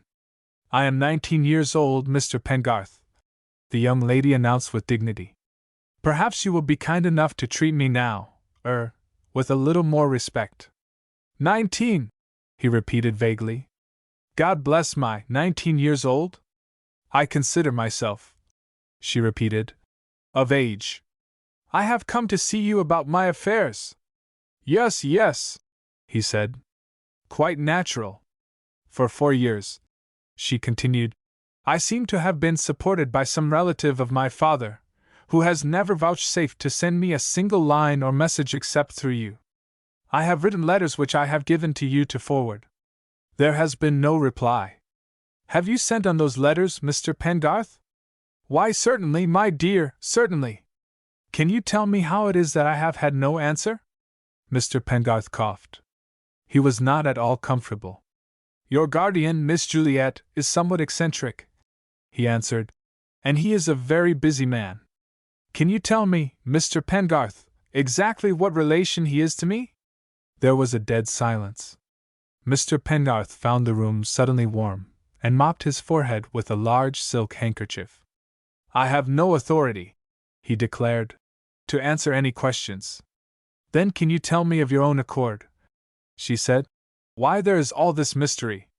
Why may I not know who he is? Why may I not write to him? Am I anything to be ashamed of, that he will not trust me even with his name? I am tired of accepting so much and not being able to offer even my thanks in return. It is too much like charity. I have made up my mind that if this is to go on, I will go away and earn my own living. There, Mr. Pengarth. Rubbish, he exclaimed briskly. What at? Painting, she declared triumphantly. I have had this in my mind for some time, and I have been trying to see what I can do best. I have quite decided, now, to be an artist. Pictures, he declared sententiously, don't sell. Mine do, she answered, smiling. I have had a check for 3 guineas from a shop in London for a little sea piece I did in 2 afternoons. He regarded her admiringly. You are a wonderful child, he exclaimed. I am not a child at all, she interrupted warmly. And you can just sit down and write to your silly client and tell him so. I will certainly write to him, he affirmed. I will do so today. You will not do anything rash until I have had time to get a reply? No, she answered graciously. I will wait for a week. After that, well, I might do anything. You wouldn't leave Tredowin, Miss Juliet, he protested. It would break my heart, of course, she declared, but I would do it and trust to time to heal it up again. Tredowin seems like home to me, but it isn't really, you know. Some day, Sir Wingrave Seaton may want to come back and live there himself. Are you quite certain, Mr. Pengarth, that he won't be angry to hear that we have been living at the house all this time? Certain, Mr. Pengarth declared firmly. He left everything entirely in my hands. He did not wish me to let it, but he did not care about its being altogether uninhabited. The arrangement I was able to make with your guardian was a most satisfactory one. But surely he will come back himself some time? she asked. The lawyer shook his head sorrowfully. I am afraid, he said, that Sir Wingrave has no affection for the place whatever. No affection for Tredwin, she repeated wonderingly. Do you know what I think, Mr. Pengarth? I think that it is the most beautiful house in the world. And yet you talk of leaving it. I don't want to go, she answered, but I don't want to be accepting things all my life from someone whose name even I do not know. Well, well, he said, you must wait until I have written my letter. Time enough to talk about that later on. Now, if you won't stay to lunch, you must come and see Rachel and have some cake and a glass of wine. How sweet of you, she exclaimed. I'm frightfully hungry. Can I do anything to stop growing, Mr. Pengarth? I'm getting taller and taller. She stood up. She was head and shoulders taller than the little lawyer, slim as a lath, and yet wonderfully graceful. She laughed down at him and made a little grimace. I'm a giraffe, am I not? She declared. And I'm still growing. Do show me your garden, Mr. Pengarth. I want to see your hollyhocks. Everyone is talking about them. They were joined in a few minutes by a prim, dignified little lady, ridiculously like Mr. Pengarth, whom he called sister, and she Miss Rachel. Juliet walked down the garden between them. Sister, Mr. Pengarth said, Juliet has come today to see me on business. In effect, she has come to remind me that she is grown up. Grown up, Miss Rachel protested vigorously. Rubbish! I am 19 years old, Juliet declared. And what if you are? Miss Rachel replied briskly. In my young days we were in the nursery at 19. Quite so, Mr. Pengarth assented with relief. You took me by storm just now, Miss Juliet. After all, you are only a child. I am old enough to feel and to mean all that I said to you, Mr. Pengarth, she answered gravely. And that reminds me, too, there was something else I meant to ask you. Sister, Mr. Pengarth said, have you ordered the wine and the cake? Bless me, no, Miss Rachel declared. It shall be ready in 5 minutes. She entered the house. Mr. Pengarth stooped to pick some lavender. The only time I ever saw Sir Wingrave Seaton, she said, was on the day before I was told that a relation of my father had been found, who was willing to take charge of me. There was a younger man with him, someone very, very different from Sir Wingrave. Do you know who he was? A sort of secretary of Sir Wingrave, I believe, dear. I never met him. I was, unfortunately, away at the time they came. He was very nice and kind to me, the girl continued. Just as nice as Sir Wingrave was horrid. I suppose it was because they came on that day, but I have always connected him somehow with this mysterious relation of mine. Mr. Ainsworth didn't help to find him, did he? Certainly not, the lawyer answered. The instructions I had came first from Mr. Saunders, the vicar of the parish. It was he who appeared to have made the necessary inquiries. Horrid old man, she declared.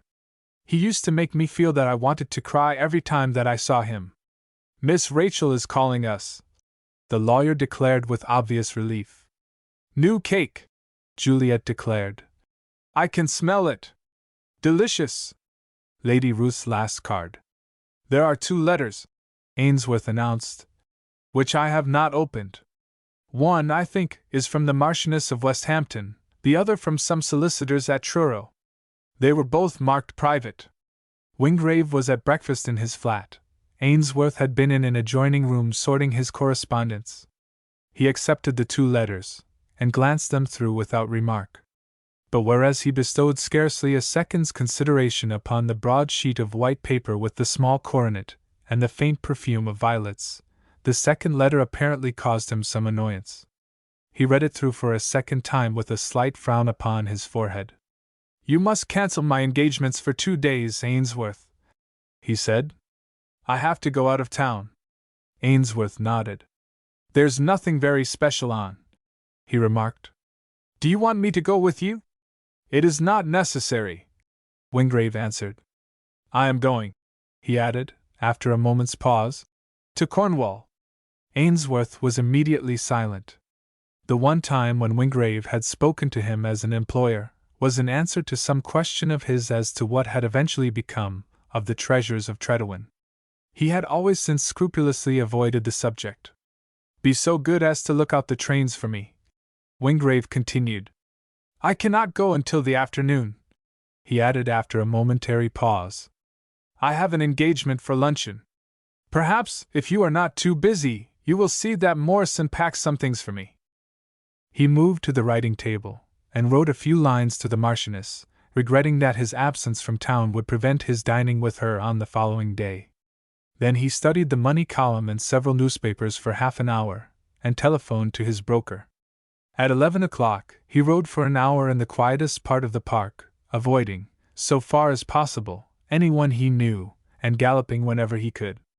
It was the only form of exercise in which he was known to indulge, although the knowledge of English games, which he sometimes displayed, was a little puzzling to some of his acquaintances. On his return, he made a simple but correct toilet, and at 1:30 he met Lady Ruth at Prince's restaurant. Lady Ruth's gown of dove color, with faint touches of blue, was effective, and she knew it. Nevertheless, she was a little pale, and her manner lacked that note of quiet languor which generally characterized it. She talked rather more than usual, chattering idly about the acquaintances to whom she was continually nodding and bowing. Her face hardened a little as the Marchioness, on her way through the room with a party of friends, stopped at their table. The two women exchanged the necessary number of inanities. Then the Marchioness turned to Wingrave. "You won't forget that you are dining with me tomorrow?" Wingrave shook his head regretfully. "I am sorry," he said, "but I have to go out of town. I have just written you." "What a bore," she remarked. "Business, of course." She nodded and passed on. Her farewell to Lady Ruth was distinctly curt. Wingrave resumed his seat and his luncheon without remark. "Hateful woman," Lady Ruth murmured. "I thought you were friends," Wingrave remarked. "Yes, we are," Lady Ruth assented. "The sort of friendship you men don't know much about. You see a good deal of her, don't you?" Wingrave raised his head and looked at Lady Ruth contemplatively. "Why do you ask me that?" he asked. "Curiosity." "I do," he remarked. "You should be grateful to her." "Why?" "It may save you a similar infliction." Lady Ruth was silent for several moments. "Perhaps," she said at last. "I do not choose to be relieved." Wingrave bowed, his glass in his hand. His lips were curled into the semblance of a smile, but he did not say a word. Lady Ruth leaned a little across the table so that the feathers of her hat nearly brushed his forehead. "Wingrave," she asked, "do you know what fear is?" "Perhaps not. You are a man, you see. No one has ever called me a coward. You wouldn't, would you?" "No," he said deliberately. "You are not a coward. There is only one sort of fear which I know," she continued, "and that is the fear of what I do not understand. And that is why, Wingrave, I am afraid of you." He set down his glass, and his fingers trifled for a moment with its stem. His expression was inscrutable. "Surely," he said, "you are not serious." "I am serious," she declared, "and you know that I am." "You are afraid of me," he repeated softly. "I wonder why." She looked him straight in the eyes. "Because," she said, "I did you once a very grievous wrong. Because I know that you have not forgiven me. Because I am very sure that all the good that was in you lies slain." "By whose hand?" he asked quietly. "No. You need not answer. You know. So do I. Yes, I can understand your fear. But I do not understand why you confess it to me." "Nor I," she answered. "Nor do I understand why I am here, at your bidding, nor why I keep you always by my side whenever you choose to take your place there. Are you a vain man, Wingrave? Do you wish to pose as the friend of a woman whom the world has thought too ambitious to waste time upon such follies? There is the Marchioness. She would do you more credit still." "Thank you," he answered. "I like to choose the path myself when I pass into the maze of follies." "You have not yet explained yourself," she reminded him. "Of all people in the world, you have chosen us for your presumptive friends. Why? You hate us both. You know that you do. Is it part of a scheme? Lumley is investing money on your advice. I am allowing myself to be seen about with you more than is prudent, considering all things. Do you want to rake out the ashes of our domestic hearth, to play the part of melodramatic villain? You are ingenious enough, and powerful enough. You put strange ideas into my head, he told her lightly. Why should I not play the part that you suggest? It might be amusing, and you certainly deserve all the evil which I could bring upon you. She leaned a little across the table towards him. Her eyes were soft and bright, and they looked full into his. The color in her cheeks was natural. The air around him was faintly fragrant with the perfume of her clothes and hair. We couldn't leave off playing at the game, and act it, could we? She murmured. We couldn't really be friends? Lady Ruth had played her trump card. She had touched his fingers with hers, her eyes shone with the promise of unutterable things. But if Wingrave was moved, he did not show it. I wish, he said, that I could accept your offer in the spirit with which you tender it. Unfortunately, I am a maimed person. My sensibilities have gone. Friendship, in the more intimate sense of the word, I may never hope to feel again.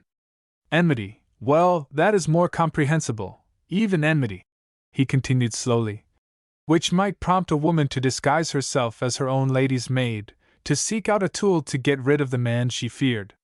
Pardon me, Lady Ruth, you are eating nothing. She pulled down her veil. Thank you, I have finished, she said in a low tone. He called for the bill. Pray, don't let my little remark distress you, he said.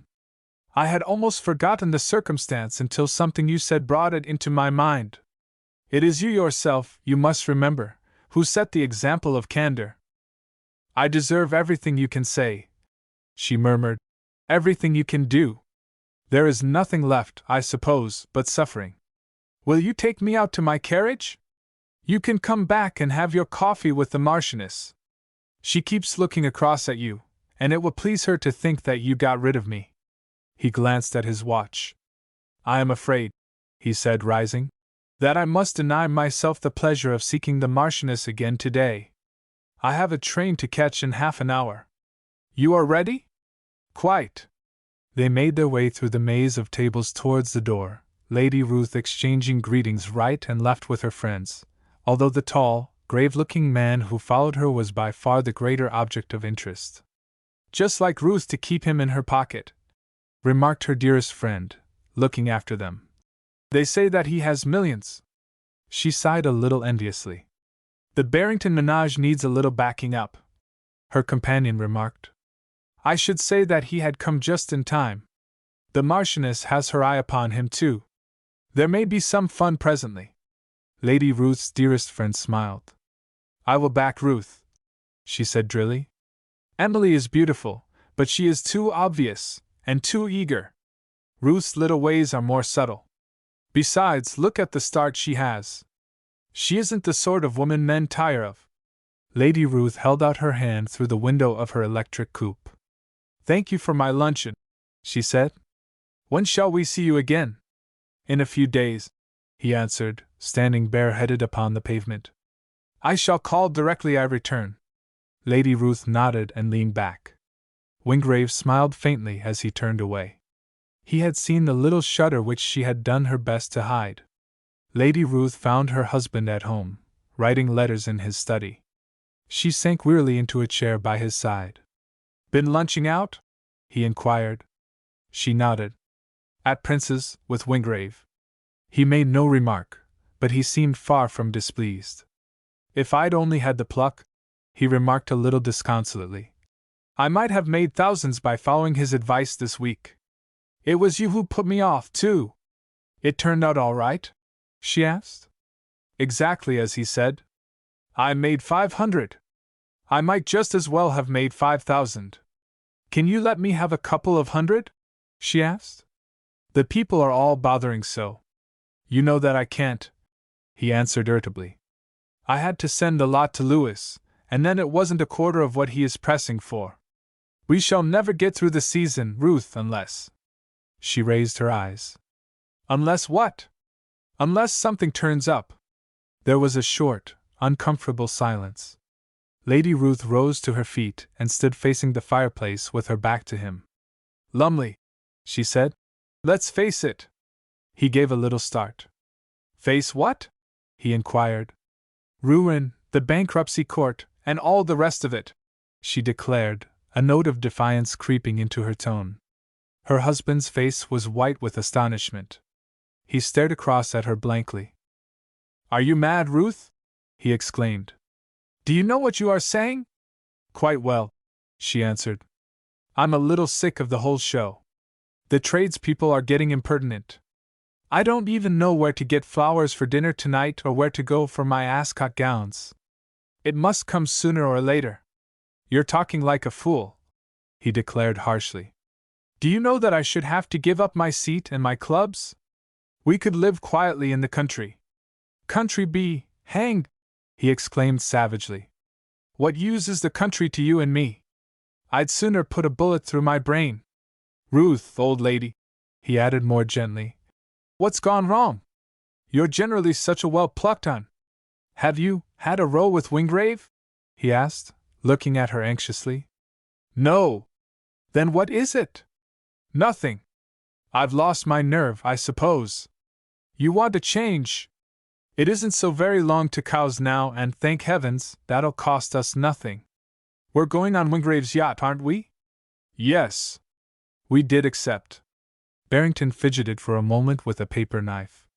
"Ruth," he asked, "what's wrong between you and Wingrave?" "Nothing," she answered. "I'm afraid of him, that's all." "Afraid of him? Afraid of Wingrave?" he repeated. "Yes. I do not think that he has forgotten. I think that he means to make us suffer." Barrington was almost dignified. "I never heard such nonsense in my life, Ruth!" he exclaimed. "I have watched Wingrave closely, and I have seen no trace of anything of the sort. Nonsense! It is worse than nonsense. You must be getting hysterical. You must get all this rubbish out of your head. To tell you the truth. Well? I was thinking that you might ask Wingrave to help us a bit. I don't believe he'd hesitate for a moment." Ruth looked her husband in the face. There was a curious expression in her eyes. "Do you think that it would be wise of me to ask him?" she demanded. "Why not?" he answered. "You can take care of yourself. I can trust you." "I told you that I was afraid of Wingrave," she reminded him. "I can take care of myself as a rule, and I do, as you know. I have elected to be one of the unfashionables in that respect. But to ask Wingrave for money is more than I dare do." "Then I shall ask him myself," Barrington declared. She picked up her gloves and turned to leave the room. "I should prefer even that," she said. "Guardian and ward." "Up to the present, then," Wingrave remarked. "The child has no idea as to who has been responsible for the charge of her." "No idea at all, Sir Wingrave," the lawyer declared. "Your wishes have been strictly carried out, most strictly. She imagines that it is some unknown connection of her father. But, as I explained to you in my letter, she has recently exhibited a good deal of curiosity in the matter. She is, a young lady of considerable force of character for her years, and her present attitude, as I explained in my letter, is a trifle difficult." Wingrave was sitting in the lawyer's own chair. Mr. Pengarth, who was a trifle nervous, preferred to stand. "She shows, I think, a certain amount of ingratitude in forcing this journey and explanation upon me," Wingrave declared coldly. "It should have been sufficient for her that her benefactor preferred to remain anonymous." "I regret, Sir Wingrave, that I must disagree with you," Mr. Pengarth answered boldly. Miss Lundy, I should say, is a young lady of character, and, some originality of disposition. She is a great favorite with everyone around here." Wingrave remained silent. He had the air of one not troubling to reply to what he considered folly. Through the wide open window floated in the various sounds of the little country town, the rumbling of heavy carts passing along the cobbled streets, the shrill greetings of neighbors and acquaintances meeting upon the sidewalk. And then the tinkling bell of a rubber-tired cart pulling up outside, and a clear girlish voice speaking to some one of the passers-by. Wingrave betrayed as much surprise as it was possible for him to show when at last she stood with outstretched hand before him. He had only an imperfect recollection of an ill-clad, untidy-looking child, with pale tear-stained cheeks, and dark unhappy eyes. The march of the years had been a thing whose effects he had altogether underestimated. The girl who stood now facing him was slight, and there was something of the child left in her bright, eager face, but she carried herself with all the graceful assurance of an older woman. Her soft, dark eyes were lit with pleasure and excitement. Her delicately traced eyebrows and delightful smile were somehow suggestive of her foreign descent. Her clothes were country-made, but perfect as regarded fit and trimness. Her beflowered hat was worn with a touch of coquettish grace, a trifle un-English, but very delightful. She had not an atom of shyness or embarrassment. Only there was a great surprise in her face as she held out her hands to Wingrave. "I know who you are!" she exclaimed. "You are Sir Wingrave Seaton. To think that I never guessed." "You remember seeing me, then?" he remarked, and his tone sounded all the colder after the full richness of her young voice. "I just remember it, only just," she answered. "You see, you did not take much notice of me that time, did you? But I have lived amongst your ancestors too long to make any mistake. Why have you stayed away from Treadawin so long?" "I have been abroad," Wingrave answered. "I am not fond of England." "You had trouble here, I know," she said frankly. "But that is all past and over. I think that you must forget how beautiful your home is, or you would never bear to live away from it. Now, please, may I ask you a question?" "Any that you think necessary," Wingrave answered. "Spare me as much as possible. I am not fond of them." "Shall I leave you two together for a little time?" Mr. Pengarth suggested, gathering up some papers. "Certainly not," Wingrave said shortly. "There is not the slightest necessity for it." Mr. Pengarth resumed his seat. "Just as you please," he answered. "But you must sit down, Juliet. There, you shall have my client's chair." The girl accepted it with a little laugh. There was no shadow of embarrassment about her manner, notwithstanding the cold stiffness of Wingrave's deportment. He sat where the sunlight fell across his chair, and the lines in his pale face seemed deeper than usual, the gray hairs more plentiful, the weariness in his eyes more apparent. Yet she was not in the least afraid of him. "First of all, then, Sir Wingrave, may I ask you why you have been so extraordinarily kind to me?" "There is nothing extraordinary about it at all," he answered. "Your father died and left you friendless in a parish of which I am lord of the manor. He received a starvation pittance for his labors, which it was my duty to augment, a duty which, with many others, I neglected. I simply gave orders that you should be looked after." She laughed softly. "Looked after? Why, I have lived at Treadawin.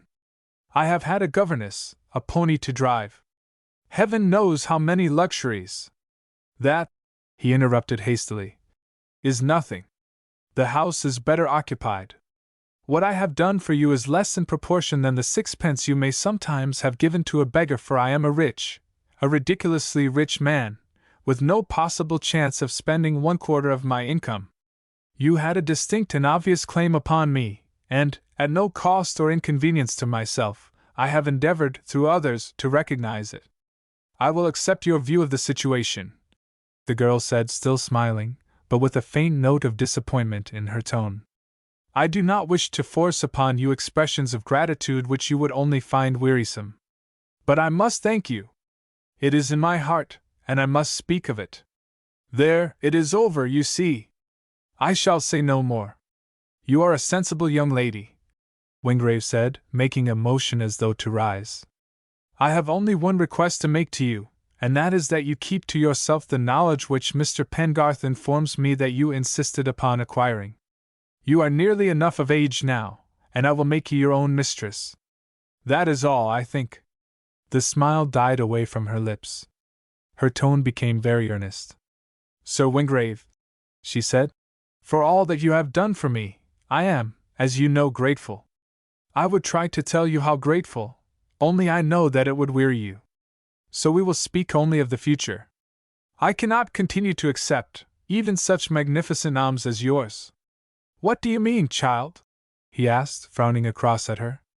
I mean, she said, that now I am old enough to work, I cannot accept everything from one upon whom I have no claim. If you will help me a little still, I shall be more than grateful. But it must be in my own way.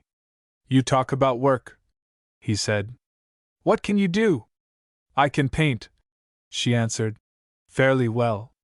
I should like to go to London and have a few lessons. If I cannot make a living at that, I shall try something else. You disappoint me, Wingrave said. There is no place for you in London. There are thousands starving there already because they can paint a little, or sing a little, or fancy they can. Do you find it dull down here? Dull, she exclaimed wonderingly.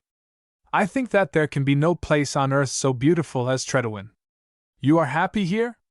Perfectly. Then, for heaven's sake, forget all this folly, Wingrave said hardly. London is no place for children. Miss Harrison can take you up for a month when you choose. You can go abroad if you want to. But for the rest. She rose suddenly, and sweeping across the office with one graceful movement, she leaned over Wingrave's chair. Her hands rested upon his shoulders, her eyes, soft with gathering tears, pleaded with his. Wingrave sat with all the outward immobility of a sphinx. Dear Sir Wingrave, she said, you have been so generous, so kind, and I may not even speak of my gratitude. Don't please think me unreasonable or ungracious. I can't tell you how I feel, but I must go away. I could not live here any longer now that I know. Fancy for a moment that I am your sister or your daughter. Don't you believe, really, that she would feel the same? And I think you would wish her to. Don't be angry with me, please. Wingrave's face never changed, but his fingers gripped the arms of his chair so that a signet ring he wore cut deep into his flesh. When he spoke, his tone sounded almost harsh. The girl turned away to dash the tears from her eyes.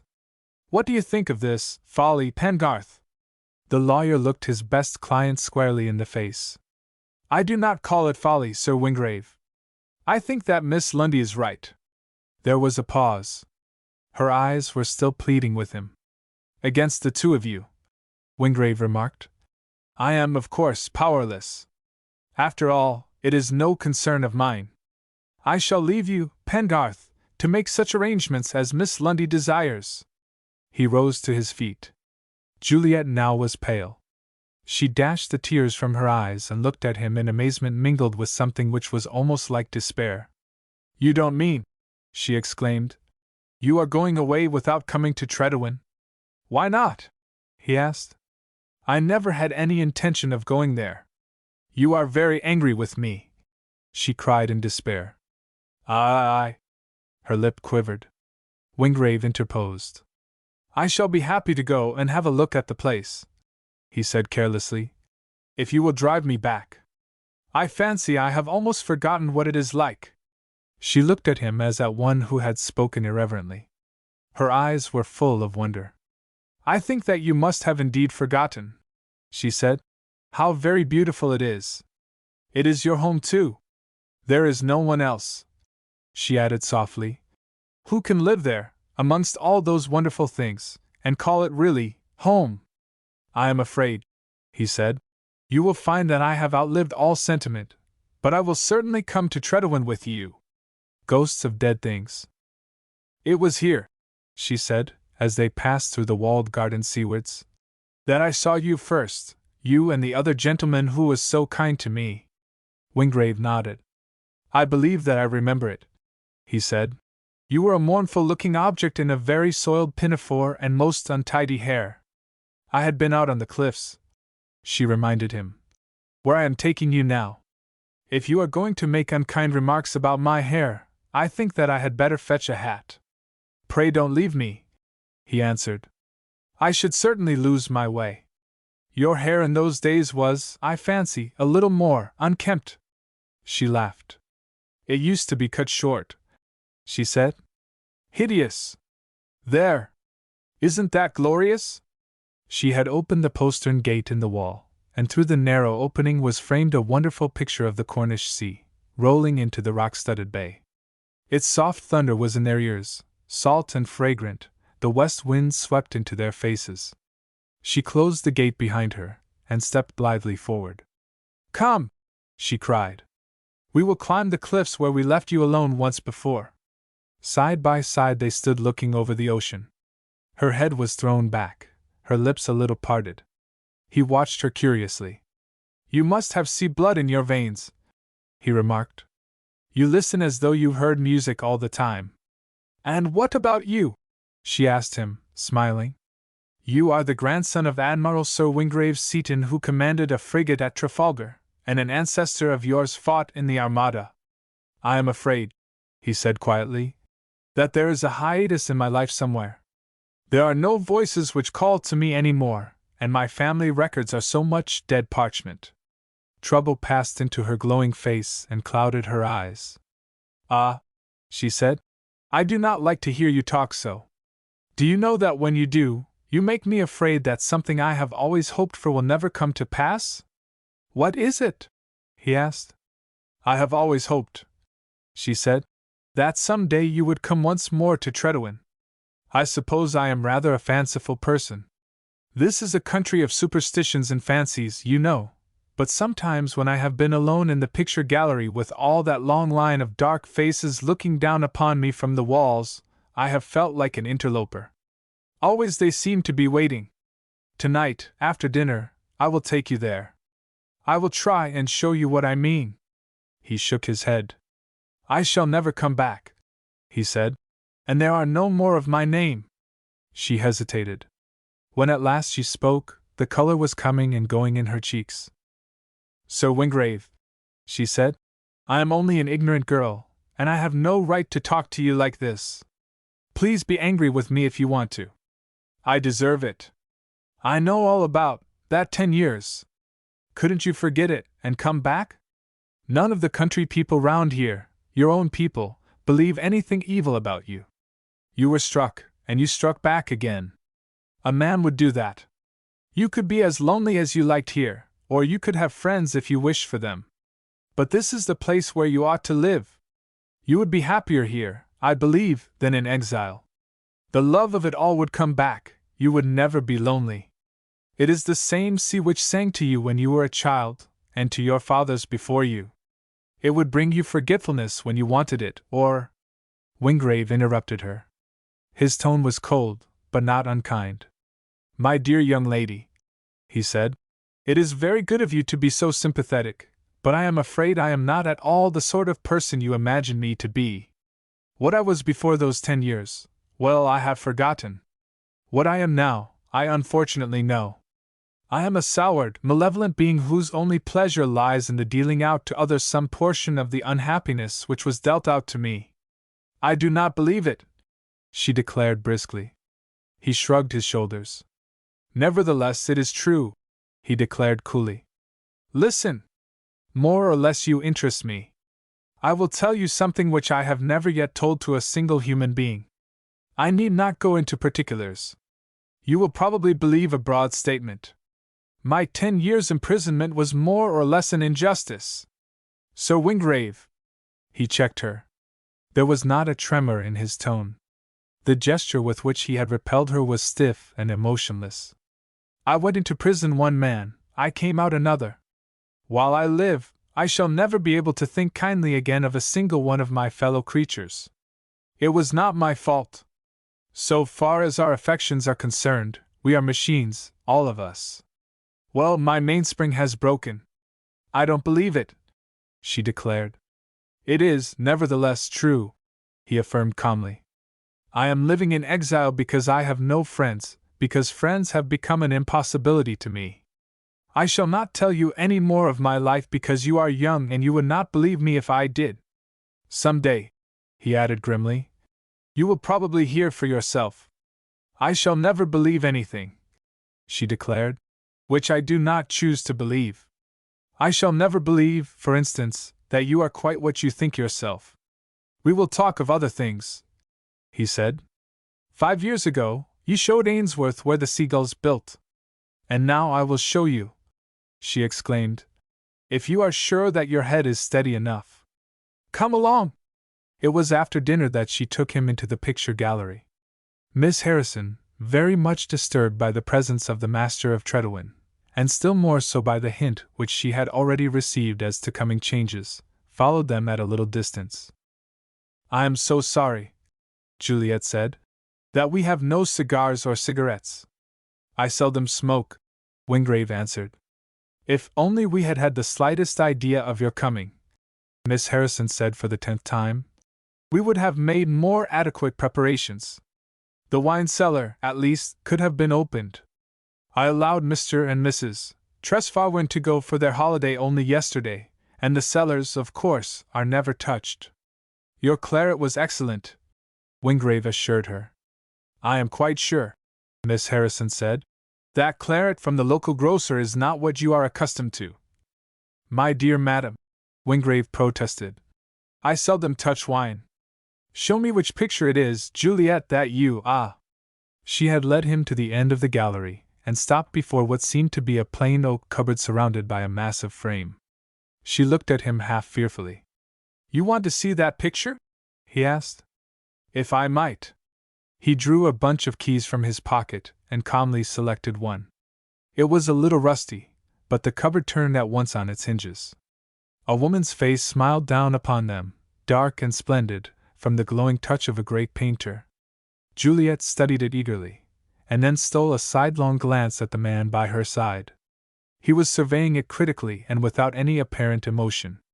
"Herkimer's, I think," he remarked. "Quite one of his best." "It is your mother?" she whispered.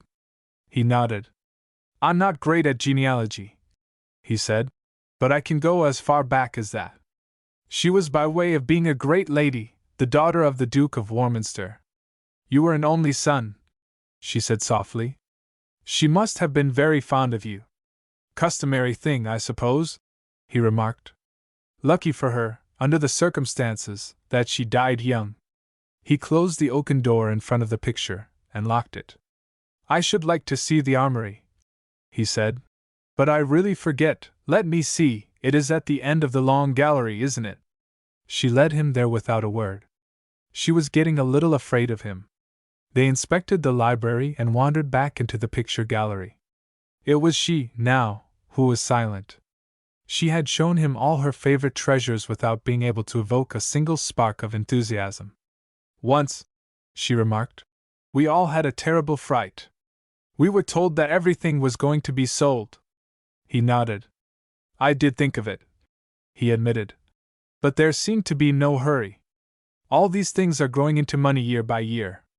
Some day I shall send everything to Christie's." She looked at him in horror. "You cannot, oh, you cannot mean it?" she cried. "Why not?" "They are no use to me." "No use?" she faltered. "Not a bit. I don't suppose I shall see them again for many years. And the money, well, one can use that." "But I thought that you were rich?" she faltered. "So I am," he answered. "And yet I go on making more and more, and I shall go on. Money is the whip with which its possessor can scourge humanity. It is with money that I deal out my, forgive me, I forgot that I was talking aloud, and to a child." He wound up suddenly. She looked at him, dry-eyed, but with a strained look of sorrow strangely altering her girlish face. "You must be very unhappy," she said. "Not at all," he assured her. "I am one of those fortunate persons who have outlived happiness and unhappiness. I have nothing to do but live, and pay off a few little debts." He rose directly afterwards, and she walked with him out to the gardens whence a short cut led to the village. "I have not tried again to make you change your mind," he said as they stood for a moment on the terrace. "If my wishes have any weight with you, I trust that you will do nothing without consulting Mr. Pengarth." "And you," she faltered, "are you never in London? Shan't I see you again any time?" "If you care to, by all means," he answered. "Tell Mr. Pengarth to let me have your address. Goodbye. Thank you for taking care of my treasures so well." She held his cold hand in hers and suddenly raised it to her lips. Then she turned away and hurried indoors. Wingrave stood still for a moment and gazed at his hand through the darkness, as though the ghosts of dead things had flitted out from the dark laurel shrubs. Then he laughed quietly to himself. spreading the nets.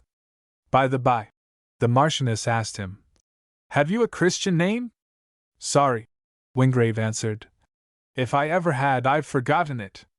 "Then I must call you Wingrave," she remarked. "I hate calling anyone I know decently well Mr. Anything." "Charm," Wingrave answered. "It isn't a bad name." "It isn't," she admitted. "By the by," she continued, looking at him critically, "you are rather a surprising person, aren't you?"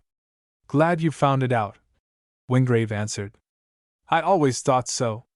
One associates all sorts of terrible things with millionaires, especially African and American ones," she remarked. "Now you could pass anywhere for the ordinary sort of decent person." Wingrave nodded. "I was told the other day," he remarked reflectively, "that if I would only cultivate two things, I might almost pass as a member of the English aristocracy." "What were they?" she asked rashly. "Ignorance and impertinence," he answered. The Marchioness was silent for a moment. There was a little more color than usual in her beautiful cheeks and a dangerous glitter in her eyes. "You can go home, Mr. Wingrave," she said. He rose to his feet imperturbably. The Marchioness stretched out a long white hand and gently forced him back again. "You mustn't talk like that to me," she said quietly. "I am sensitive." He bowed. "A privilege, I believe, of your order," he remarked. "Of course, if you want to quarrel," she began. "I don't," he assured her. "Then be sensible. I want to talk to you." "Sensible, alone with you," he murmured. "I should establish a new record." "You certainly aren't in the least like a millionaire," she declared, smiling at him. "You are more like a—" "Please go on," he begged. "I daren't," she answered, shaking her head. "Then you aren't in the least like a marchioness," he declared. "At least, not like our American ideas of one." She laughed outright. "Bring your chair quite close to mine," she ordered. "I really want to talk to you." He obeyed, and affected to be absorbed in the contemplation of the rings on the hand which a great artist had called the most beautiful in England. She withdrew it a little peevishly, after a moment's pause. "I want to talk about the Barringtons," she said. "Do you know that they are practically ruined? I heard that Barrington had been gambling on the stock exchange the last few days," he answered. "He has lost a great deal of money," she answered, "and they were almost on their last legs before. Are you going to set them straight again?" "No idea," he answered. "I haven't been asked, for one thing." "Ruth will ask you, of course," the Marchioness said impatiently. "I expect that she is waiting at your flat by now. I want to know whether you are going to do it." The hand was again very close to his. Again Wingrave contemplated the rings. "I forgot that you were her friend, and are naturally anxious," he remarked. "I am not her friend," the Marchioness answered, "and I do not wish you to help them." Wingrave was silent. The hand was insistent, and he held it for a moment lightly, and then let it go. "Well, I don't know," he said doubtfully. "The Barringtons have been very hospitable to me." "Rubbish," the Marchioness answered. "You have done quite enough for them already. Of course, you are a man, and you must choose. I am sure that you understand me." He rose to his feet. "I must think this out," he said. "The Barringtons have a sort of claim on me. I will let you know which way I decide." She stood close to him, and her hand fell upon his shoulder. "You are not going!" she exclaimed. "I have told them that I am at home to no one, and I thought that you would stay and entertain me." "Sit down again, Wingrave." "Sorry," he answered. "I have a lot to do this afternoon. I came directly I had your note, but I have had to keep some other people waiting." "You are going to see Lady Ruth?" "Not that I know of," he declared. "I have heard nothing from her. By the by, I lost some money to you at bridge the other evening." "How much was it? Do you remember?" She looked at him for a second, and turned away. "Do you really want to know?" she asked. "If you please. Put the amount down on a piece of paper, and then I shan't forget it." She crossed the room to her desk, and returned with a folded envelope. He stuffed it into his waistcoat pocket. I shall be at the opera tonight, she said. Will you come there and tell me which you decide? With pleasure, he answered, if I can get away from a stupid dinner in time. She let him go reluctantly. Afterwards she passed into her own room, and stood looking at herself in the pier glass. Artists and the society papers called her the most beautiful woman in England. Fashion had placed her upon such a pinnacle that men counted it a distinction to be seen speaking to her. She dealt out her smiles and favors like royalty itself. She had never once known a rebuff. This afternoon she felt that she had received one. Had she been too cold or too forward? Perhaps she had underestimated the man himself. She rang for her maid. Celeste, she said, I shall wear my new Paquin gown tonight at the opera, and my pearls. Very good, your ladyship. And I am going to lie down for an hour or two now. Don't let me be disturbed. I want to look my best tonight. You understand? Perfectly, your ladyship. The Marchioness rested, but she did not sleep. She was thinking of Wingrave. It was not Lady Ruth, but her husband, who was waiting to see Wingrave on his return. Ainsworth was talking to him, but at once withdrew. Wingrave nodded with slightly upraised eyebrows. He never shook hands with Barrington. You wanted to see me? He inquired, carelessly turning over a little pile of letters. Barrington was ill at ease. He hated himself, and he hated his errand. Yes, for a moment or two, if you're not busy, he said. May I smoke? I'm nervous this morning. Help yourself, Wingrave said shortly. Cigarettes and cigars on the sideboard. Touch the bell if you'll take anything to drink. Thanks, Ainsworth gave me a brandy and soda. Capital fellow, Ainsworth. Have another, Wingrave said shortly. He crossed the room to the sideboard. Wingrave glanced up from his letters, and smiled coldly as he saw the shaking fingers. I don't often indulge like this, Barrington said, turning away from the sideboard with a tumbler already empty in his hands. The fact is, I've had rather a rude knock, and Ruth thought I'd better come and see you. Wingrave remained a study of impassivity. His guest's whole demeanor, his uneasy words and nervous glances were an unspoken appeal to be helped out in what he had come to say. And Wingrave knew very well what it was.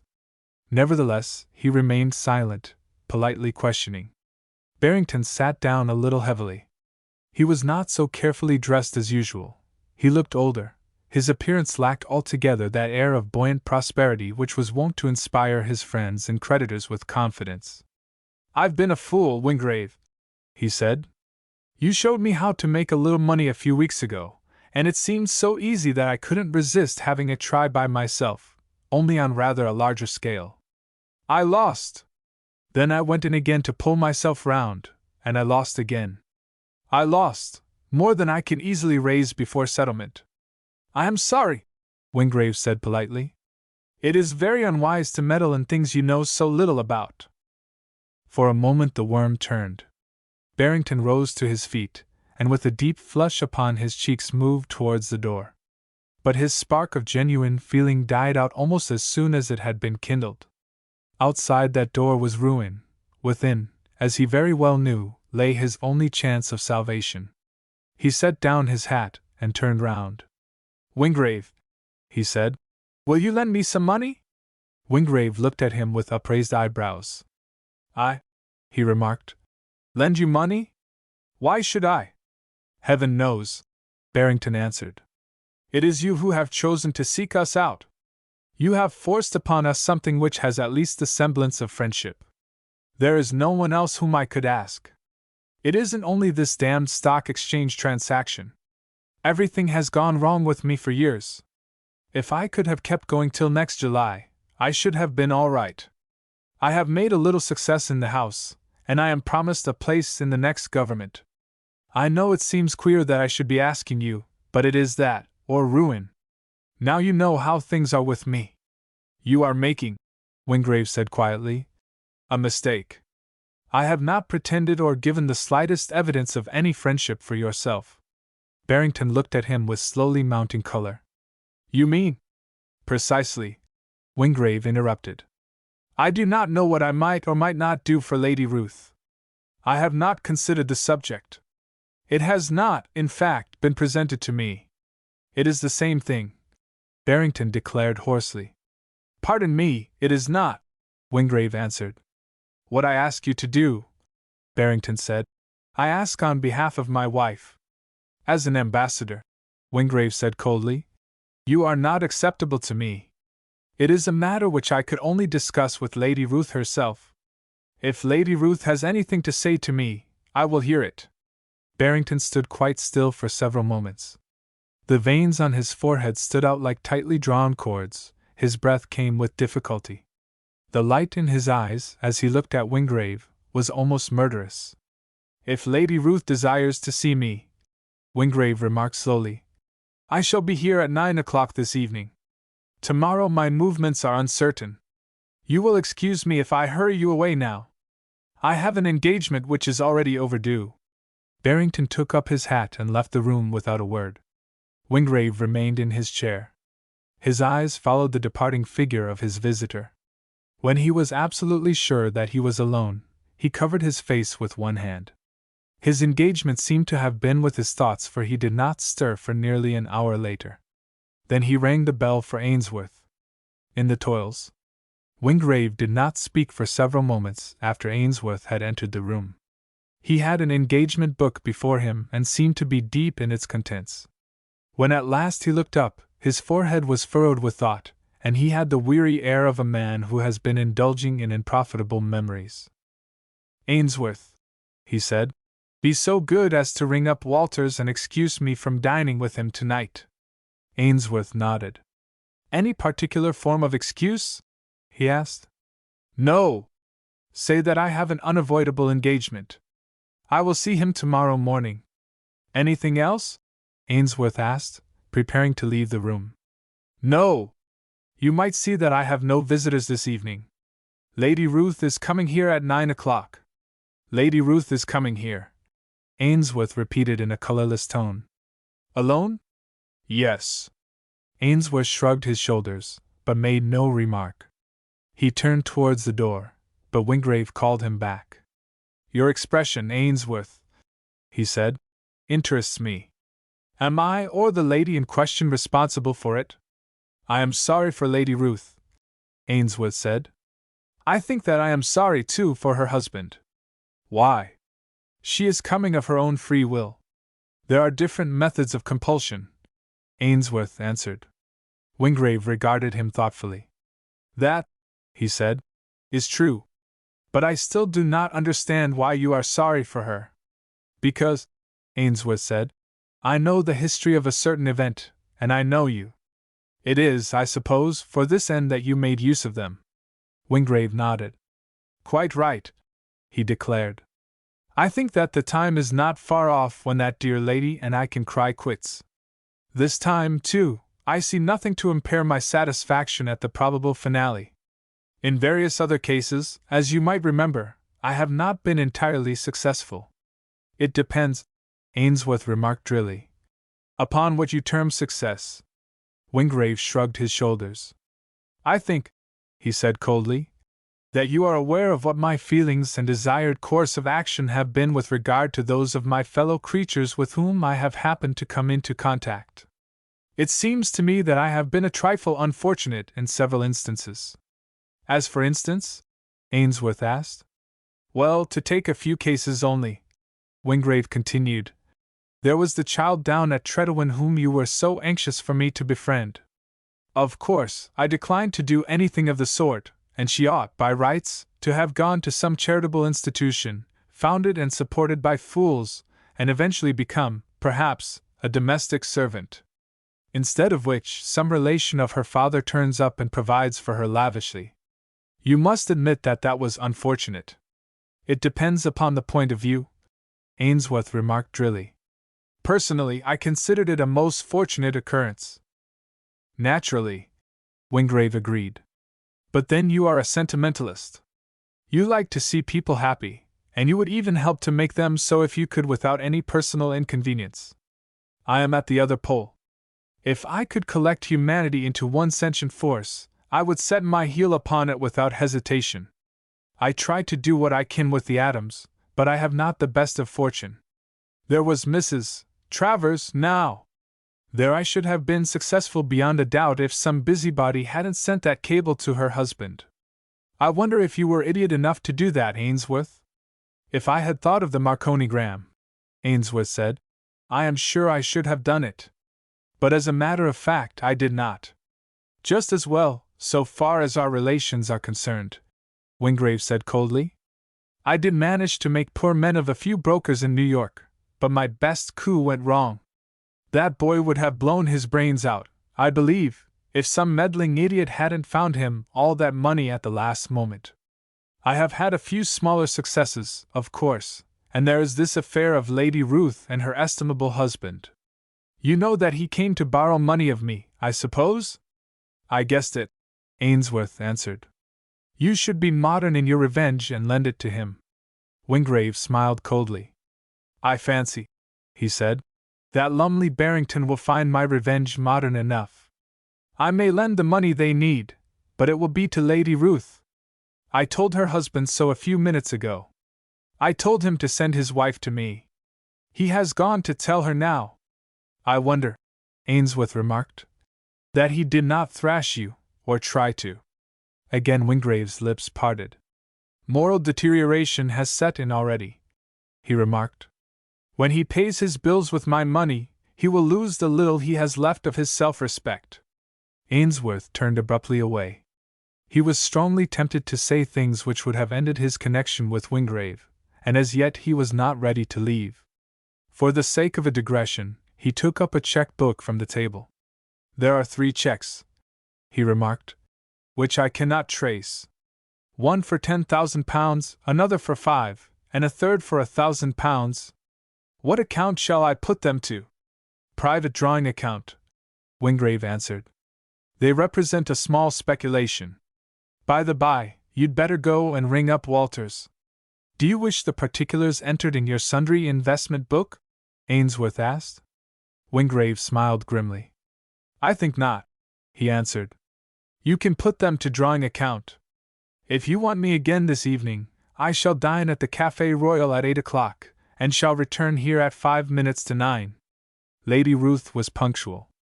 At a few minutes past 9, Morrison announced that a lady had called to see Mr. Wingrave by appointment. You can't show her in, Wingrave said.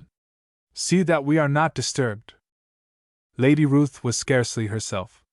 She was dressed in a high-necked muslin gown, and she wore a hat and veil, which somewhat obscured her features. The latter she raised, however, as she accepted the chair which Wingrave had placed for her. He saw then that she was pale, and her manner betrayed an altogether unfamiliar nervousness. She avoided his eyes. Did you expect me? She asked. Yes, he answered. I thought that you would come. Her foot, long and slender, beat impatiently upon the ground. She looked up at him once, but immediately withdrew her eyes. Why did you bring me here? She asked in a low tone.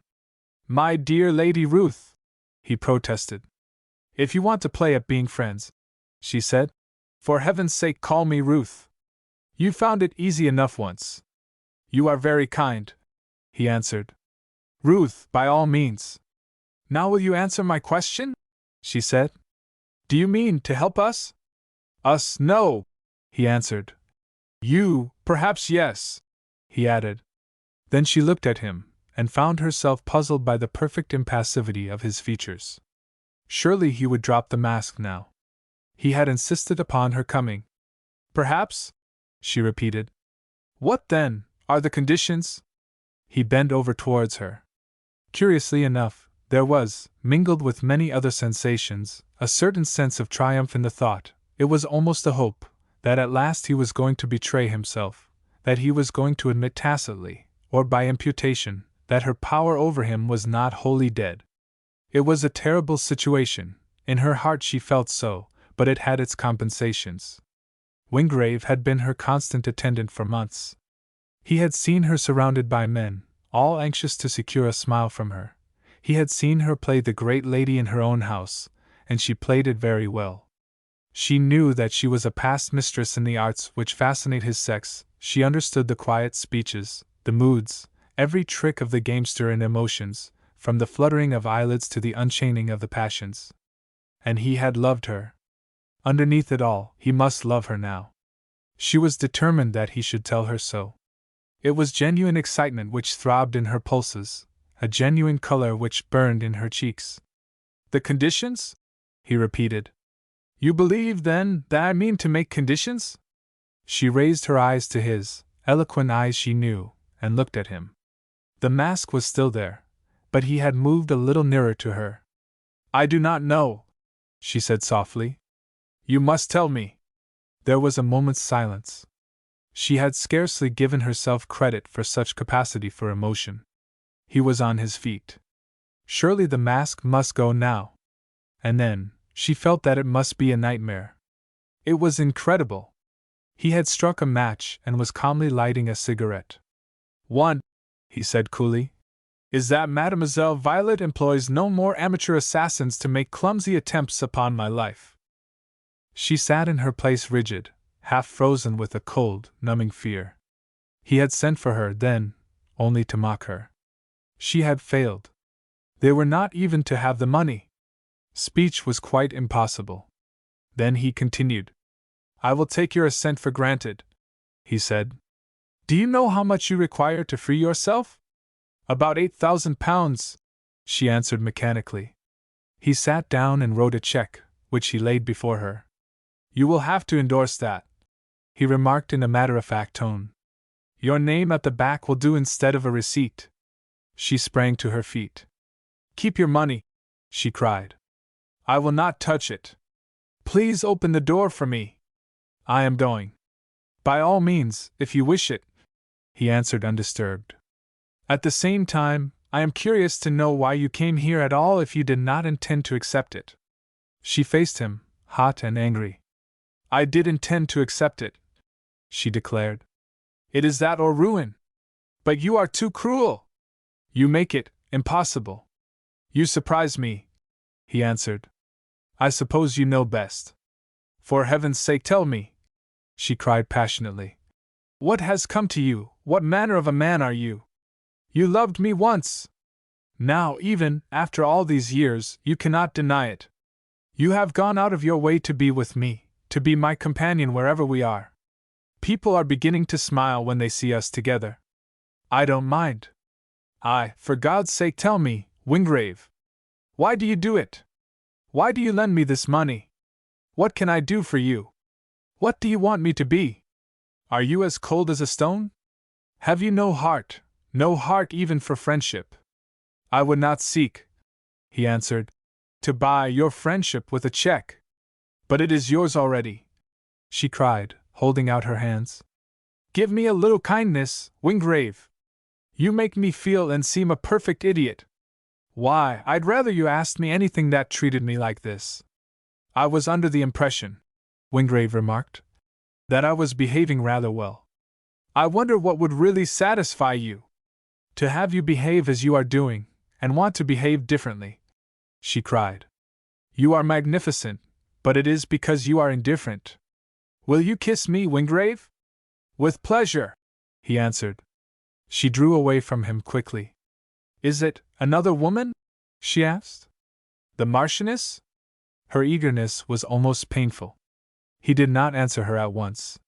She caught hold of his wrist and drew him towards her. Her eyes searched his face. The Marchioness, he said, is a very beautiful woman. She does not, however, affect the situation as between you and me. If she dared, Lady Ruth murmured. Wingrave, won't you try and be friends with me? I will try, certainly, he answered. You would be surprised, however, if you could realize the effect of a long period of enforced seclusion upon a man of my— Don't! She shrieked. Stop! My temperament, I was about to say, he concluded. There was a time when I am afraid I might have been tempted, under such circumstances as these, to forget that you were no longer free, to forget everything that except we were alone, and that you are as beautiful as ever you were. Yes, she murmured, moving imperceptibly a little nearer towards him. He picked up the check and gave it to her. I am no actor, he said, looking at her steadily. At present, I make no conditions. But. She leaned towards him. He took her face between his hands and kissed her on the lips. I may make them later, he said. I reserve my right. She looked at him for a moment and dropped her veil. Please take me down to my carriage, she asked. The indiscretion of the Marchioness.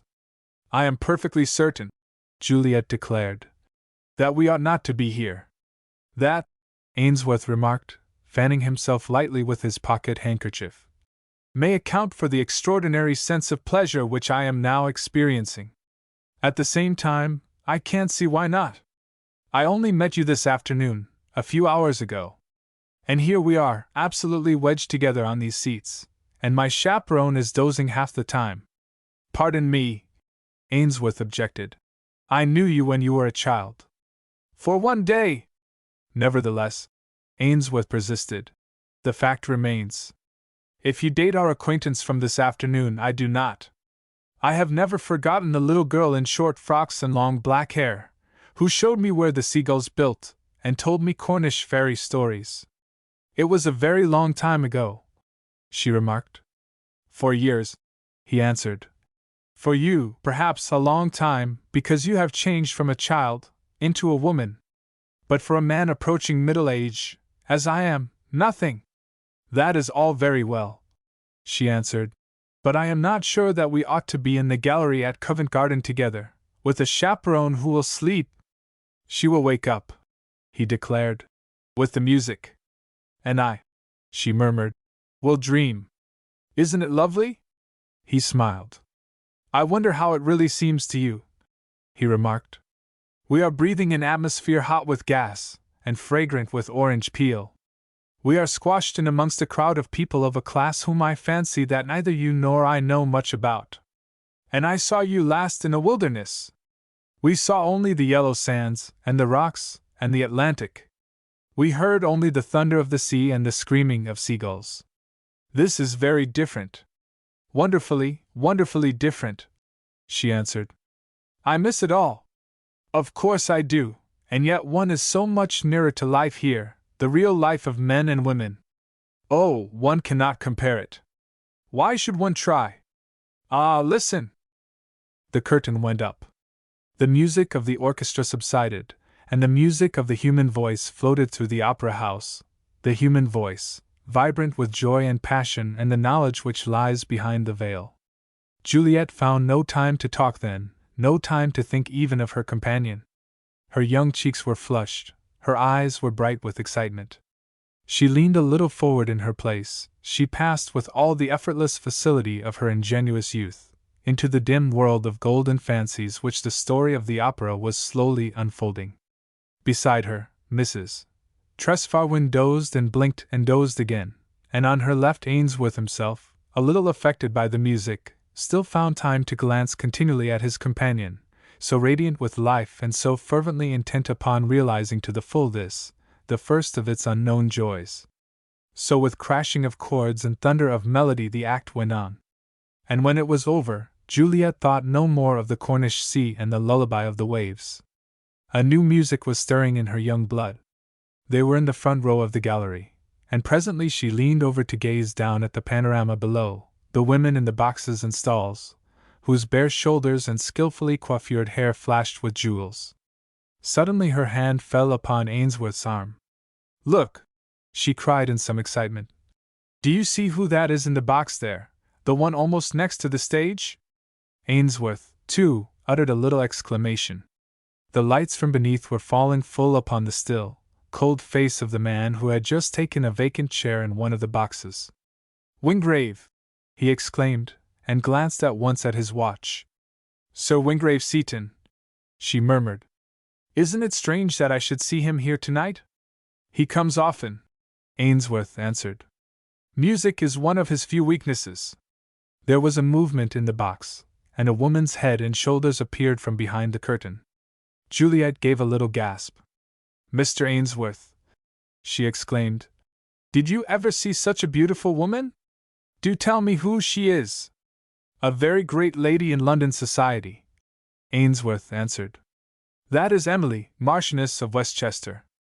Juliet's eyes never moved from her until the beautiful neck and shoulders were turned away. She leaned over towards her companion, and she did not again, for some few minutes, face the house. "She is the loveliest woman I ever saw in my life," Juliet said with a little sigh.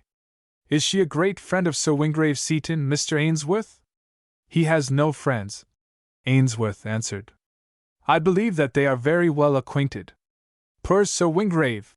Juliet murmured softly. Ainsworth looked at her in some surprise.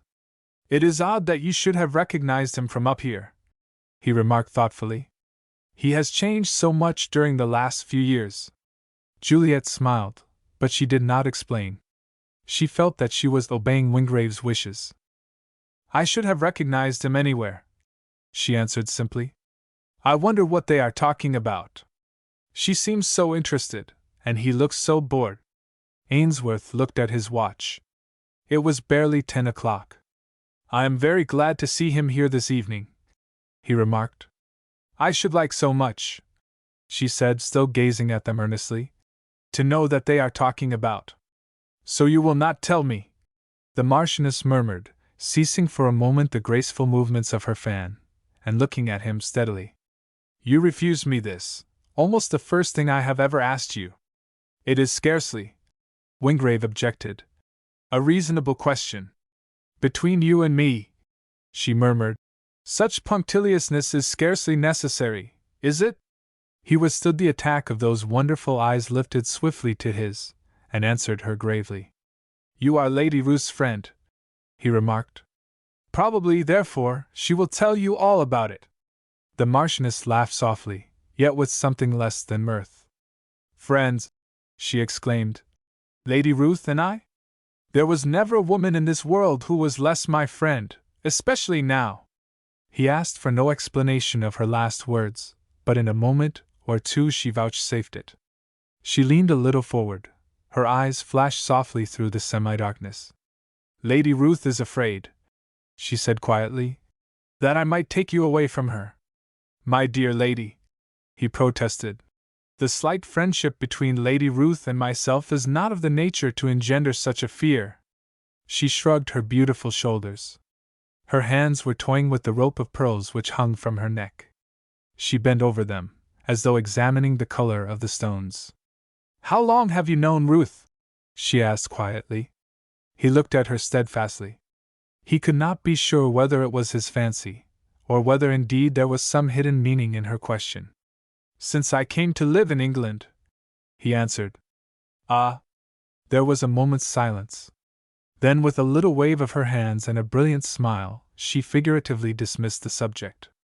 "We waste time," she remarked lightly, "and we may have callers at any moment. I will ask you no more questions save those which the conventions may permit you to answer truthfully. We can't depart from our code, can we, even for the sake of an inquisitive woman? I can assure you," he began. "But I will have no assurances," she interrupted smilingly. "I am going to talk of other things. I am going to ask you a ridiculous question. Are you fond of music, seriously?" "I believe so," he answered. "Why?" "Because," she answered, "I sometimes wonder what there is in the world that interests you. Certainly, none of the ordinary things seem to. Tonight, almost for the first time, I saw you look a little drawn out of yourself. I was wondering whether it was the music or the people. I suppose, until one gets used to it," she added, looking a little wearily around the house, "an audience like this is worth looking at." "It certainly is not the people," he said.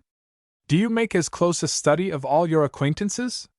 "Naturally not," she answered, "and I do not class you amongst my acquaintances at all. You interest me, my friend, very much indeed." "I am flattered," he murmured. "You are not. I wish that you were," she answered simply. "I can understand why you have succeeded where so many others have failed. You are strong. You have nerves of steel, and very little heart. But now, what are you going to do with your life, now that wealth must even have lost its meaning to you? I should like to know that. Will you tell me? What is there to do?" he asked. "Eat and drink, and juggle a little with the ball of fate. You are not ambitious? Not in the least. Pleasure for itself does not attract you. No. I know that it does not. What are you going to do, then? I have no idea, he answered. Won't you direct me? Yes, I will, she answered, if you will pay my price. He looked at her more intently. He himself had been attaching no particular importance to this conversation, but he was suddenly conscious that it was not so with the woman at his side. Her eyes were shining at him, soft and full and sweet. Her beautiful bosom was rising and falling quickly. There had come to her something which even he was forced to recognize, that curious and voluptuous abandonment which a woman rarely permits herself, and can never assume. He was a little bewildered. His speech lost for a moment its cold precision. Your price?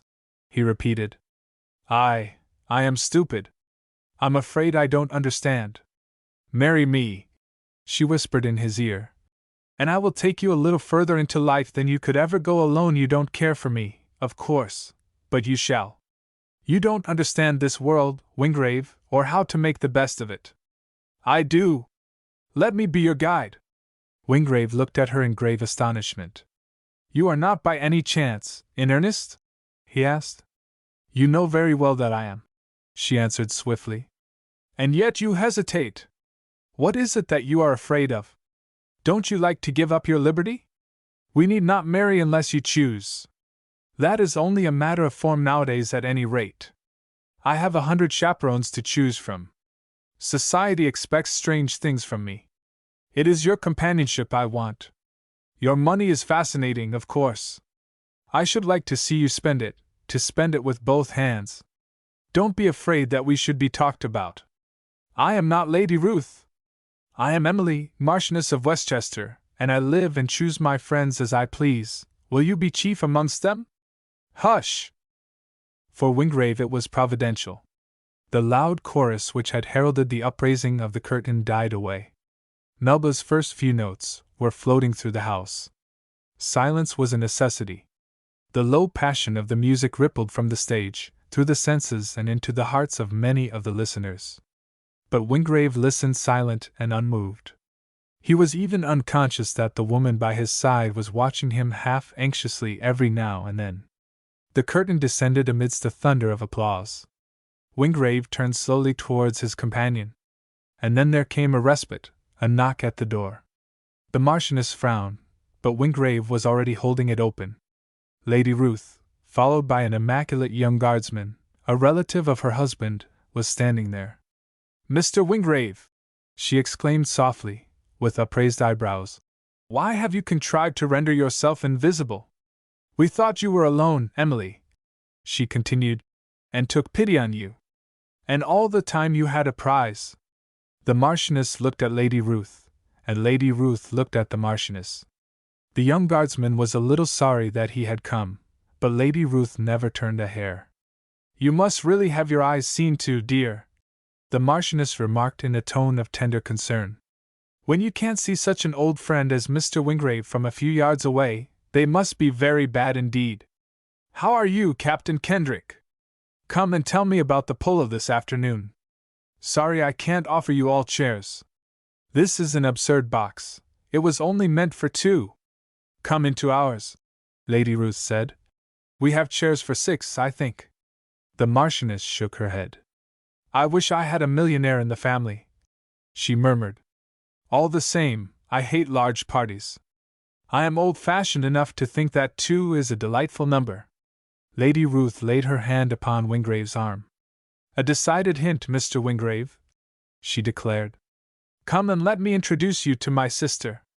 Our box is only a few yards off. I am misanthropos, and hate mankind. Wingrave had just come in from an early gallop. His pale cheeks were slightly flushed, and his eyes were bright. He had been riding hard to escape from disconcerting thoughts. He looked in at the study, and found Ainsworth with a mass of correspondence before him. Anything important? He asked. Not yet, Ainsworth answered. The letters marked private I have sent up to your room. By the by, there was something I wanted to tell you. Wingrave closed the door. Well? He said.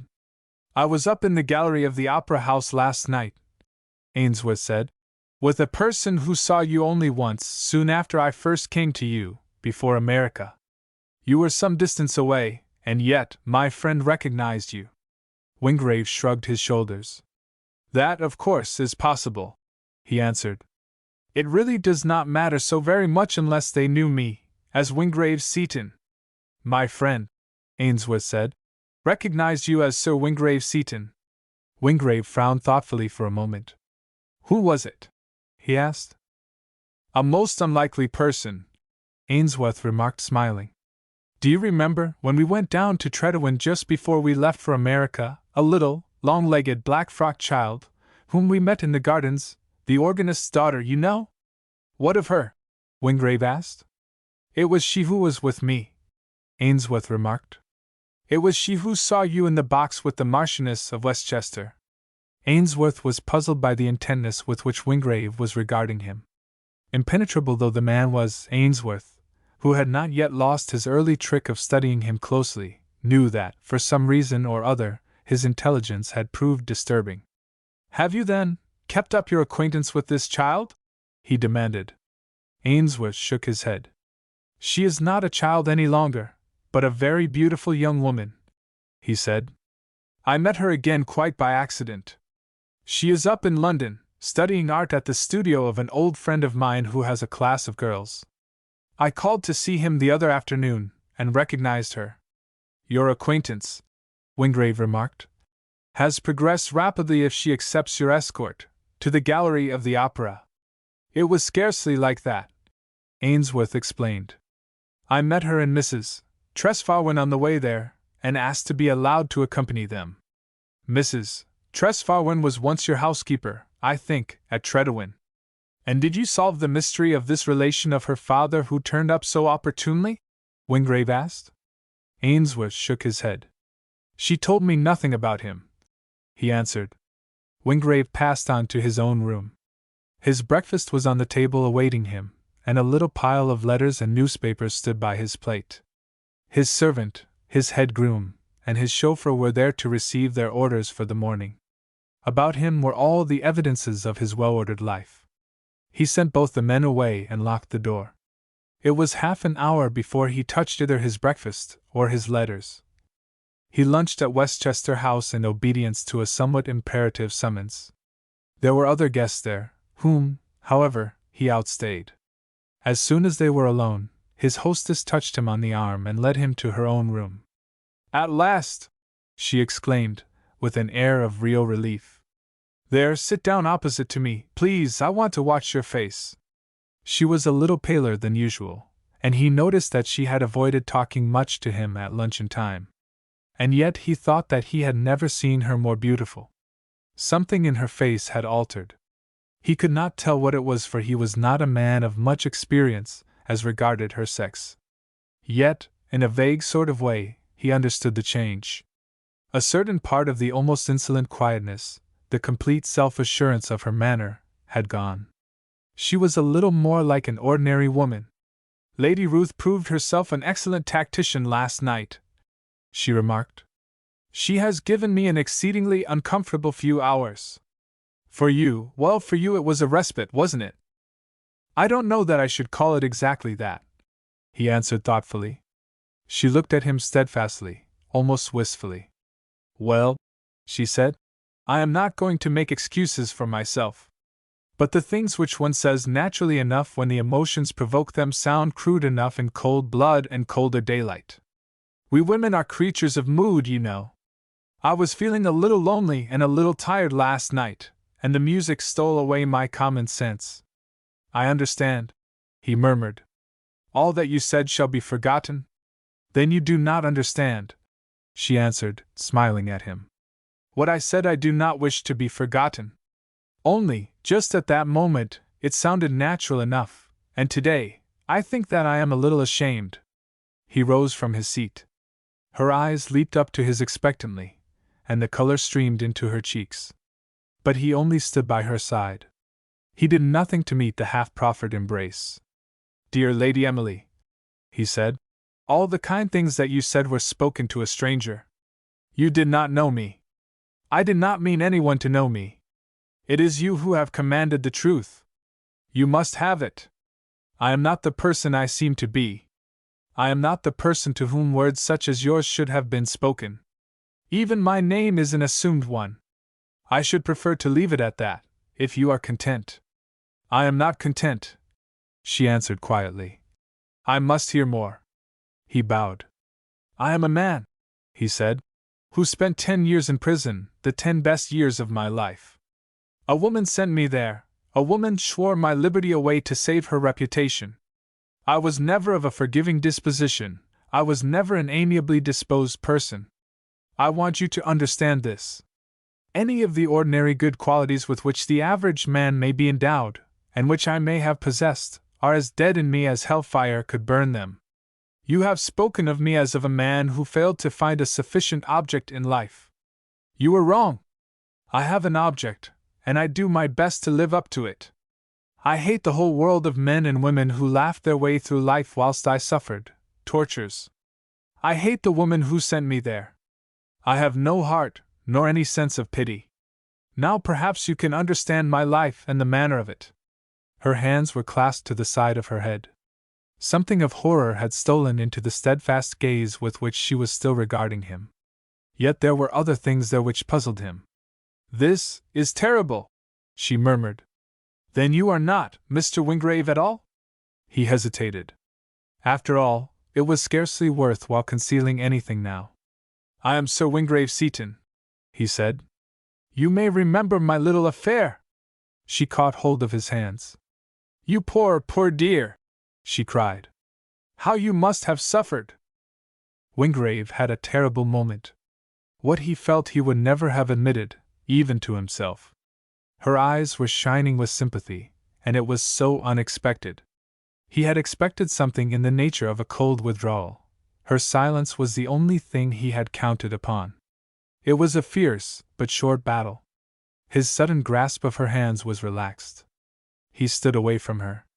You are very kind, he said. As you can doubtless imagine, it is a little too late for sympathy. The years have gone, and the better part of me, if ever there was a better part, with them. I am not so sure of that, she whispered. He looked at her coldly. Why not? If you were absolutely heartless, she said. If you were perfectly consistent, why did you not make me suffer? You had a great chance. A little feigned affection, and then a few truths. You could have dragged me down a little way into the pit of broken hearts. Why didn't you? He frowned. One is forced to neglect a few opportunities. She smiled at him, delightfully. You foolish man, she murmured. Some day or other you will turn out to be a terrible impostor. Do you know, I think I am going to ask you again what I asked you last night? I scarcely think that you will be so ill-advised, he declared coldly. Whether you believe it or not, I can assure you that I am incapable of affection. She sighed. I am not so sure about that, she said with protesting eyebrows. But you are terribly hard-hearted? He was entirely dissatisfied with the impression he had produced.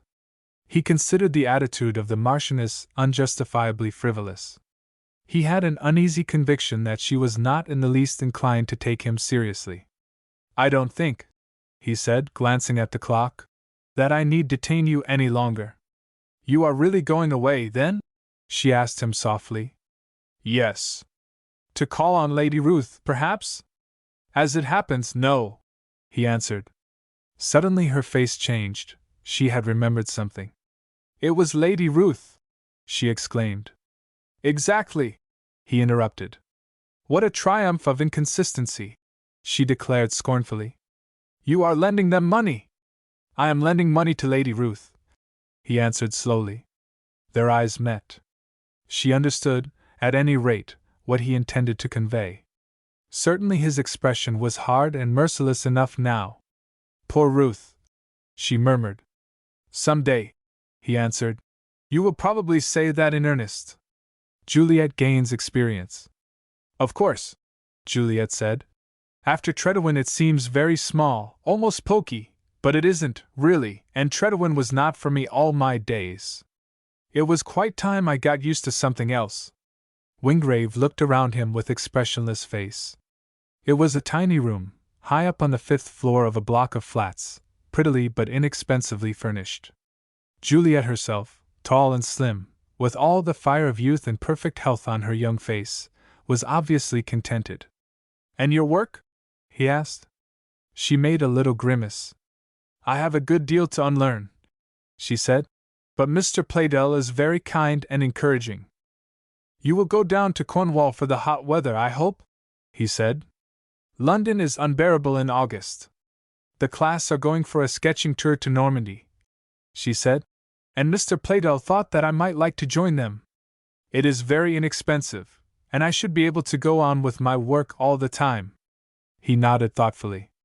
"I hear," he said, "that you have met Mr. Ainsworth again." "Wasn't it delightful?"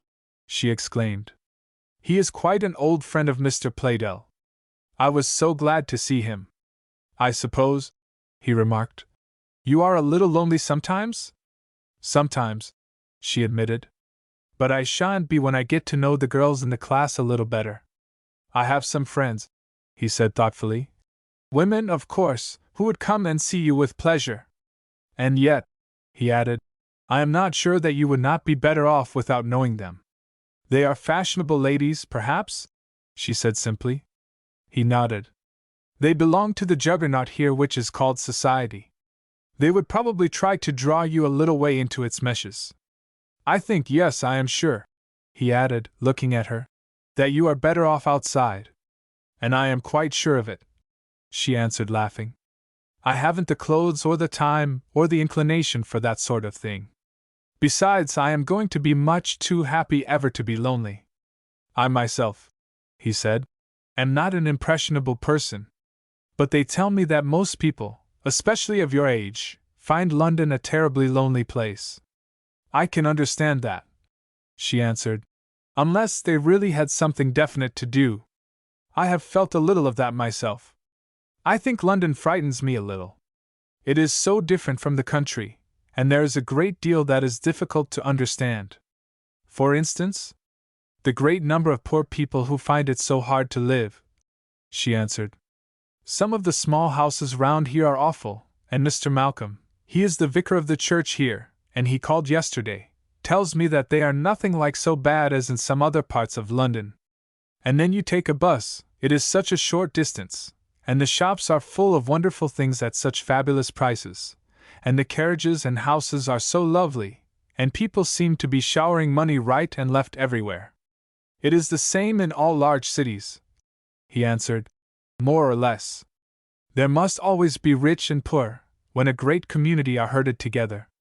As a rule, the extreme poor are a worthless lot. There must be some of them, though," she answered, "who deserve to have a better time. Of course, I have never been outside Tredowin, where everyone was contented and happy in their way, and it seems terrible to me just at first. I can't bear to think that everyone hasn't at least a chance of happiness." "You are too young," he said, "to bother your head about these things yet. Wait until you have gathered in a little philosophy with the years. Then you will understand how helpless you are to alter by ever so little the existing state of things, and it will trouble you less." "I," she answered, "may, of course, be helpless, but what about those people who have huge fortunes, and still do nothing?" "Why should they?" he answered coldly. "This is a world for individual effort. No man is strong enough to carry even a single one of his fellows upon his shoulders. Charity is the most illogical and pernicious of all weaknesses." "Now you are laughing at me," she declared. "I mean men like that Mr. Wingrave, the American who has come to England to spend all his millions. I have just been reading about him," she added, pointing to an illustrated paper on the table. "They say that his income is too vast to be put into figures which would sound reasonable, that he has estates and shooting properties, and a yacht which he has never yet even seen. And yet he will not give one penny away. He gives nothing to the hospitals, nothing to the poor. He spends his money on himself, and himself alone." Wingrave smiled grimly. "I am not prepared to defend my namesake," he said, "but every man has a right to do what he likes with his own, hasn't he? And as for hospitals, Mr. Wingrave probably thinks, like a good many more, that they should be state endowed. People could make use of them, then, without loss of self-respect. She shook her head a little doubtfully. I can't argue about it yet, she said, because I haven't thought about it long enough. But I know if I had all the money this man has, I couldn't be happy to spend thousands and thousands upon myself while there were people almost starving in the same city. You are a sentimentalist, you see, he remarked, and you have not studied the laws on which society is based. Tell me, how does Mrs. Tresfarwen like London? Juliet laughed merrily. Isn't it amusing? She declared. She loves it. She grumbles at the milk, and we have the butter from Tredowin. Everything else she finds perfection. She doesn't even mind the 5 flights of stone steps. Social problems, Wingrave remarked, do not trouble her. Not in the least, Juliet declared. She spends all her pennies on beggars and omnibus rides, and she is perfectly happy. Wingrave rose to go in a few minutes. Juliet walked with him to the door. I am going to be really hospitable, she declared. I am going to walk with you to the street. All down those 5 flights? He exclaimed. Every one of them. They commenced the descent. There is something about a flat, she declared, which makes one horribly curious about one's neighbors, especially if one has never had any. All these closed doors may hide no end of interesting people, and I have never seen a soul go in or out. How did you like all this climbing? I'm afraid I didn't appreciate it, he admitted. Perhaps you won't come to see me again, then? She asked. I hope you will. I will come, he said a little stiffly. With pleasure. They were on the ground floor, and Juliet opened the door. Wingrave's motor was outside, and the man touched his hat. She gave a little breathless cry. It isn't yours? She exclaimed. Certainly, he answered. Do you want to come and look at it? Rather, she exclaimed. I have never seen one close to in my life. He hesitated. I'll take you a little way if you like, he said. Her cheeks were pink with excitement. If I like. And I've never been in one before. I'll fly up for my hat. I shan't be a moment. She was already halfway up the first flight of stairs, with a whirl of skirts and flying feet. Wingrave lit a cigarette and stood for a moment thoughtfully upon the pavement. Then he shrugged his shoulders. His face had grown a little harder. She must take her chances, he muttered. No one knows her. Nobody is likely to find out who she is. She was down again in less time than seemed possible. Her cheeks were flushed and her eyes bright with excitement. Wingrave took the wheel himself, and she sat up by his side. They glided off almost noiselessly. We will go up to the park, he said. It is just the time to see the people. Anywhere, she exclaimed. This is too lovely. They passed from Battersea northwards into Piccadilly, and down into the park.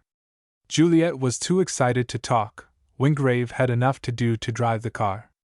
They passed plenty of people who bowed, and many who glanced with wondering admiration at the beautiful girl who sat by Wingrave's side. Lady Ruth, who drove by quickly in a barouche, almost rose from her seat.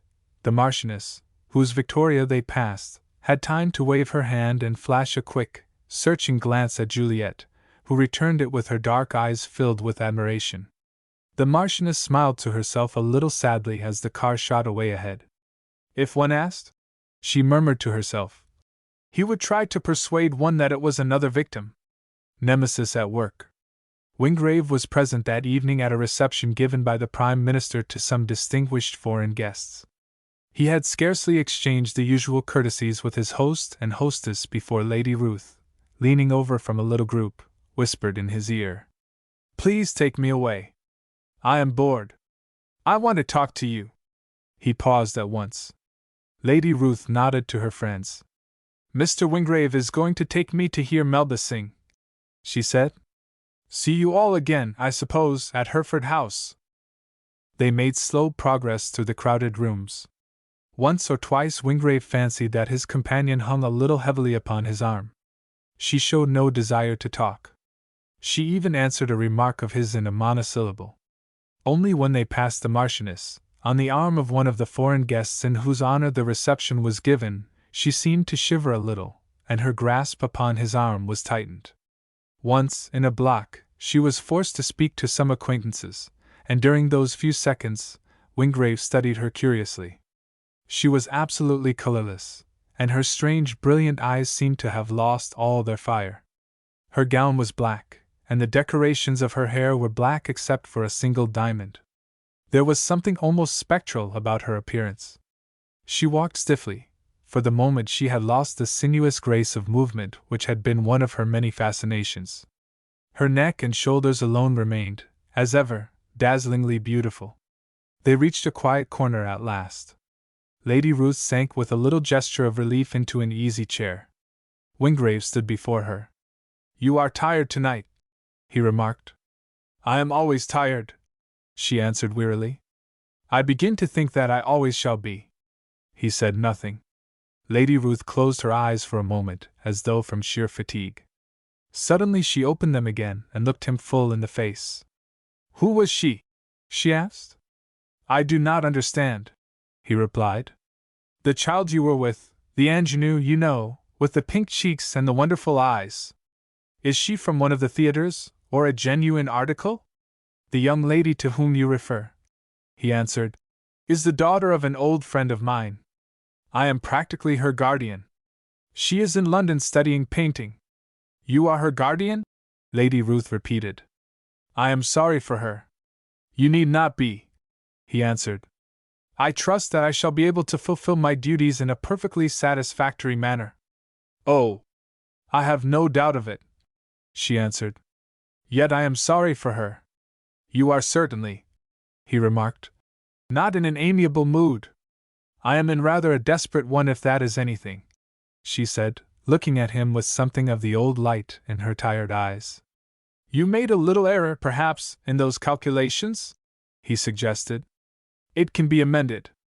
"Don't be a brute," she answered fiercely. He shrugged his shoulders. "That sounds a little severe," he remarked. "Don't take any notice of anything I say tonight." She murmured softly, "I am a little mad. I think that everything is going against me. I know that you haven't a grain of sympathy for me, that you would rather see me suffer than not, and yet you see I give myself away entirely. Why shouldn't I? Part of it is through you in a way. I rather fancied," he remarked, "that up to now—" "Yes. Of course," she interrupted. "You saved me from ruin, staved it off at any rate. And you held over the reckoning. I almost wish—" She paused. Again her eyes were searching his. "I am a little tired of it all, you see," she continued. "I don't suppose Lumley and I can ever be the same again since I brought him that check. He avoids being alone with me, I do the same with him. One would think, to watch the people, that the whole transaction was in the Morning Post. They smile when they see us together, they grin when they see you with anybody else. It's getting hateful, Wingrave. I am afraid," he said quietly, "that you are in a nervous, hypersensitive state. No one else can possibly know of the little transaction between us, and so far as I am concerned, there has been nothing to interfere with your relations with your husband." "You are right," she answered. "I am losing my nerve. I am only afraid that I am losing something else. I haven't an ounce of battle left in me. I feel that I should like to close my eyes and wake up in a new world, and start all over again. It is nothing but a mood," he assured her. "Those new worlds don't exist any longer. They generally consist of foreign watering places where the sheep and the goats house together now and then. I think I should play the game out, Lady Ruth, until—" "Until what?" "Perhaps to the end," he answered. "Who can tell? Not I. By this time tomorrow, it might be I who would be reminding you." "Yes?" "That there are other worlds, and other lives to live. I should like," she whispered very softly, "to hear of them. But I fancy somehow that you will never be my instructor." "What of your ward?" "Well, what of her?" he answered calmly. She shivered a little. "You were very frank with me once, Wingrave," she said. You are a man whose life fate has wrecked, fate and I. You have no heart left, no feeling. You can create suffering and find it amusing. I am beginning to realize that. He nodded. There is some truth, he declared, in what you say. What of that child? Is she, too, to be a victim? I trust, he answered, that you are not going to be melodramatic. I don't call it that. I really want to know. I should like to warn her. I am not at war with children, he answered. Her life and mine are as far apart as the poles. I had an odd fancy when I saw you with her, Lady Ruth said slowly. She is very good-looking, and not so absurdly young. The fancy was one, he remarked coldly, which I think you had better get rid of. In a way, she continued thoughtfully, I should like to get rid of it, and yet, how old are you, Wingrave? Well, I know. You are very little over 40. You are barely in the prime of life, you are strong, you have the one thing which society today counts almost divine, great, immeasurable wealth. Can't you find someone to thaw the snows? I loved a woman once, he answered. It was a long time ago, and it seems strange to me now. Lady Ruth lifted her eyes to his, and their lambent fires were suddenly rekindled. Love her again, she murmured. What is past, but there are the days to come. Perhaps the woman, too, is a little lonely. I think not, he answered calmly. The woman is married, she has lived with her husband more or less happily for a dozen years or so. She is a little ambitious, a little fond of pleasure, but a leader of society, and I am sure a very reputable member of it. To love her again would be as embarrassing to her as it would be difficult for me. You, my dear Lady Ruth, I am convinced, would be the last to approve of it. You mock me, she murmured, bending her head. Is forgiveness also an impossibility? I think, he said, that any sentiment whatever between those two would be singularly misplaced. You spoke of Melba, I think. She is singing in the further room. Lady Ruth rose up, still and pale. There was fear in her eyes when she looked at him. Is it to be always like this, then? She said. Ah, he answered, I am no prophet. Who can tell what the days may bring? In the meantime, the Marchioness was very much in request that evening, and she found time for only a few words with Wingrave. What have you been doing to poor Ruth? She asked. I never saw her look so ill. Indeed, he answered, I had not noticed it. If I didn't know her better, she remarked, I might begin to suspect her of a conscience. Whose baby were you driving about this afternoon? I didn't know that your tastes ran to ingenues to such an extent. She's sweetly pretty, but I don't think it's nice of you to flaunt her before us middle-aged people. It's enough to drive us to the rouge box. Come to lunch tomorrow. I shall be delighted, he answered, and passed on. An hour or so later, on his way out, he came upon Lady Ruth sitting a little forlornly in the hall.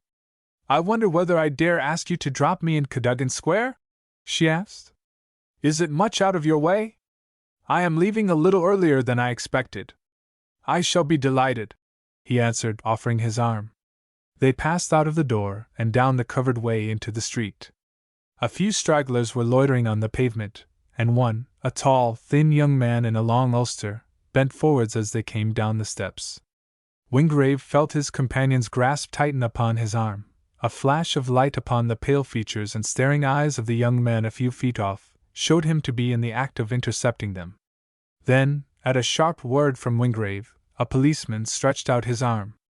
The young man was pushed unceremoniously away. Wingrave's tall footman and the policeman formed an impassable barrier. In a moment the electric brougham was gliding down the street. Lady Ruth was leaning back amongst the cushions, and the hand which fell suddenly upon Wingrave's was cold as ice. Richardson tries again. You saw who that was? Lady Ruth's voice seemed to come from a greater distance. Wingrave turned and looked at her with calm curiosity. She was leaning back in the corner of the carriage, and she seemed somehow to have shrunk into an unusual insignificance. Her eyes alone were clearly visible through the semi-darkness, and the light which shone from their depths was the light of fear. Yes, he answered slowly. I believe that I recognized him. It was the young man who persists in some strange hallucination as to a certain Mademoiselle Violet. It was no hallucination, she answered. You know that. I was Mademoiselle Violet. He nodded. It amazes me, he said thoughtfully, that you should have stooped to such folly. That my demise would have been a relief to you I can, of course, easily believe, but the means, they surely were not worthy of your ingenuity. Don't! She cried sharply. I must have been utterly, miserably mad. Even the greatest of schemers have their wild moments, he remarked consolingly. This was one of yours. You paid me a very poor compliment, by the by, to imagine that an insignificant creature like that. Will you leave off? She moaned. I dare say, he continued after a moment's pause, that you find him now quite an inconvenient person to deal with. She shuddered.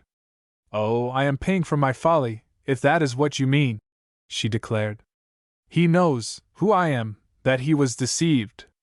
He follows me about, everywhere. Wingrave glanced out of the carriage window. Unless I am very much surprised, he answered. He is following us now. She came a little closer to him. You won't leave me? Promise. I will see you home, he answered. You are coming on to Hereford House. I think not, he answered. I have had enough of society for one evening. Emily will be there later, she said quietly. Even Lady Emily, he answered, will not tempt me. I will see you safely inside. Afterwards, if your persistent follower is hanging about, I will endeavor to talk him into a more reasonable frame of mind. She was silent for a moment. Then she turned to him abruptly. You are more kind to me sometimes than I deserve, Wingrave, she remarked. It is not kindness, he answered. I dislike absurd situations. Here we are. Permit me. Wingrave kept his word. He saw Lady Ruth to her front door, and then turned back towards his carriage. Standing by the side of the footman, a little breathless, haggard and disheveled looking, was the young man who had attempted to check their progress a few minutes ago. Wingrave took hold of his arm firmly. Get in there, he ordered, pointing to the carriage. The young man tried to escape, but he was held as though in a vice. Before he well knew where he was in the carriage, and Wingrave was seated by his side. What do you want with me? He asked hoarsely. I want to know what you mean by following that lady about, Wingrave asked. The young man leaned forward. His hand was upon the door. Let me get out, he said sullenly. With pleasure, presently, Wingrave answered. I can assure you that I am not anxious to detain you longer than necessary. Only you must first answer my question. I want to speak to her. I shall follow her about until I can, the young man declared. Wingrave glanced at him with a faint derisive smile. His clothes were worn and shabby, he was badly in need of a shave and a wash. He sat hunched up in a corner of the carriage, the picture of mute discomfort and misery. Do you know who she is? Wingrave asked. Mademoiselle Violet, the young man answered. You are mistaken, Wingrave answered. She is Lady Ruth Barrington, wife of Lumley Barrington and daughter of the Earl of Hasselton. The young man was unmoved. She is Mademoiselle Violet, he declared. The coupe drew up before the great block of buildings in which was Wingrave's flat. The footman threw open the door. Come in with me, Wingrave said. I have something more to say to you. I would rather not, the young man muttered, and would have slouched off, but Wingrave caught him by the arm. Come, he said firmly, and the youth obeyed. Wingrave led the way into his sitting room and dismissed his servant who was setting out a tray upon the sideboard. Sit down, he ordered, and his strange guest again obeyed. Wingrave looked at him critically. It seems to me, he said deliberately, that you are another of those poor fools who chuck away their life and happiness and go to the dogs because a woman had chosen to make a little use of them. You're out of work, I suppose? Yes. Hungry? I suppose so. Wingrave brought a plate of sandwiches from the sideboard, and mixed a whiskey and soda. He set them down in front of his guest, and turned away with the evening paper in his hand. "I am going into the next room for some cigarettes," he remarked. He was gone scarcely 2 minutes. When he returned, the room was in darkness. He moved suddenly towards the electric lights, but was pushed back by an unseen hand. A man's hot breath fell upon his cheek. A hoarse, rasping voice spoke to him out of the black shadows. "Don't touch the lights! Don't touch the lights, I say!" "What folly is this?" Wingrave asked angrily. "Are you mad?" "Not now," came the quick answer. "I have been. It has come to me here, in the darkness. I know why she is angry. I know why she will not speak to me. It is because I failed." Wingrave laughed, and moved towards the lights. "We have had enough of this tomfoolery," he said scornfully. "If you won't listen to reason—" He never finished his sentence. He had stumbled suddenly against a soft body. He had a momentary impression of a white, vicious face, of eyes blazing with insane fury. Quick to act, he struck, but before his hand descended, he had felt the tearing of his shirt, the sharp, keen pain in his chest, the swimming of his senses. Yet even then he struck again with passionate anger, and his assailant went down amongst the chairs with a dull, sickening crash. Then there was silence in the room. Wingrave made an effort to drag himself a yard or two towards the bell, but collapsed hopelessly. Richardson, in a few moments, staggered to his feet. He groped his way to the side of the wall, and found the knobs of the electric lights. He turned two on and looked around him. Wingrave was lying a few yards off, with a small red stain upon his shirt front. His face was ghastly pale, and he was breathing thickly. The young man looked at him for several moments, and then made his way to the side table where the sandwiches were. One by one he took them from the dish, and ate deliberately. When he had finished, he made his way once more towards where Wingrave lay. But before he reached the spot, he stopped short. Something on the wall had attracted his attention. He put his hand to his head and thought for a moment. It was an idea, a glorious idea. Lady Ruth's maid stepped back and surveyed her mistress ecstatically. "Milady," she declared, "has never, no never, appeared more charming. The gown, it is divine, and the coiffure. Milady will have no rivals." Lady Ruth looked at herself long and earnestly in the glass. Her face reflected none of the pleased interest with which her maid was still regarding her. The latter grew a little anxious. "Milady thinks herself a trifle pale, perhaps, a little more color?" Lady Ruth set down the glass. "No, thank you, Annette," she answered. "I shall do very well, I suppose. Certainly, I won't have any rouge. Milady knows very well what becomes her." The woman answered discreetly. "The pallor, it is the more distinguished.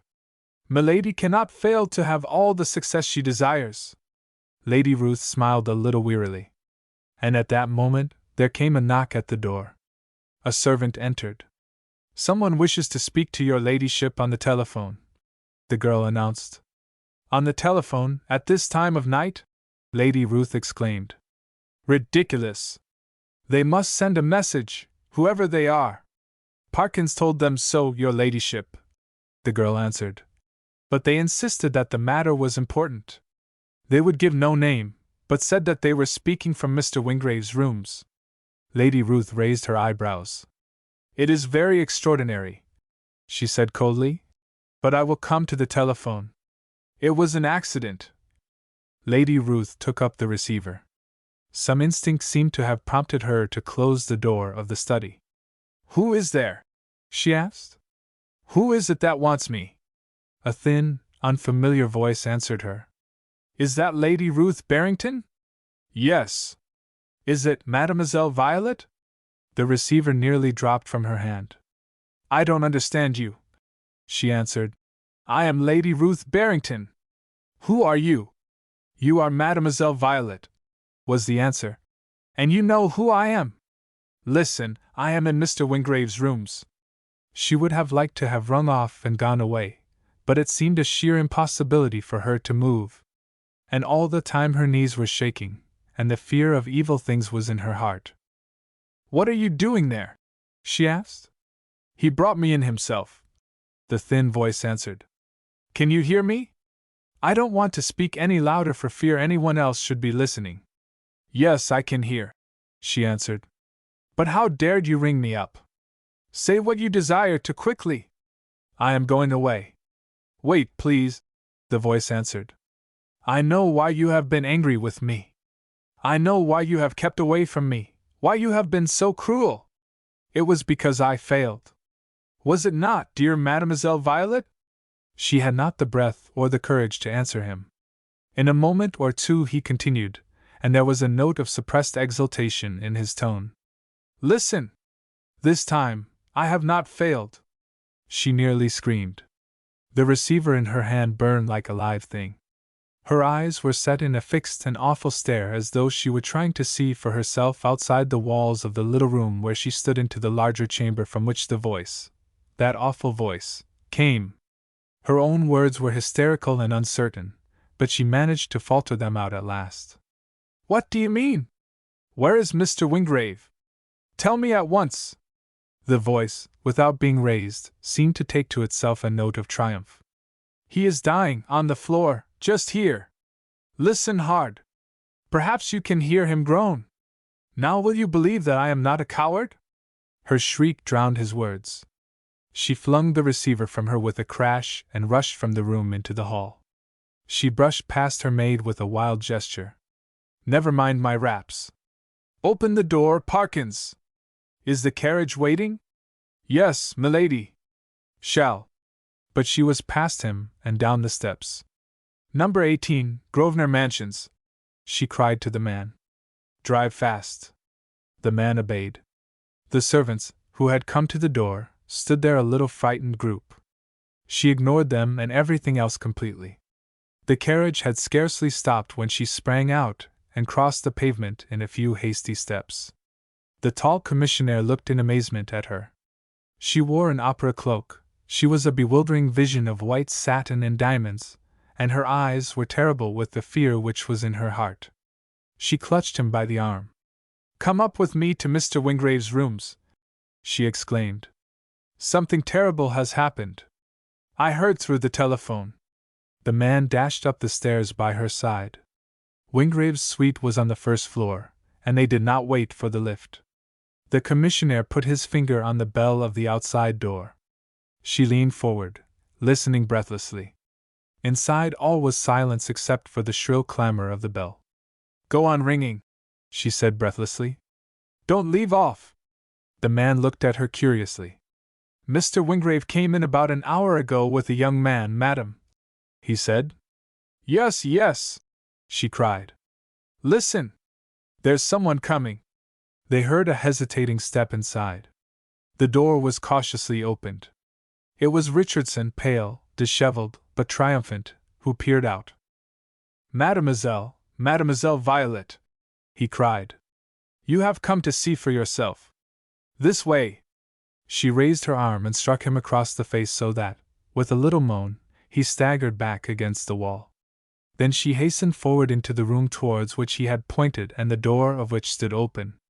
The commissionaire followed her. The servants were beginning to appear. The room was in darkness save for one electric light.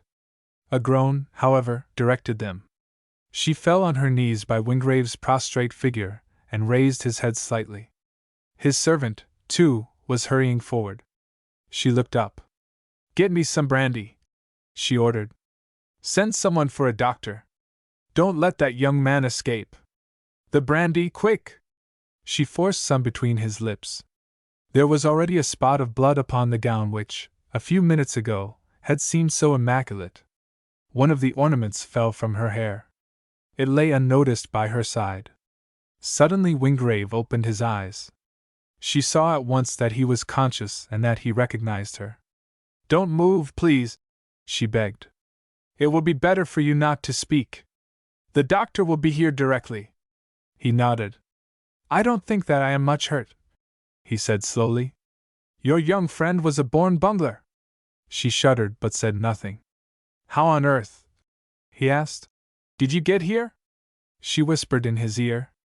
The brute telephoned. Please don't talk. The doctor arrived. His examination was over in a few moments. Nothing serious, he declared. The knife was pretty blunt, fortunately. How did it happen? It seems like a case for the police. It was an accident, Wingrave declared coolly. The doctor shrugged his shoulders. He was busy making bandages. Lady Ruth rose to her feet. She was white and giddy. The commissionaire and Morrison were talking together at the door. The latter turned to Lady Ruth. "Do you think that we had better send for the police, your ladyship?" he asked. "It was the young man who came in with Mr. Wingrave who must have done this. I thought he was a very wild-looking sort of person." "You heard what Mr. Wingrave said," she answered. "I don't think that I should disobey him, if I were you. The doctor says that, after all, it is not very serious. He can have got far," the hall porter remarked. "He only slipped out as we came in." "I should let him go for the present," Lady Ruth said. "If Mr. Wingrave wishes to prosecute afterwards, it will be easy for him to do so." She stepped back to where Wingrave lay. He was in a recumbent position now, and, although a little pale, he was obviously not seriously hurt. "If there is nothing else that I can do," she said, "I will go now." "By all means," Wingrave answered. "I am exceedingly obliged to you for your kindness," he added a little stiffly. "Morrison, show Lady Barrington to her carriage." She spoke a few conventional words of farewell and departed. Outside on the pavement she stood for a moment, looking carefully around. There was no sign of Richardson anywhere. She stepped into the carriage and leaned back in the corner. Ainsworth plans a love story. Wingrave disappeared suddenly from London. Ainsworth alone knew where he was gone, and he was pledged to secrecy. 2 people received letters from him. Lady Ruth was one of them. "This," she remarked quietly, handing it over to her husband, "may interest you." He adjusted his eyeglasses and read it aloud. "Dear Lady Ruth, I am leaving London today for several weeks. With the usual inconsistency of the person to whom life is by no means a valuable asset, I am obeying the orders of my physician. I regret, therefore, that I cannot have the pleasure of entertaining your husband and yourself during Cowes Week. The yacht, however, is entirely at your disposal, and I have written Captain Masterton to that effect. Pray extend your cruise, if you feel inclined to. I remain, yours sincerely, W. Mr. Barrington looked at his wife inquiringly. "That seems to me entirely satisfactory, Ruth," he said. "I think that he might have added a word or two of acknowledgement for what you did for him. There is no doubt that, but for your promptness, things might have gone much worse." "Yes," Lady Ruth said slowly. "I think that he might have added a few words." Her husband regarded her critically. "I am afraid, dear," he said, "that all this anxiety has knocked you up a little. You are not looking well." "I am tired," she answered calmly. "It has been a long season. I should like to do what Wingrave has done, go away somewhere and rest." Barrington laid his hand upon hers affectionately. It seemed to him that the rings hung a little loosely upon the thin, white fingers. She was pale, too, and her eyes were weary. He did not notice that, as soon as she could, she drew her hand away. "'Pon my word," he said, "I wish we could go off somewhere by ourselves. But with Wingrave's yacht to entertain on, we must do something for a few of the people. I don't suppose he minds whom we ask or how many." "No," she answered, "I do not suppose he cares." "It is most opportune," Barrington declared. "I wanted particularly to do something for the Hendersons. He seems very well disposed, and his influence means everything just now. Really, Ruth, I believe we are going to pull through after all." She smiled a little wearily. "Do you think so, Lumley?" "I am sure of it, Ruth," he answered. "I only wish I could see you a little more cheerful. Surely you can't still be afraid of Wingrave?" he added, glancing uneasily across the table. She looked him in the eyes. "That is exactly what I am," she answered. "I am afraid of him. I have always been afraid. Nothing has happened to change him. He came back to have his revenge. He will have it." Lumley Barrington, for once, felt himself superior to his clever wife. He smiled upon her reassuringly. "My dear Ruth," he said, "if only you would reflect for a few moments, I feel sure you would realize the absurdity of such fancies. We did Wingrave a service in introducing him to society here, and I am sure that he appreciated it. If he wished for our ruin, why did he lend us £8,000 on no security? Why does he lend us his yacht to entertain our friends? Why did he give me that information which enabled me to make the only money I ever did make on the stock exchange?" She smiled contemptuously. "You do not understand a man like Wingrave," she declared. "Nothing that he has done is inconsistent with my point of view. He gave you a safe tip, knowing very well that when you had won a little, you would try again on your own account and lose, which you did. He lent us the money to become our creditor, and he lends us the yacht to give another handle to the people who are saying already that he occupies the position in our family which is more fully recognized on the other side of the channel." "You are talking rubbish," he declared vehemently.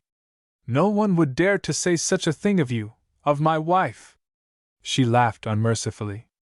"If you were not my husband," she said cruelly, "you would have heard it before now. I have been careful all my life, more careful than most women, but I can hear the whisperings already. There are more ways to ruin than one, Lumley. We will refuse the yacht," Barrington said sullenly, "and I will go to the Jews for that £8,000. "We will do nothing of the sort," Lady Ruth answered. "I am not going to be a laughing stock for Emily and her friends if I can help it. We'll play the game through now. Only, it is best for you to know the risks." Wingrave's second letter was to Juliet. She found it on her table one afternoon when she came back from her painting class. She tore it open eagerly enough, but her face clouded over as she read. "Dear Juliet, I am sorry that I am unable to carry out my promise to come and see you, but I have been slightly indisposed for some days, and am leaving London, for the present, almost at once. I trust that you are still interested in your work, and will enjoy your trip to Normandy. I received your letter, asking for my help towards re-establishing in life a poor family in whom you are interested. I regret that I cannot accede to your request. It is wholly against my principles to give money away to people of this class. I look upon all charity as a mischievous attempt to tamper with natural laws, and I am convinced that if everyone shared my views, society would long ago have been re-established on a sounder and more logical basis. To be quite frank with you, also, I might add that the gift of sympathy has been denied to me. I am quite indifferent whether the family you allude to starve or prosper.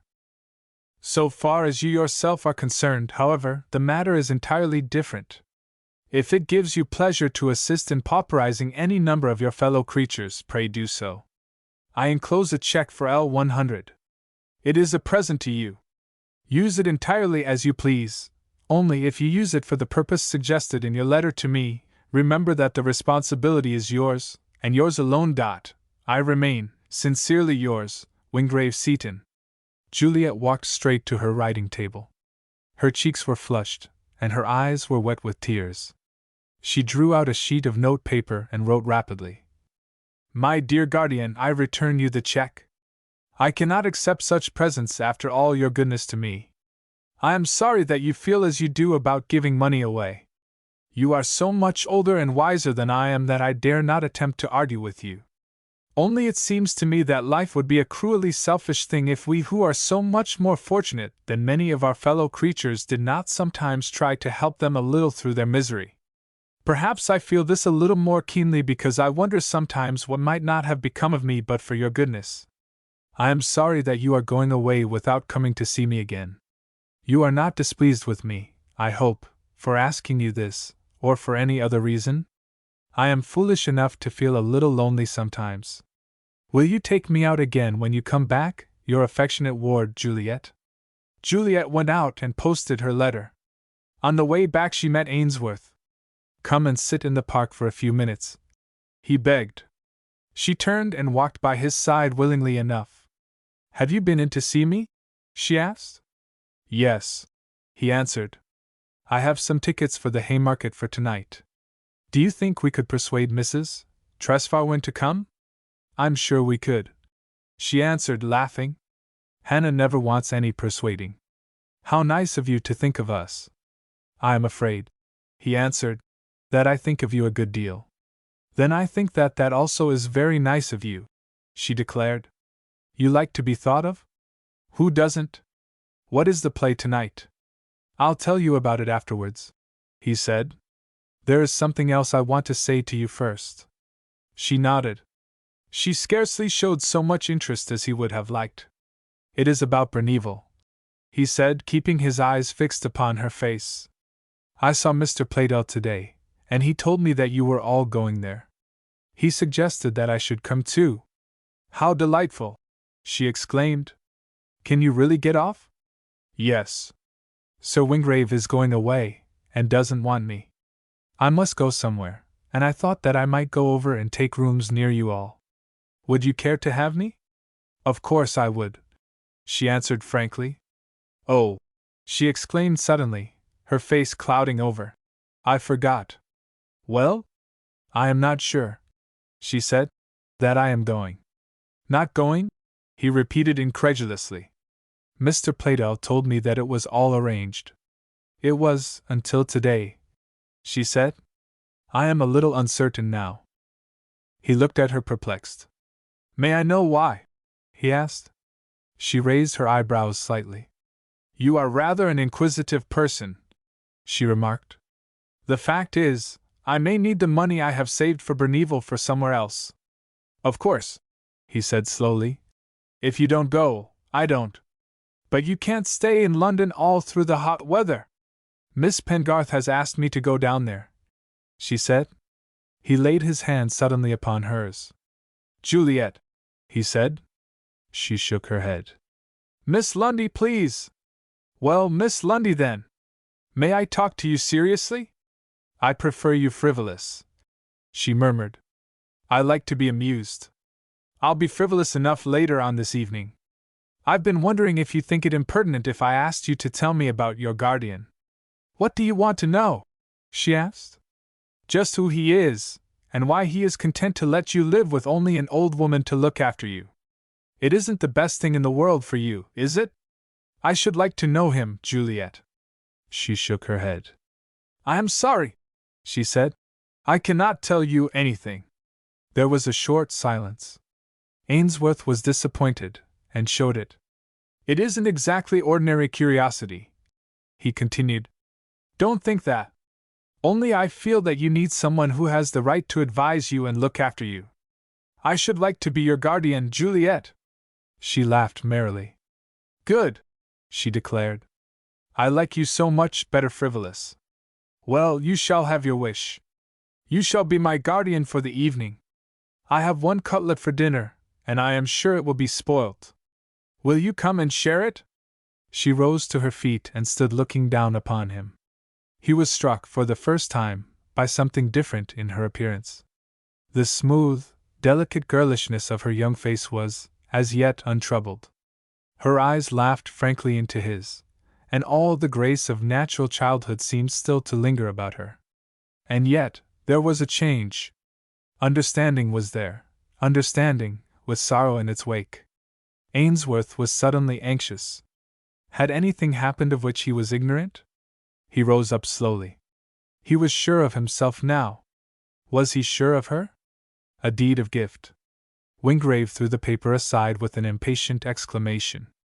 A small notice in an obscure corner had attracted his attention.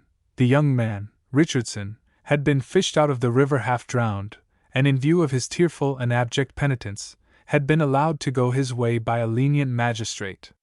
He had been ill, he pleaded, and disappointed.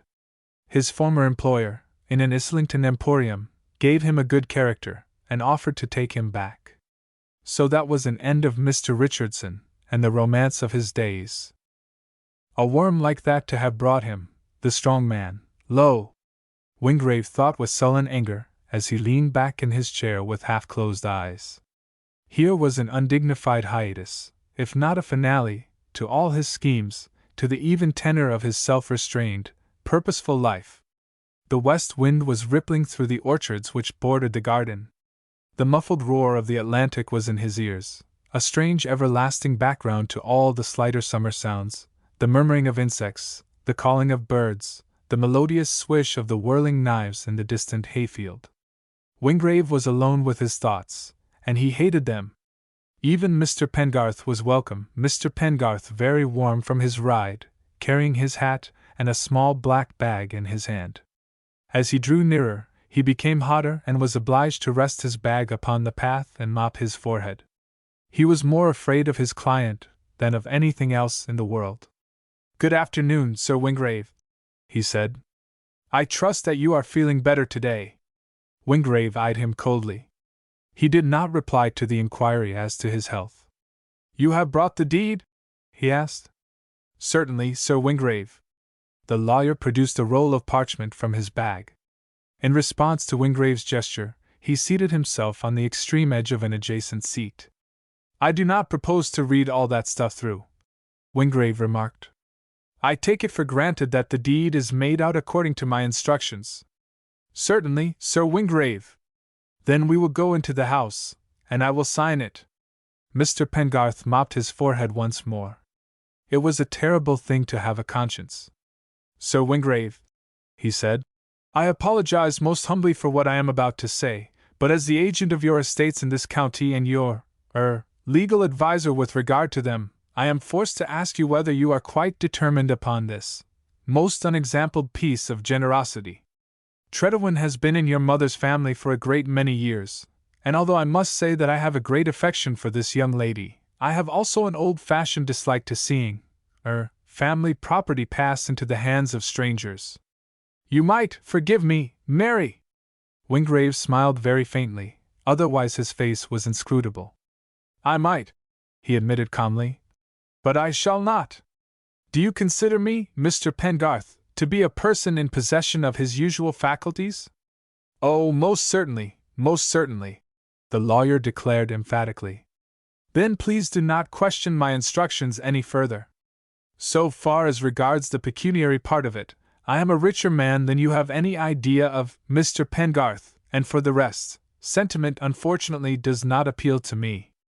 I choose to give the Trewethen estates away, to disappoint my next of kin. That is how you may regard the transaction. We will go into the house and complete this deed." Wingrave rose slowly and walked with some difficulty up the gravel path. He ignored, however, his companion's timid offer of help, and led the way to the library. In a few minutes the document was signed and witnessed. "I have ordered tea in the garden," Wingrave said, as the two servants left the room. "That is, unless you prefer any other sort of refreshment. I don't know much about the cellars, but there is some cabinet hock, I believe."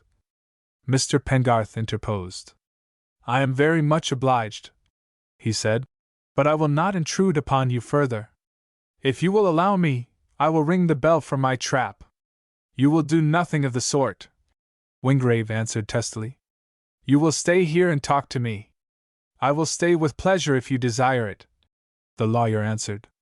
"I had an idea that you preferred solitude." "Then you were wrong," Wingrave answered. "I hate being alone." They moved out together towards the garden. Tea was set out in a shady corner of the lawn. "If you will forgive my remarking it," Mr. Pengarth said, "this seems rather an extraordinary place for you to come to if you really dislike solitude." "I come to escape from an intolerable situation, and because I was ill," Wingrave said. "You might have brought friends," the lawyer suggested. "I have no friends," Wingrave answered. "Some of the people in the neighborhood would be very glad," Mr. Pengarth began. "I do not wish to see them," Wingrave answered. Mr. Pengarth took a peach, and held his tongue. Wingrave broke the silence which followed a little abruptly. "Tell me, Mr. Pengarth," he said, "do I look like a man likely to fail in anything he sets out to accomplish?" The lawyer shook his head vigorously. "You do not," he declared. "Nor do I feel like one," Wingrave said. "And yet my record since I commenced, shall I call it my second life, is one of complete failure. Nothing that I planned have I been able to accomplish. I look back through the months and through the years, and I see not a single purpose carried out, not a single scheme successful." "Not quite so bad as that, I trust, Sir Wingrave," the lawyer protested. "It is the precise truth," Wingrave affirmed drily. I am losing confidence in myself. At least, the lawyer declared, you have been the salvation of our dear Miss Juliet, if I may call her so. But for you, her life would have been ruined. Precisely. Wingrave agreed. But I forgot. You don't understand. I have saved her from heaven knows what. I am going to give her the home she loves. Benevolence, isn't it? And yet, if I had only the pluck, I might succeed even now, so far as she is concerned. The lawyer took off his spectacles and rubbed them with his handkerchief. He was thoroughly bewildered. I might succeed, Wingrave repeated, leaning back in his chair. If only. His face darkened. It seemed to Mr. Pengarth, as he sipped his tea under the cool cedars, drawing in all their wonderful perfume with every puff of breeze, that he saw two men in the low invalid's chair before him.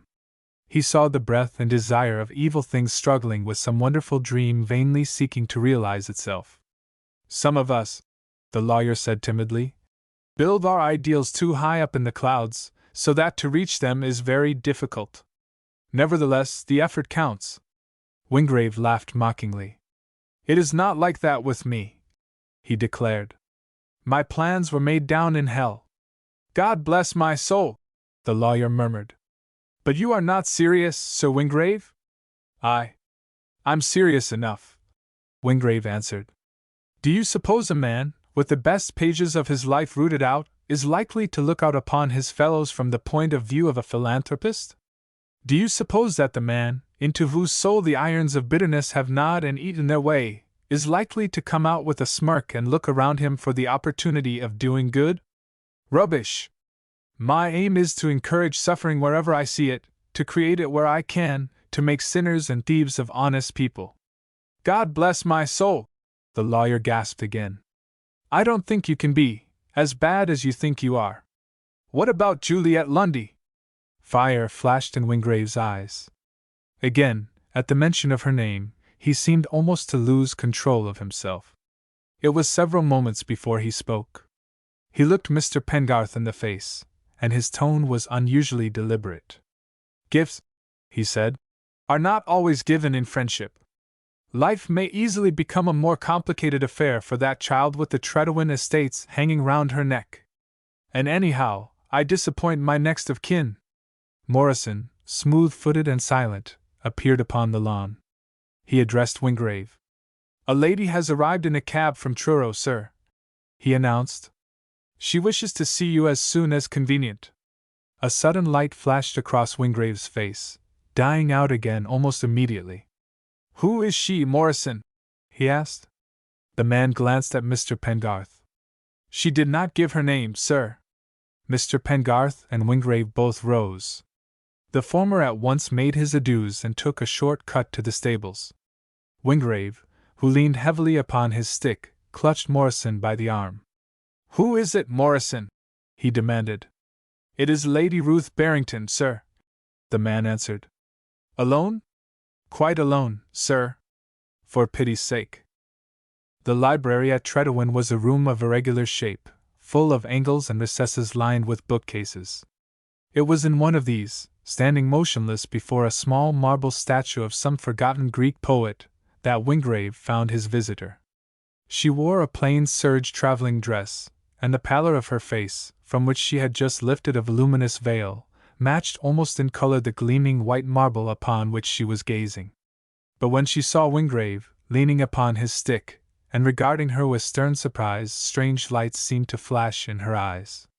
There was no longer any resemblance between the pallor of her cheeks and the pallor of the statue. Lady Ruth, Wingrave said quietly, I do not understand what has procured for me the pleasure of this unexpected visit. She swayed a little towards him.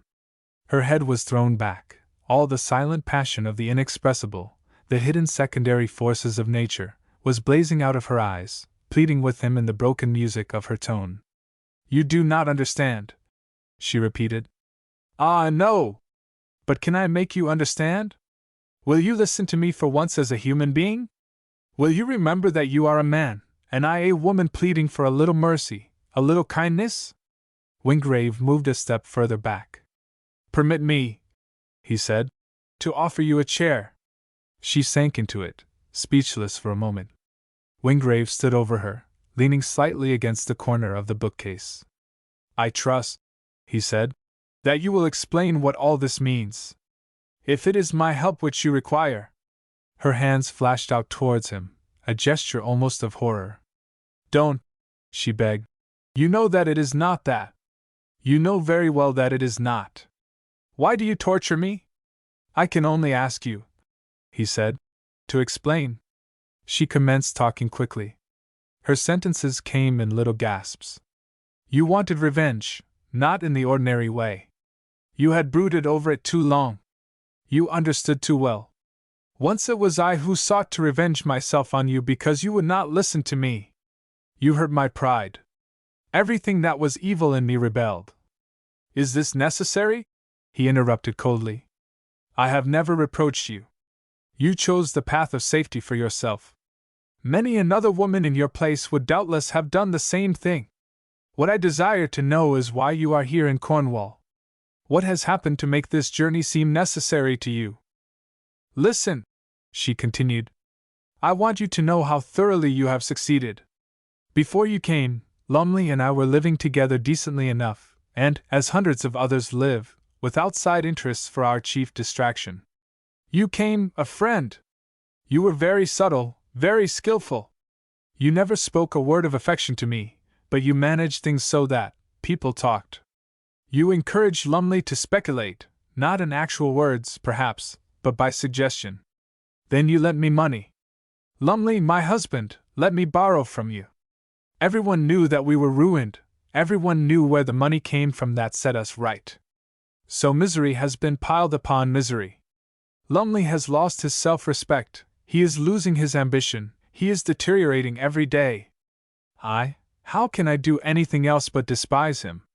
He let me, his wife, come to your rooms to borrow money from you. Do you think I can ever forget that? Do you think that he can? Don't you know that the memory of it is dragging us apart, must keep us apart always, always? Wingrave leaned a little forward. His hands were clasped upon the handle of his stick.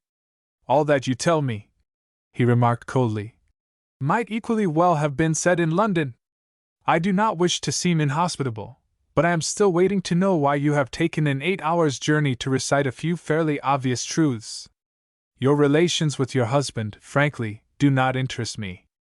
The deductions which society may have drawn concerning our friendship need scarcely trouble you, under the circumstances. Then again the light was blazing in her eyes. Under the circumstances, she repeated. I know what you mean. It is true that you have asked for nothing. It is true that all this time you have never spoken a single word which all the world might not hear, you have never even touched my fingers, except as a matter of formality. Once I was the woman you loved, and well, you know. Is this part of your scheme of torture, to play with me as though we were marionettes, you and I, with sawdust in our veins, dull, lifeless puppets? Well, it is finished, your vengeance. You may reap the harvest when you will. Publish my letters, prove yourself an injured man. Take a whip in your hand if you like, and I will never flinch. But, for heaven's sake, remember that I am a woman. I am willing to be your slave, nurse you, wait upon you, follow you about. What more can your vengeance need? You have made me despise my husband, you have made me hate my life with him. You have forced me into a remembrance of what I have never really forgotten, and oh!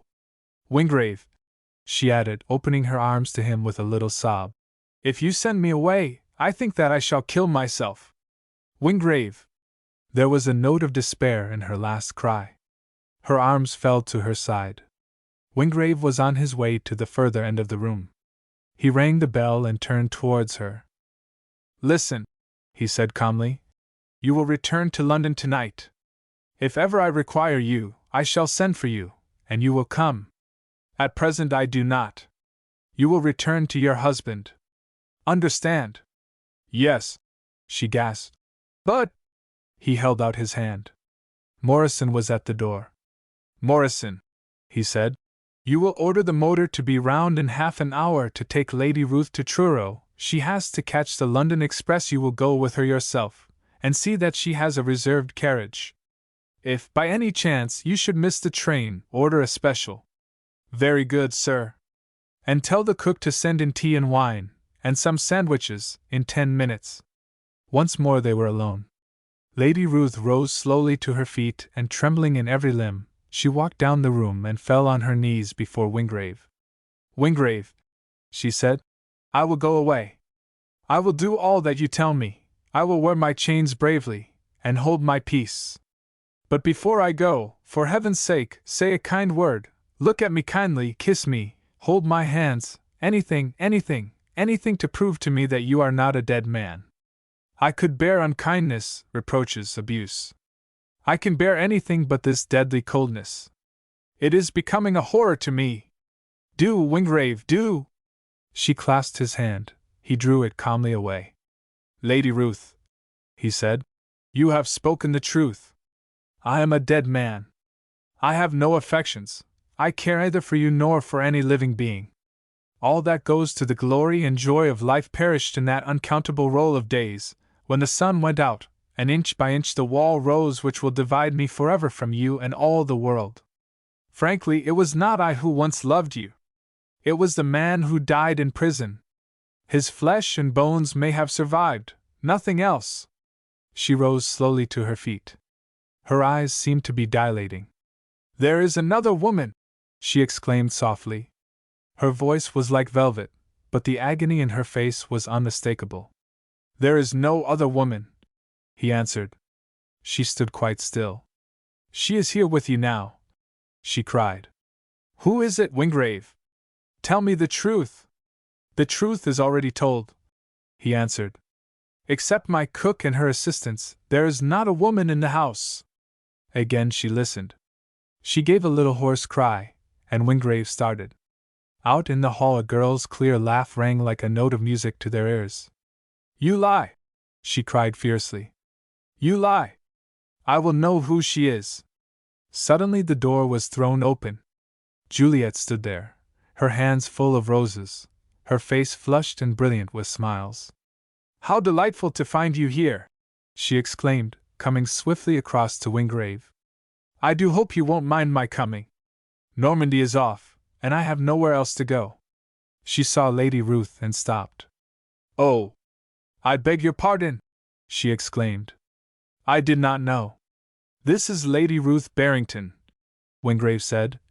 My ward, Miss Juliet Lundy. Your ward? Lady Ruth said, gazing at her intently. Juliet nodded. Sir Wingrave has been very kind to me since I was a child, she said softly. He has let me live here with Mrs. Tresfarwin, and I am afraid I sometimes forget that it is not really my home. Am I in the way? She asked, looking wistfully towards Wingrave. By no means, he exclaimed. Lady Ruth is just going. Will you see that she has some tea or something? Lady Ruth laughed quietly. I think, she said, that it is I who am in the way. I should love some tea if there is time, but whatever happens, I must not miss that train. A dream of paradise. It seemed to Wingrave that the days which followed formed a sort of hiatus in his life, an interlude during which some other man in his place, and in his image, played the game of life to a long-forgotten tune. He moved through the hours as a man in a maze, unrecognizable to himself, half unconscious, half heedless of the fact that the garments of his carefully cultivated antagonism to the world and to his fellows had slipped very easily from his unresisting shoulders. The glory of a perfect English midsummer lay like a golden spell upon the land.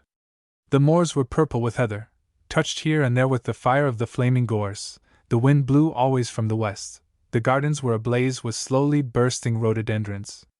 Every gleam of coloring, every breath of perfume, seemed to carry him unresistingly back to the days of his boyhood.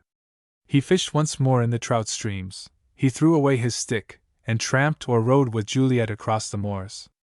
At night time she sang or played with the windows open, Wingrave himself out of sight under the cedar trees, whose perfume filled with aromatic sweetness the still night air. Piles of letters came every day, which he left unopened upon his study table. Telegrams followed, which he threw into the waste paper basket. Juliet watched the accumulating heap with amazement. Whatever do people write to you so much for? She asked one morning, watching the stream of letters flow out of the post bag. Wingrave was silent for a moment. Her question brought a sudden and sharp sting of remembrance. Juliet knew him only as Sir Wingrave Seaton. She knew nothing of Mr. Wingrave, millionaire. Advertisements, a good many of them, he said.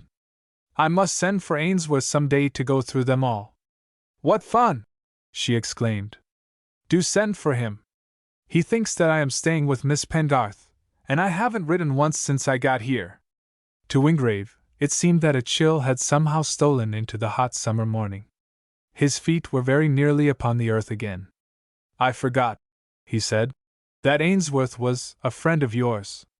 He came and saw you often in London? She smiled reflectively. He has been very, very kind, she answered. He was always that, from the first time I saw you both. Do you remember? It was down in the lower gardens. Yes, he answered. I remember quite well. He was very kind to me then, she continued. And you, well, I was frightened of you. She stopped for a moment and laughed. Her eyes were full of amazed reminiscence. You were so cold and severe. I never could have dreamed that, after all, it was you who were going to be the dearest, most generous friend I could ever have had. Do you know, Walter, I mean Mr. Ainsworth, isn't very pleased with me just now? Why not? He cannot understand why I will not tell him my guardian's name. I think it worries him. You would like to tell him? Wingrave asked. She nodded. I think so, she answered. Wingrave said no more, but after breakfast he went to his study alone. Juliet found him there an hour later, sitting idly in front of his table. His great pile of correspondence was still untouched. She came and sat on the edge of the table. What are we going to do this morning, please? She asked. Wingrave glanced towards his letters. I am afraid, he said, that I must spend the day here. She looked at him blankly. Not really, she exclaimed. I thought that we were going to walk to Hanging Tor? Wingrave took up a handful of letters and let them fall through his fingers. He had all the sensations of a man who is awakened from a dream of paradise to face the dull tortures of a dreary and eventless life. His eyes were set in a fixed state. An undernote of despair was in his tone. You know we arranged it yesterday, she continued eagerly. And if you are going to send for Mr. Ainsworth, you needn't bother about these letters yourself, need you? He turned and regarded her deliberately. Her forehead was wrinkled a little with disappointment. Her brown eyes were filled with the soft light of confident appeal. Tall and elegantly slim, there was yet something in the graceful lines of her figure which reminded him forcibly that the days of her womanhood had indeed arrived. She wore a plain white cambric dress and a simple, but much beflowered hat. The smaller details of her toilette all indicated the correct taste and instinctive coquetry of her French descent. And she was beautiful. Wingrave regarded her critically and realized, perhaps for the first time, how beautiful. Her eyes were large and clear, and her eyebrows delicately defined. Her mouth, with its slightly humorous curl, was a little large, but wholly delightful. The sun of the last few weeks had given to her skin a faint, but most becoming, duskiness. Under his close scrutiny, a flush of color stole into her cheeks. She laughed not altogether naturally. You look at me, she said, as though I were someone strange. I was looking, he answered, for the child, the little black-frocked child, you know, with the hair down her back, and the tearful eyes. I don't think I realized that she had vanished so completely. Not more completely, she declared gaily, than the gloomy gentleman who frowned upon my existence and resented even my gratitude. Although, she added, leaning a little towards him, I am very much afraid that I see some signs of a relapse today. Don't bother about those horrid letters. Let me tell Mrs. Tresfarwen to pack us up some lunch, and take me to Hanging Tor, please. Wingrave laughed a little unsteadily as he rose to his feet. One day more, then. Why not? The end would be soon enough. Sooner, perhaps, than even he imagined, for that night Ainsworth came, pale and travel-stained, with all the volcanic evidences of a great passion blazing in his eyes, quivering in his tone. The day had passed to Wingrave as a dream, more beautiful even than any in the role of its predecessors. They sat together on low chairs upon the moonlit lawn, in their ears the murmur of the sea, upon their faces, gathering strength with the darkness, the night wind, salt and fragrant with all the sweetness of dying flowers. Wingrave had never realized more completely what still seemed to him this wonderful gap in his life. Behind it all, he had a subconsciousness that he was but taking a part in some mystical play, yet with an abandon which, when he stopped to think of it, astonished him. He gave himself up without effort or scruple to this most amazing interlude. All day he had talked more than ever before. The flush on his cheeks was like the flush of wine or the sun which had fired his blood. As he had talked the more, so had she grown the more silent. She was sitting now with her hands clasped and her head thrown back, looking up at the stars with unseeing eyes. "You do not regret Normandy, then?" he asked. "No," she murmured. "I have been happy here. I have been happier than I could ever have been in Normandy." He turned and looked at her with curious intentness. "My experience," he said thoughtfully, "of young ladies of your age is somewhat limited. But I should have thought that you would have found it lonely." "Perhaps I am different then," she murmured. "I have never been lonely here, all my life. Except," he reminded her, "when I knew you first." "Ah, but that was different," she protested. "I had no home in those days, and I was afraid of being sent away." It was in his mind then to tell her of the envelope with her name upon it in his study, but a sudden rush of confusing thoughts kept him silent. It was while he was laboring in the web of this tangled dream of wild but beautiful emotions that Ainsworth came. A pale, tragic figure in his travel-stained clothes, and face furrowed with anxiety, he stood over them almost before they were aware of his presence. "Walter!" she cried, and sprang to her feet with extended hands. Wingrave's face darkened, and the shadow of evil crept into his suddenly altered expression. It was an abrupt awakening, this, and he hated the man who had brought it about.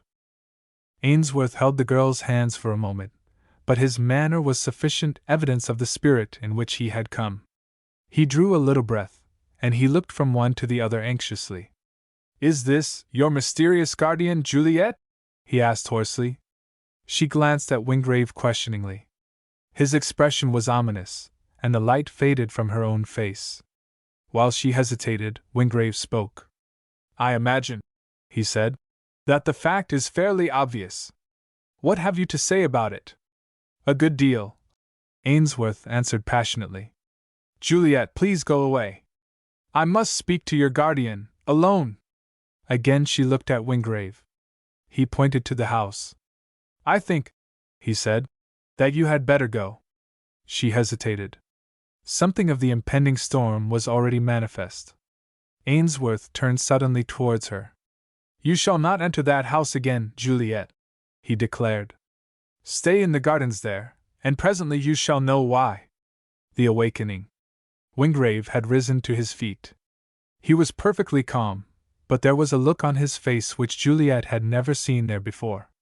Instinctively she drew a little away, and Ainsworth took his place between them. "Are you mad, Ainsworth?" Wingrave asked coolly. "Not now," Ainsworth answered. "I have been mad to stay with you for 4 years, to look on, however passively, at all the evil you have done. I've had enough of it now, and of you. I came here to tell you so." "A letter," Wingrave answered, "would have been equally efficacious. However, since you have told me, I'll go when I'm ready," Ainsworth answered. "And I've more to say. When I first entered your service and you told me what your outlook upon life was, I never dreamed but that the years would make a man of you again. I never believed that you could be such a brute as to carry out your threats. I saw you do your best to corrupt a poor, silly little woman, who only escaped ruin by a miracle.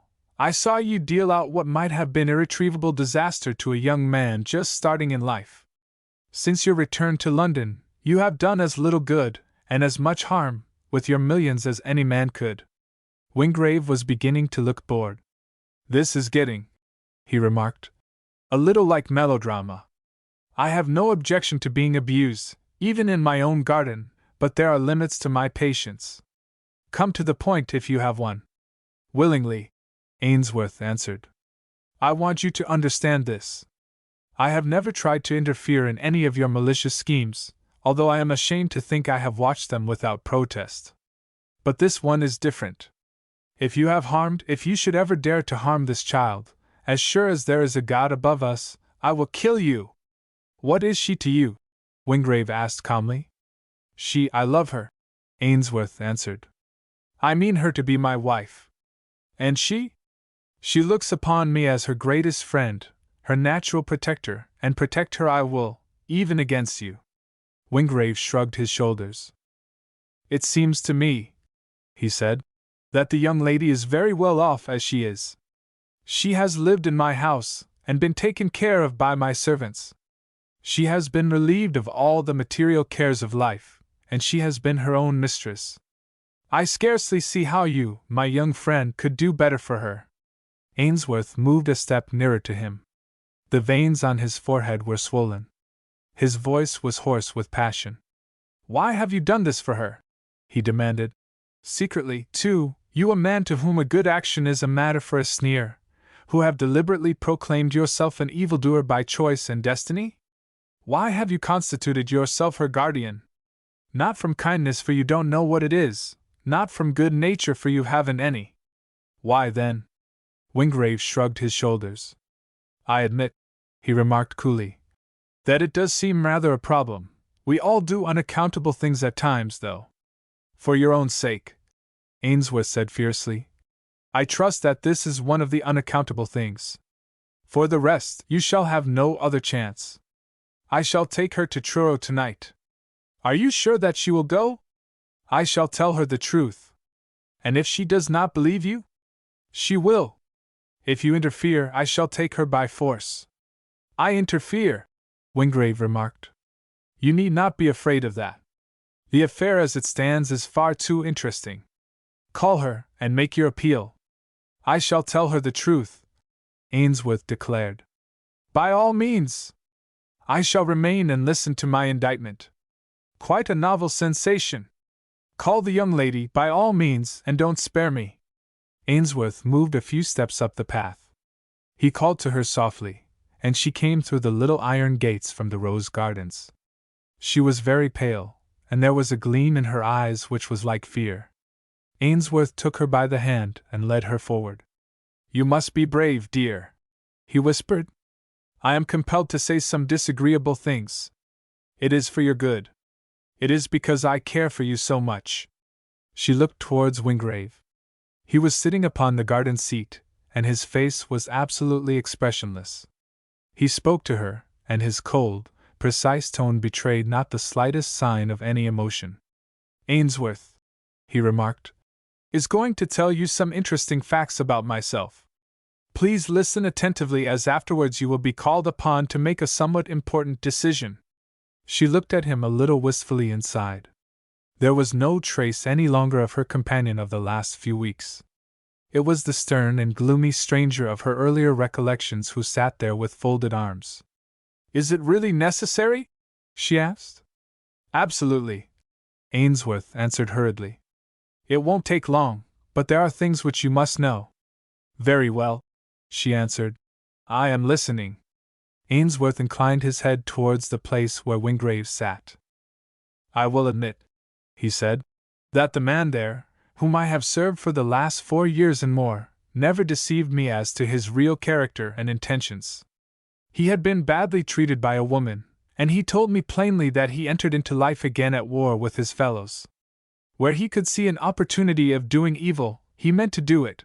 Where he could bring misery and suffering upon anyone with whom he came into contact, he meant to grasp the opportunity.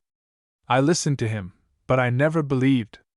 I told myself that it would be interesting to watch his life, and to see the gradual, inevitable humanizing of the man. So I entered his service, and have remained in it until today. He turned more directly towards Juliet. She was listening breathlessly to every word. Juliet, he said, he has kept his word. I have been by his side, and I speak of the things I know. He has sought no one's friendship who has not suffered for it. There is not a man or woman living who owes him the acknowledgement of a single act of kindness. I have seen him deliberately scheme to bring about the ruin of a harmless little woman. I have seen him exact his pound of flesh, even at the cost of ruin, from a boy. I tell you, Juliet, of my own knowledge, that he has neither heart nor conscience, and that he glories in the evil that his hand finds to do. Even you must know something of his reputation, have heard something of his doings, under the name he is best known by in London, Mr. Wingrave, millionaire. She started back as though in terror. Then she turned to Wingrave, who sat stonily silent. It isn't true, she cried. You are not that man? He raised his eyes and looked at her. It seemed to her that there was something almost satanic in the smile which alone disturbed the serenity of his face. Certainly I am, he answered. When I returned from America, it suited me to change my identity. You must not doubt anything that Mr. Ainsworth says. I can assure you that he is a most truthful and conscientious young man. I shall be able to give him a testimonial with a perfectly clear conscience. Juliet shuddered as she turned away. All the joy of life seemed to have gone from her face. You are Mr. Wingrave, the Mr. Wingrave. Oh! I can't believe it! She broke off suddenly. No one could have been so kind, so generous, as you have been to me. She looked from one to the other of the two men. Both were silent, but whereas Ainsworth had turned his head away, Wingrave's position and attitude were unchanged. She moved suddenly over towards him. One hand fell almost caressingly upon his shoulder. She looked eagerly into his face. Tell me that it isn't all true, she begged. Tell me that your kindness to me, at least, was real, that you did not mean it to be for my unhappiness afterwards. Please tell me that. I think if you asked me, if you cared to ask me, that I could forgive everything else. Every vice save one, Wingrave murmured. Nature has lavished upon me. I am a poor liar. It is perfectly true that my object in life has been exactly as Ainsworth has stated it. I may have been more or less successful, Ainsworth can tell you that too. As regards yourself. Yes? She exclaimed. I congratulate you upon your escape, Wingrave said. Ainsworth is right. Association of any sort with me is for your evil. She covered her face with her hands. Even his tone was different. She felt that this man was a stranger, and a stranger to be feared. Ainsworth came over to her side and drew her away. I have a cart outside, he said. I am going to take you to Truro. Wingrave heard the gate close after them. He heard the rumble of the cart and the road growing fainter and fainter. He was alone now in the garden, and the darkness was closing around him. He staggered to his feet. His face was back in its old set lines. He was once more at war with the world. Revenge is bitter. At no time during his career did Wingrave appear before the public more prominently than during the next few months. As London began to fill up again, during the early part of October, he gave many and magnificent entertainments. His name figured in all the great social events. He bought a mansion in Park Lane which had been built for royalty, and the account of the treasures with which he filled it read like a chapter from some modern Arabian Nights. In the city, he was more hated and dreaded than ever. His transactions, huge and carefully thought out, were for his own aggrandizement only, and left always in their wake ruin and disaster for the less fortunate and weaker speculators. He played for his own hand only, the camaraderie of finance he ignored altogether. In one other respect, too, he occupied a unique position amongst the financial magnates of the moment. All appeals on behalf of charity he steadily ignored. He gave nothing away. His name never figured amongst the hospital lists. Suffering and disaster, which drew their humble contributions from the struggling poor and middle classes, left him unmoved and his check-book unopened. In an age when huge gifts on behalf of charity was the fashionable road to the peerage, his attitude was all the more noticeable. He would give £1,000 for a piece of Sevres china which took his fancy. He would not give 1,000 farthings to ease the sufferings of his fellows. Yet there were few found to criticize him. He was called original, a crank, There were even some who professed to see merit in his attitude. To both criticism and praise he was alike indifferent. With a cynicism which seemed only to become more bitter, he pursued his undeviating and deliberate way. One morning he met Lady Ruth on the pavement in Bond Street. She pointed to the vacant seat in her landau. "Get in, please, for a few minutes," she said. "I want to talk to you. I will take you where you like." They drove off in silence. "You were not at the Wavertons last night," he remarked. "No," she answered quietly. "I was not asked?" He glanced at her questioningly. "I thought that you were so friendly," he said. "I was," she answered. "Lady Waverton scarcely knows me now. It is the beginning of the end, I suppose." "You are a little enigmatical this morning," he declared. "Oh, no! You understand me very well," she answered. "Everybody knows that it is you who keep us going. Lumley has not got quite used to taking your money. He has lost nearly all his ambition. Soon his day will have gone by. People shrug their shoulders when they speak of us. 2 years ago the Wavertons were delighted to know me. Society seems big, but it isn't. There are no end of little sets, one inside the other. 2 years ago, I was in the innermost, today I'm getting towards the outside edge. Look at me! Do you see any change?" He scrutinized her mercilessly in the cold morning light. "You look older," he said. "And you have begun to use rouge, which is a pity." She laughed hardly. "You think so? Well, I don't want Emily to see my hollow cheeks, or you. Are you satisfied, Wingrave?" "I am afraid I don't understand," he began. "Don't lie," she interrupted curtly. "You do understand. This is your vengeance, very subtle and very crafty. Everything has turned out exactly as you planned. You have broken us, Wingrave.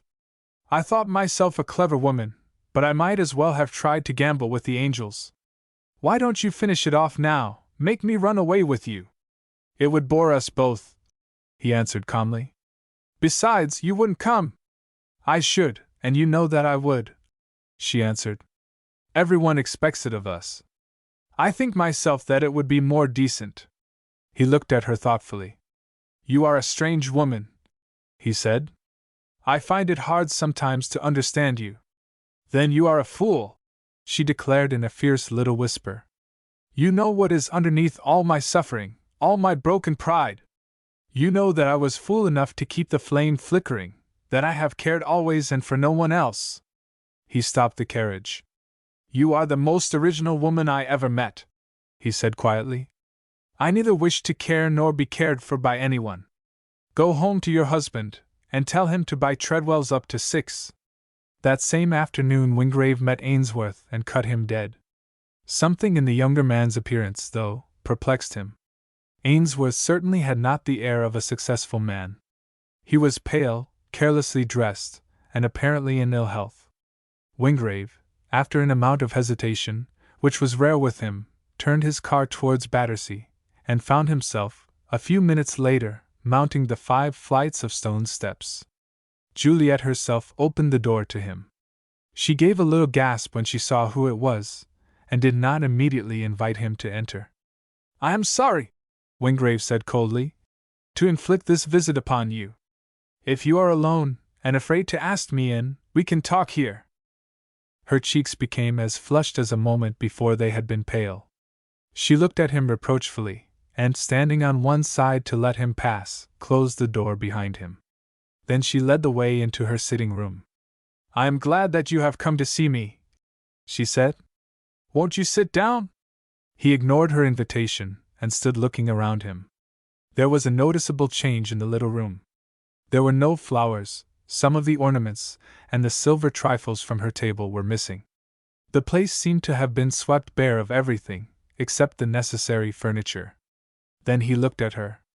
She was perceptibly thinner, and there were black rings under her eyes. "Where is Mrs. Tresfarwyn?" he asked. "In Cornwall," she answered. "Why?" "I could not afford to keep her here any longer." "What are you doing for a living, painting still?" She shook her head a little piteously. "They can't sell any more of my pictures," she said. I am trying to get a situation as governess or companion or anything. When did you have anything to eat last? He asked. Yesterday, she answered, and he was just in time to catch her. She had fainted. He laid her upon the sofa, poured some water over her face, and fanned her with a newspaper. His expression of cold indifference remained unmoved. It was there in his face when she opened her eyes. Are you well enough to walk? He asked. Quite, thank you, she answered. I am so sorry. Put on your hat, he ordered. She disappeared for a few minutes, and returned dressed for the street. He drove her to a restaurant, and ordered some dinner. He made her drink some wine, and while they waited he buried himself in a newspaper. They ate their meal almost in silence. Afterwards, Wingrave asked her a question. Where is Ainsworth? Looking for work, I think, she answered. Why did you not stay down in Cornwall? Miss Pengarth was away, and I preferred to return to London, she told him quietly. When are you going to marry Ainsworth? He asked. She looked down into her glass and was silent. He leaned a little towards her. Perhaps, he remarked quietly. You are already married? Still she was silent. He saw the tears force back from her eyes. He heard the sob break in her throat. Yet he said nothing. He only waited. At last she spoke. Nothing is settled yet, she said, still without looking at him. I see no reason, he said calmly, why, until that time, you should refuse to accept your allowance from Mr. Pengarth. I cannot take any more of your money, she answered. It was a mistake from the first, but I was foolish. I did not understand. His lip curled with scorn. You are one of those, he said, who, as a child, were wise, but as a young woman with a little knowledge, become a prig. What harm is my money likely to do you? I may be the devil himself, but my gold is not tainted. For the rest, granted that I am at war with the world, I do not number children amongst my enemies. She raised her eyes then, and looked him in the face. I am not afraid of you, she declared. It is not that, but I have been dependent long enough. I will keep myself, or starve. He shrugged his shoulders and paid the bill. My man, he said, will take you wherever you like. I have a call to make close here. They stood upon the pavement. She held out her hand a little timidly. Her eyes were soft and wistful. Goodbye, guardian, she said. Thank you very much for my lunch. Ah, he said gravely. If you would let me always call myself that. She got into the car without a word. Wingrave walked straight back to his own house. Several people were waiting in the entrance hall, and the visitor's book was open upon the porter's desk. He walked through, looking neither to the right nor the left, crossed the great library, with its curved roof, its floor of cedar wood, and its wonderful stained-glass windows, and entered a smaller room beyond, his absolute and impenetrable sanctum. He rang the bell for his servant. Morrison, he said, if you allow me to be disturbed by any living person, on any pretense whatever, until I ring, you lose your place. Do you understand? Perfectly, sir. Wingrave locked the door. The next hour belonged to himself alone. When at last he rang the bell, he gave Morrison a note. This is to be delivered at once, he said. The man bowed and withdrew. Wingrave, with his hands behind him, strolled out into the library. In a remote corner, a small spectacled person was busy writing at a table. Wingrave crossed the room and stood before him. Are you my librarian? He asked. The man rose at once. Certainly, sir, he answered. My name is Woodall. You may have forgotten it. I am at work now upon a new catalogue. Wingrave nodded. I have a quarto Shakespeare, I think, he said, that I marked at Sotheby's, also a manuscript Thomas à Kempis, and a first edition of Herrick. I should like to see them. By all means, the man answered, hurrying to the shelves. You have, also, a wonderful rare collection of manuscripts purchased from the Abbé St. Gervain, and a unique Horace. If you will permit me. Wingrave spent half an hour examining his treasures, leaving his attendant astonished. A millionaire who understands! He exclaimed softly as he resumed his seat. Miraculous! Wingrave passed into the hall and summoned his major domo. Show me the ballroom, he ordered, and the winter garden. The little man in quiet black clothes, Wingrave abhorred liveries, led him respectfully through rooms probably unequaled for magnificence in England. He spoke of the exquisite work of French and Italian artists. With a gesture almost of reverence, he pointed out the carving in the wonderful white ballroom. Wingrave listened and watched with immovable face. Just as they had completed their tour, Morrison approached. Mr. Lumley and Lady Ruth Barrington are in the library, sir, he announced. Wingrave nodded. I am coming at once, he said. The way of peace. They awaited his coming in varying moods. Barrington was irritable and restless. Lady Ruth gave no signs of any emotion whatever. She had the air of a woman who had no longer fear or hope. Only her eyes were a little weary. Barrington was walking up and down the room, his hands in his pockets, his eyes fixed upon his wife. Every now and then he glanced nervously towards her. Of course, he said, if he wants a settlement, well, there's an end of all things. And I don't see why he shouldn't. He hasn't lent money out of friendship. He hates me, always has done, and sometimes I wonder whether he doesn't hate you too. Lady Ruth shivered a little. Her husband's words came to her with peculiar brutality. It was as though he were blaming her for not having proved more attractive to the man who held them in the hollow of his hand. Doesn't it strike you, she murmured, that a discussion like this is scarcely in the best possible taste? We cannot surmise what he wants, what he is going to do. Let us wait. The door opened and Wingrave entered. To Barrington, who greeted him with nervous cordiality, he presented the same cold, impenetrable appearance. Lady Ruth, with quicker perceptions, noticed at once the change. She sat up in her chair eagerly. It was what she had prayed for, this, but was it for good or evil? Her eyes sought his eagerly. So much depended upon his first few words. Wingrave closed the door behind him. His greetings were laconic as usual. He addressed Lady Ruth. I find myself obliged, he said, to take a journey which may possibly be a somewhat protracted one. I wished, before I left, to see you and your husband. I sent for you together, but I wished to speak to you separately, to your husband first. You have often expressed a desire to see over my house, Lady Ruth. My major domo is outside. Will you forgive me if I send you away for a few minutes? Lady Ruth rose slowly to her feet. How long do you wish me to keep away? She asked calmly. A few minutes only, he answered. You will find me here when Parkinson has shown you round. He held the door open and she passed out, with a single upward and wondering glance. Wingrave closed the door, and seated himself close to where Barrington was standing. Barrington, he said, 20 years ago we were friends. Since then we have been enemies. Today, so far as I am concerned, we are neither. Barrington started a little. His lips twitched nervously. He did not quite understand. I am sure, Wingrave, he began. Wingrave interrupted him ruthlessly.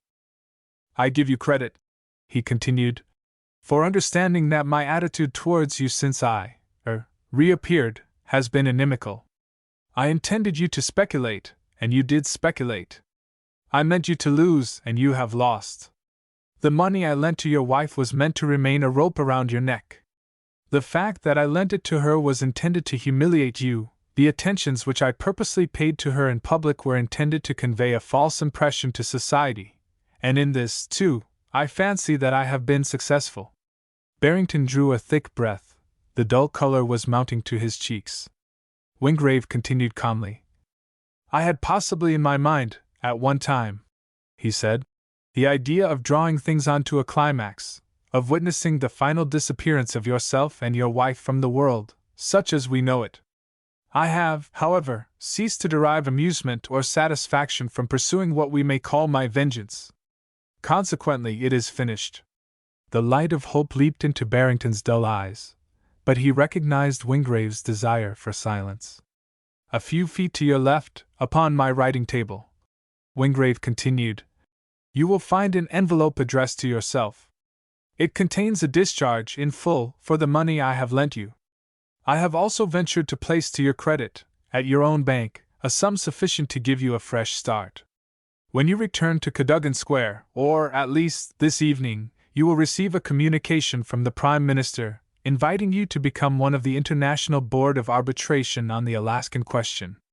The position, as you know, is a distinguished one, and if you should be successful, your future career should be assured. Barrington broke down. He covered his face with his hands. Great sobs shook him. Wingrave waited for a few minutes, and then rose to his feet.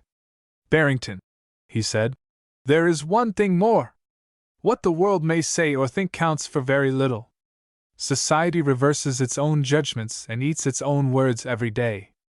A little success will bring it to your feet like a whipped dog. It is for yourself I say this, for yourself alone. There is no reason why you should hesitate to accept any service I may be able to render you. You understand me? Barrington's face was like the face of a young man.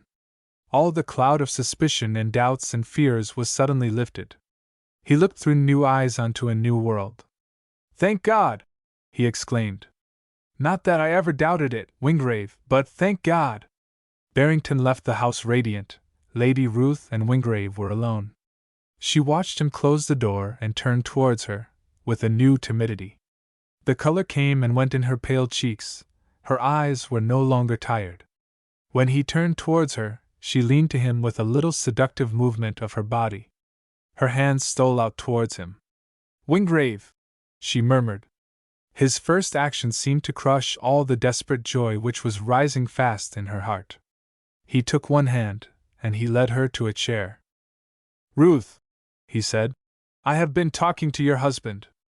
There are only a few words I want to say to you. There are only 3 I want to hear from you. She murmured, and her eyes were pleading with him passionately all the time. It seems to me that I have been waiting to hear them all my life. Wingrave, I am so tired, and I am losing, I want to leave it all. Exactly, he answered cheerfully. What you are going to do? You are going to America with your husband. What do you mean?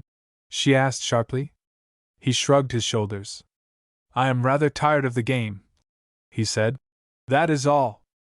I am like the child who likes to build up again the house of bricks which he has thrown down. I have procured for your husband a seat on the Alaskan board. It is a very distinguished position, and you will find that it will entail considerable social obligations in America. When you return, he will be able to claim a judgeship, or a place in the government. You will find things go smoothly enough then. But you, she cried. I want you. He looked at her gravely. Dear Lady Ruth, he said, you may think so at this moment, but you are very much mistaken. What you really desire is a complete reconciliation with your husband and a place in the great world which no one shall be able to question. These things are arranged for you, also, these. He handed her a little packet. She dropped it idly into her lap. She was looking steadfastly away from them. You are free from me now, he continued. You will find life run quite smoothly, and I do not think that you will be troubled with me when you come back from America. I have other plans. There was a slave, she murmured, who grew to love her jailer, and when they came to set her free and take her back to her own people, she prayed only to be left in her cell. Freedom for her meant a broken heart. But that was fiction, he answered. For you, freedom will mean other things. There is work for you to do, honorable work. You must fan the flame of your husband's ambition. You must see that he does justice to his great opportunities. You have your own battle to fight with society, but you have the winning cards for, before you go, you and your husband will be received as guests, well, by the one person whose decision is absolute. She looked at him in amazement. My word of honor, he said quietly, was enough for Lord Merendon. You will find things go smoothly with you. You are wonderful, she gasped. But you spoke of going away. I am going to travel, he said quietly. Rather a long journey. I have lived 3 lives, I am going to try a 4th. Alone? She asked. Quite alone, he answered. Tell me where you are going, she begged. I cannot do that, he answered. It is my secret. She rose to her feet. She was very pale. She stood in front of him, and she laid her hands upon his shoulders. Wingrave, she said, I will obey. I will live the life you have shown me, and I will live it successfully. But I will know this. Who is it that has succeeded where I have failed? I do not understand you, he answered. You do, she declared, and I will know. For years you have been a man with a shell upon your heart. Every good impulse, every kind thought seemed withered up. You were absolutely cold, absolutely passionless. I have worn myself out trying to call you back to your own, to set the blood flowing once more in your veins, to break for one moment the barriers which you had set up against nature herself. Some day, I felt that it must come, and it has. Who has done it, Wingrave? It is not Emily? Emily! He exclaimed. I have not seen her for months. She has no interest for me, she never had. Then tell me who it is. Nature unaided, he answered carelessly. Human intervention was not necessary. It was the swing of the pendulum, Ruth, the eternal law which mocks our craving for content. I had no sooner succeeded in my new capacity than the old man crept out. But nature has her weapons always, she protested. Wingrave, was it the child? He touched the electric bell. Taking her hands, he bent down and kissed them. Dear lady, he said, goodbye, good fortune. Conquer new worlds and remember, white is your color, and Paquin your one modiste. Morrison, Lady Barrington's carriage. Love shall make all things new. Mr. Pengarth was loath to depart. He felt that all pretext for lingering was gone, that he had outstayed his welcome. Yet he found himself desperately striving for some excuse to prolong an interview which was to all effects and purposes concluded. I will do my best, Sir Wingrave, he said, reverting to the subject of their interview, to study Miss Lundy's interests in every way. I will also see that she has the letter you have left for her within 8 days from now. But if you could see a way to leave some sort of address so that I should have a chance of communicating with you, if necessary, I should assume my responsibilities with a lighter heart. Wingrave gave vent to a little gesture of annoyance. My dear sir, he said, surely I have been explicit enough. I have told you that, within a week from now, I shall be practically dead. I shall never return to England, you will never see me again. I have given life here a fair trial, and found it a failure. I am going to make a new experiment, and it is going to be in an unexplored country. You could not reach me there through the post. You, I think, would scarcely care to follow me. Let it go at that. Mr. Pengarth took up his bag with a sigh. Sir Wingrave, he said, I am a simple man, and life with me has always been a very simple affair. I recognize the fact, of course, that I am not in a position to judge or to understand the mental attitude of one who, like yourself, has suffered and passed through great crises. But I cannot help wishing that you could find it possible to try, for a time, the quiet life of a countryman in this beautiful home of yours. Wingrave shrugged his shoulders. Mr. Pengarth, he said, no two men are born alike into this world. Some are blessed with a contented mind, some are wanderers by destiny. You will forgive me if I do not discuss the matter with you more fully. My journey, wherever and whatever it is inevitable. Mr. Pengarth was braver than he had ever been in his life. Sir Wingrave, he said, there is one journey which we must all take in God's good time. But the man who starts before he is called finds no welcome at the end. The greatest in life are those who are content to wait. I am not in the least disposed to doubt it, Mr. Pengarth, Wingrave said calmly. Now I must really send you away. So Mr. Pengarth went, but Wingrave was not long destined to remain in solitude. There was a sound of voices in the hall, Morrison's protesting, another insistent. Then the door opened, and Wingrave looked up with darkening face, which did not lighten when he recognized the intruder. Ainsworth, he exclaimed, what are you doing here? What do you want with me? 5 minutes, Ainsworth answered, and I mean to have it. You may as well tell your man to take his hand off my shoulder. Wingrave nodded to Morrison. You can go, he said. Come back when I ring. They were alone. Ainsworth threw down his hat and crossed the room until he was within a few feet of Wingrave. Well, sir? Ainsworth laughed a little unnaturally. I had to come, he said. It is humiliating, but the discipline is good for me. I was determined to come and see once more the man who has made an utter and complete fool of me. Wingrave eyed him coldly. If you would be good enough to explain, he began. Oh, yes, I'll explain, Ainsworth answered. I engaged myself to you as secretary, didn't I? And I told you the reason at the time? I wanted to make a study of you. I wanted to trace the effect of your long period of isolation upon your subsequent actions. I entered upon my duties. How you must have smiled at me behind my back. Never was a man more completely and absolutely deceived. I lived with you, was always by your side. I was there professedly to study your actions and the method of them. And yet you found it a perfectly simple matter to hoodwink me whenever you chose. In what respect? Wingrave asked calmly. Every respect, Ainsworth answered.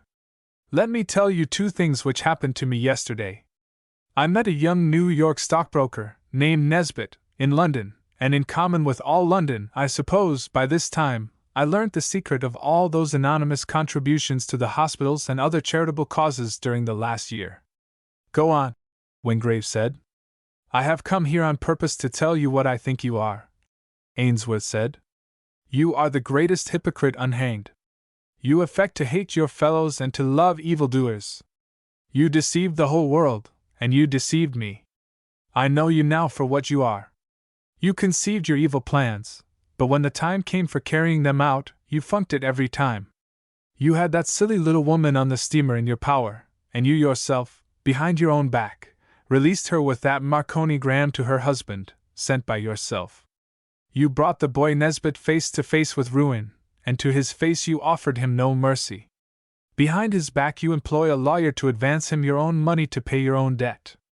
You decline to give a single penny away in charity and, as stealthily as possible, you give away in 1 year greater sums than any other man has ever parted with. You decline to help the poor little orphan child of the village organist, and secretly you have her brought up in your own home, and stop the sale of your pictures for the sake of the child whom you had only once contemptuously addressed. Can you deny any one of these things? No, Wingrave answered quietly. I cannot. And I thought you a strong man, Ainsworth continued, aggrieved and contemptuous. I nearly went mad with fear when I heard that it was you who were the self-appointed guardian of Juliet Lundy. I looked upon this as one more, the most diabolical of all your schemes. Wingrave rose to his feet, still and grave. Ainsworth, he said, this interview does not interest me. Let us bring it to an end. I admit that I have made a great failure of my life. I admit that I have failed in realizing the ambitions I once confided to you. I came out from prison with precisely those intentions, and I was conscious of nothing in myself or my nature to prevent my carrying them out. It seems that I was mistaken. I admit all this, but I do not admit your right to force yourself into my presence and taunt me with my failure. You served me well enough, but you were easily hoodwinked, and our connection is at an end. I have only one thing to say to you. I am leaving this part of the world altogether. I shall not return. That child has some foolish scruples about taking any more of my money. That arises through your confounded interference. She is poor, almost in want. If you should fail her now— Ainsworth interrupted with a hoarse little laugh. Wingrave, he said, are you playing the simpleton? If Juliet will not take your money, why should she take mine? Wingrave came out from his place. He was standing now between Ainsworth and the door. Ainsworth, he said, do I understand that you are not going to marry the child? Certainly not, Ainsworth answered. Wingrave remained quite calm, but there was a terrible light in his eyes. Now, for the first time, Ainsworth, he said, I am glad that you are here. We are going to have a complete understanding before you leave this room. Juliet Lundy, as my ward, was, I believe, contented and happy. It suited you to disturb our relations, and your excuse for doing so was that you loved her. You took her away from me, and now you say that you do not intend to marry her. Be so good as to tell me what the devil you do mean." Ainsworth laughed a little bitterly. "You must excuse me," he said, "but a sense of humor was always my undoing, and this reversal of our positions is a little odd, isn't it? I am not going to marry Juliet Lundy because she happens not to care for me in that way at all. My appearance is scarcely that of a joyous lover, is it?" Wingrave eyed him more closely. Ainsworth had certainly fallen away from the trim and carefully turned out young man of a few months back. He was paler, too, and looked older. "I do not understand this," Wingrave said. "I do," Ainsworth answered bitterly. "There is someone else?"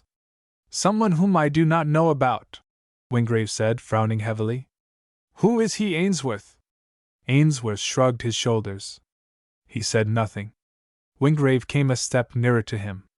"You may as well tell me," he said quietly, "for I shall postpone my journey until I know the whole truth." "It is not my secret," Ainsworth answered. "Ask her yourself." "Very well," Wingrave declared. "I will. I shall return to London tonight." "It is not necessary," Ainsworth remarked. Wingrave started. "You mean that she is here?" he exclaimed. Ainsworth drew him towards the window. "Come," he said. "You shall ask her now." Wingrave hesitated for a moment. An odd nervousness seemed to have taken possession of him. "I do not understand this, Ainsworth," he said. "Why is she here?" "Go and ask her your question," Ainsworth said. "Perhaps you will understand then." Wingrave went down the path which led to the walled garden and the sea. The tall hollyhocks brushed against his knees. The air, as mild as springtime, was fragrant with the perfume of late roses. Wingrave took no note of these things. Once more he seemed to see coming up the path the little black-frocked child, with the pale face and the great sad eyes. It was she indeed who rose so swiftly from the hidden seat. Then Wingrave stopped short, for he felt stirring within him all the long-repressed madness of his unlived manhood. It was the weakness against which he had fought so long and so wearily, triumphant now, so that his heart beat like a boy's, and the color flamed into his cheeks. And all the time she was coming nearer, and he saw that the child had become a woman, and it seemed to him that all the joy of life was alight in her face, and the one mysterious and wonderful secret of her sex was shining softly out of her eager eyes. So that, after all, when they met, Wingrave asked her no questions. She came into his arms with all the graceful and perfect naturalness of a child who has wandered a little away from home. "I am too old for you, dear," he said presently, as they wandered about the garden. "Much too old." "Age?" she answered softly. "What is that? What have we to do with the years that are past? It is the years to come only which we need consider, and to think of them makes me almost tremble with happiness. You are much too rich and too wonderful a personage for a homeless orphan like me, but," she added, tucking her arm through his with a contented little sigh, "I have you, and I shall not let you go."